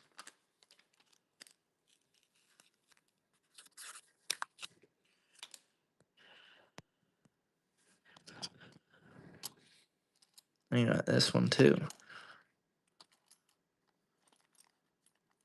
No Russian tonight. You guys, actually, I have a low grade Russian. I saw this earlier. I bought this really low grade Russian, but it's 1769. You can have $10. Old Russian 10 Cruiser or 10 Kopek. It's 10 Kopek silver, really low grade, 1767. But it's Russian silver. No Estonia. Nope. At a 2 Lottie for $22. 1925 Latvia silver. No Lithuania. South Africa Rand. I had one last night, Steve. We sold it. I got a Newfoundland 50 cent, $35. 1882 Newfoundland. Queen Victoria silver, 92.5%. Yeah, Dakota's in for that one. Newfoundland silver. Oh, you'll probably like this one. I got this is a good one. Dakota's in. You got it. Number 27.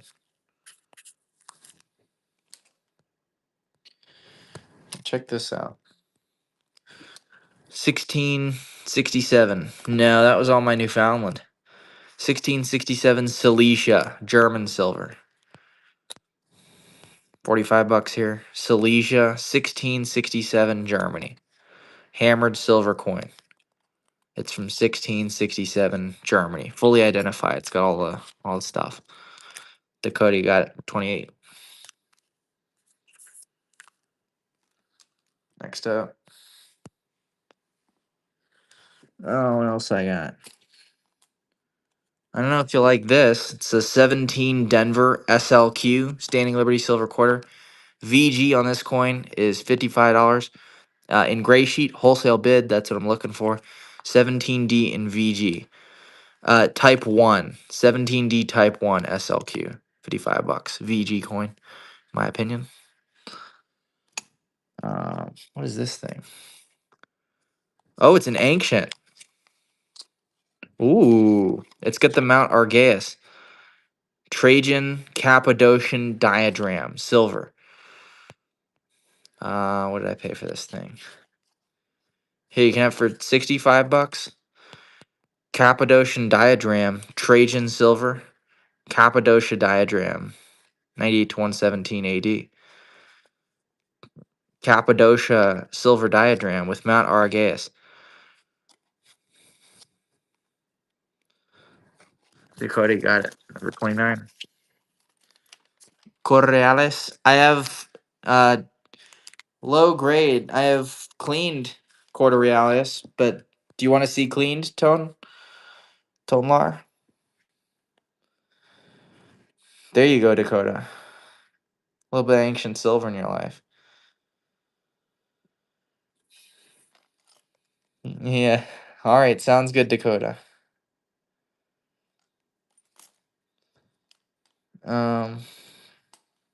Yeah, Tonlar. I've got quarter reals from Mexico, but they're details like VF details cleaned. I don't know if you want that stuff. I have to go get it if you want. More older German. Um, like how old? Like 1800s or like 1900s? Oh, like 1600s German?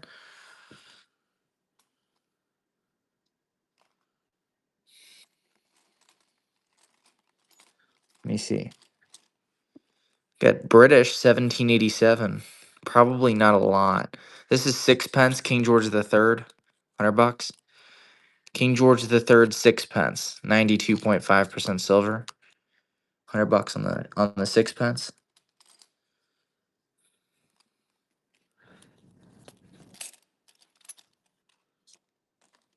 Let's see here. Old 1600s.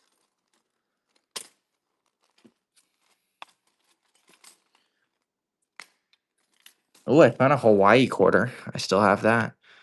125 on this one. 1883, guys. Kingdom of Hawaii. Silver quarter. 125 on that one. I thought it's cheap already. I'll run it stupid cheap. 115. Kingdom of Hawaii silver quarter, guys. Very cheap. 115. All right. Yeah, it doesn't look like I have any more Germans. I'm looking. I've got this Austria 1787, 1780. $10 on this one. Half Cruiser, Austria, Maria Theresa. Yeah, it looks like just another guy likes it. $10 on that one. 1780 Austria, not Germany, but it's close. You got it. Number 30.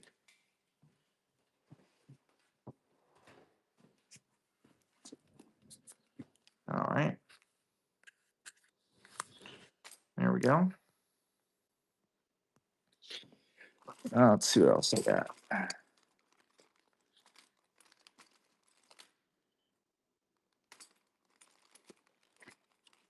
What is this?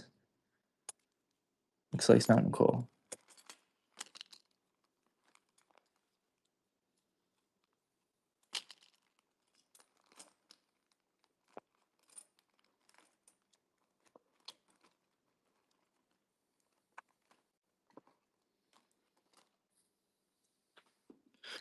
All right. Here's a 1879 Hungary 1 forint. $20 on this one. Hungarian silver coin. 1879 Hungary. 1 forint. Silver. And I got 1765 20 cruisers. $25. Austria silver. This is 1765 Austria. 20 cruisers silver. $25 here. Austria, guys. Just another's in silver. 20 cruisers. Just another, you got it. Number 31.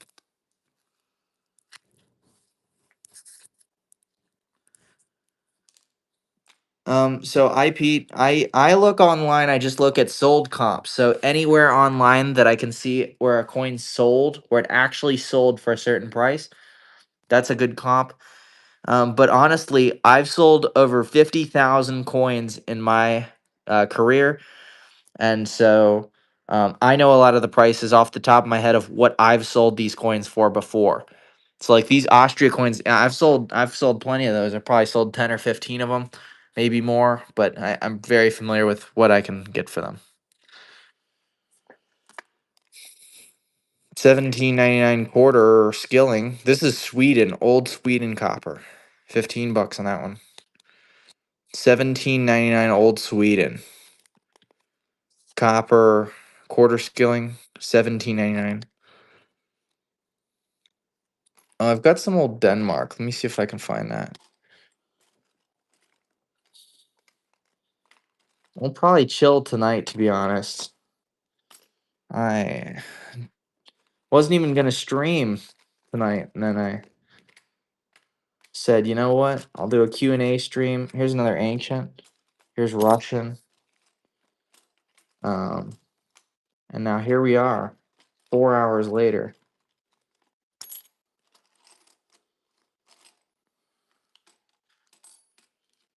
All right. No Ireland tonight. So this is Cornelia Salonia silver, guys. Cornelia Salonia silver. It depends what the price is, but yes, Pete, Roman coins are very collectible. This is a Cornelia Salonia, wife of Gallienus silver.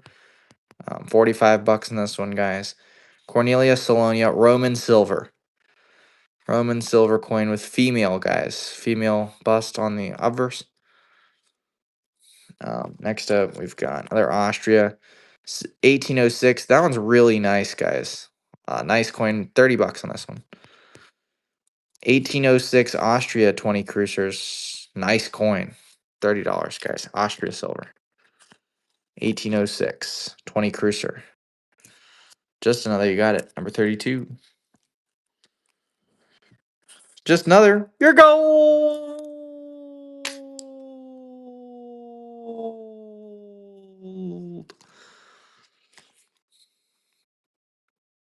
And here's an 1830. This one's cheaper, guys. 20 Cruiser. I'll do this one for 15 bucks. Lower grade 20 Cruiser. Silver from Austria, guys. 1830. 15 bucks on that one. Austria silver. JT got it. Number 33. Next up, we've got 1816, 1/6 of a taler. German state of Prussia. Silver. 15 bucks here. 1816 Prussia, guys. German states 1/6 taler. Silver from the German states. 1816. Prussia. JT got it. Number 34. Thank you. Next up. Got a Russian 50 kopecks, 1897 Tsar Nicholas II, silver. This is from Russia, guys. 35 bucks on this one. Russia, 90% silver. 1897. Silver, guys, $35. 50 kopecks. Russia. $30 is the cheapest. 1897 Russia. 50 kopecks, guys, silver. 1897 Russia. JT got it. Number 35. Next up, we've got. Here's Netherlands, 2.5 golden, 1939. Silver, 72%, 25 bucks on that one. Netherlands, 2.5 goldens, 1939 silver. 72% with Queen Wilhelmina on the obverse. JT's in. You got it. Number 36. Next up, we've got Mauritius half rupee with the deer. 91.6% silver. We get 20 bucks on this one. King George V. British colonial Mauritius. African colonial silver from 1934. They only made this coin for 1 year and they only made 1 million coins. 20 bucks, guys. Mauritius deer silver, half rupee, 1 year type, million minted. 91.6% silver from Africa, Mauritius. Next up, here's another Sweden. This one's 83, 50 ore. 15 bucks on this one, guys. Swedish silver coin. 1883 Sweden, 50 ore, silver. Swedish silver, guys. 15 bucks. Looks like Vince, you got it. Number 37. Next up, we've got 1787 King George III silver sixpence. Guys, 100 bucks on this one. 92.5% silver from Great Britain. 1787 British sixpence. 100 bucks. Also have a German Minerva silver medal. 1712 silver. Jesus on the front. 125. Silver medal, guys. Jesus medal. 1712 Germany. Minerva medal. 125. I'll let it go for 100 bucks. One shot, 100 bucks. 1712 Minerva silver medal. Germany, guys. $100. 90% silver. All right. Oh, here's a good coin. I've got Haiti, guys. 1890 Haitian. 50 cent. 35 bucks on this one, guys. 50 cents from Haiti. 83.5% silver. 1890. It's a Haitian 50 cent. I don't get that in very often. Vince is in. You got it for 38. Next up. Very tempted to. Well, I'll tempt you at 95.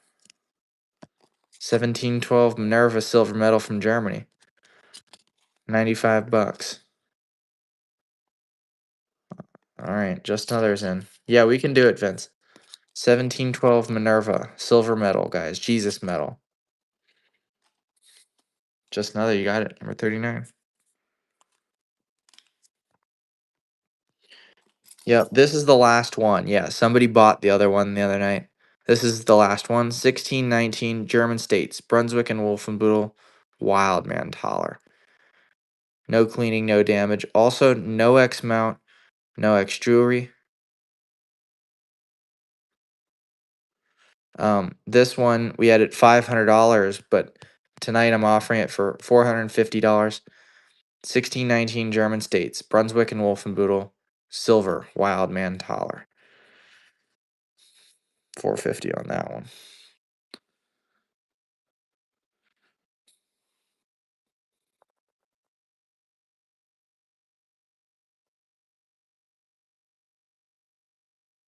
He's looking at you, Vince.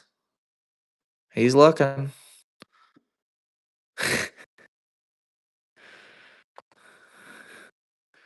Yep, that's cool. He'll be waiting. He's waiting, Vince. All right. Yeah, absolutely. Just another.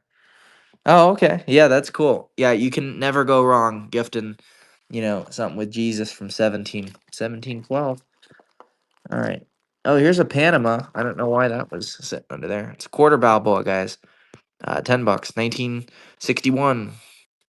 90% silver, guys. Quarter Balboa. It's Panama. JT.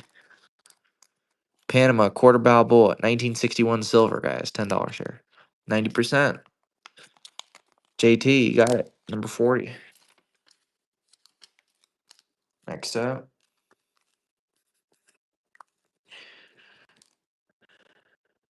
Oh, you guys want Queen Victoria? Oh, and here's another Austria. Man, we got. I'm just grabbing everything. I got all the cool stuff. That's my job, isn't it? That's my job. To have the cool stuff. All right. Here, check this out. 1885 Queen Victoria British Half Crown. 92.5% silver. $75 in this one. British Half Crown. Queen Victoria Young Head. No damage. $75 there, guys. 925 silver. I'll do it for $60. $60.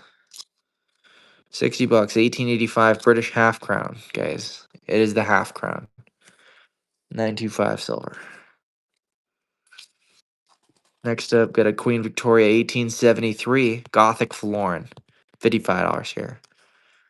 1873 British Gothic Florin. 92.5% silver from Great Britain. $55 there. Next up, we've got another Austria. 1805 20 cruisers. $25 here, guys. Austria silver. 20 cruisers silver. 1805 Austria, guys. JT's in. This is Austria silver. 20 cruisers 1806. 1805. JT got it. Number 41. Next up, we've got a 1974 Proof Haiti 50 gourds. Silver, guys. $75 in this one. Haitian Olympic silver proof coin. 1 year type 1974. 50 gourds. $75 on that one. Got a Straits. No, not Straits. It's a Hong Kong. British Hong Kong trade dollar. 1899. $100 on this one. 90% silver. Hong Kong trade dollar, guys. 90% silver. $100 on that one. All right. I got some Libertads left, guys. 2024 Mexico Libertad silver. $45. 1 ounce Libertad 2024, guys. $45 on that one. 1 ounce silver, Mexico. All right. Next up. Here, does someone want to take the Serbia dinar? 5 dinar from Serbia, guys. 90% silver. $75 on that one. 5 dinar from Serbia. 90%, guys. $75. Pass on that one. Yeah, not today. They're not more. They're $32 an ounce, but for Libertads, they're always with a premium. Buy everyone you got, $30. Yes, sir. Yeah, silver's a low margin game. Every dollar counts. Silver bullion, I mean. I would JT, but I'm actually losing at 40. I can't. I would go 43. 43 is my break even if you want. 2024 Libertad, 1 ounce silver, $43 is fine. Wholesale is 39.5, I think. So yeah, you got it. Number 42. So minus fees, that's right there. 43 times 0.07. Or yeah, it's 39.6. So I made 20 cents. I'll take it. No, these are 1 ounces. I hope they are. Boy, if they're 2 ounces for $40, man. Um, yeah, those are 1 ounces.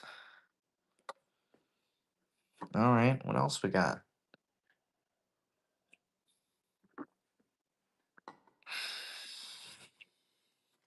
Here I got Germany. Are Maple Leafs premium, Vince? How much are you paying for Maples? I guess Eagles too. Eagles, I can buy Eagles at 2 over at my local spot, I believe.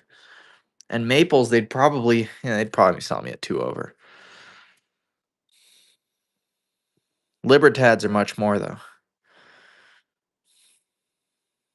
Yeah, it's pretty rare. Just another. Yeah. All right, check this out. Germany, guys. Yeah, that's true. 1935 5 marks, 90% silver. $20, guys. 1935 D, 35D Germany, 1 mark, 5 mark, 90% silver. All right. Mexico, 2024 Libertad silver, Mexico, $45. 1 ounce Libertad, 2024 Mexico silver coin, 1 ounce 999 silver, $45. Mexico Libertad. Yeah, that's what we got there. Here, this gold coin's the Italian 2 lire 1916. This one's cleaned, guys, $30. Cleaned, $30. Italian silver, 2 lire. I got it, Vince. Yep. Yes, sir. I was like, there are some ounces, I guess, technically retail, everything's above premium or above melt. But wholesale, that's true. 1914, guys. Here, $40. This is a good one. Italian 2 lire silver, guys. You get the 4 horses. It's the quadrupedal, and they got the chariot. $40. Italy, guys. That's a cool one. I think that's my last nice one. The other 2 are clean. I got a Peru half sol, 50% silver from 1929. $20, guys. Peruvian silver, half sol, 50% silver from Peru. Libertad, $20. All right. Yeah, all right. Anything else that you guys saw earlier that you want me to run? Here, I've got this Tibetan silver. I'll sell it for $30. 1890 1907 Tibetan silver coin, guys. 1 ta'anka. $30. Tibetan silver. Next up, we've got Italian silver, 5 lire. 1876 Italy, guys. 90%. $40 on the Italian 5 lire.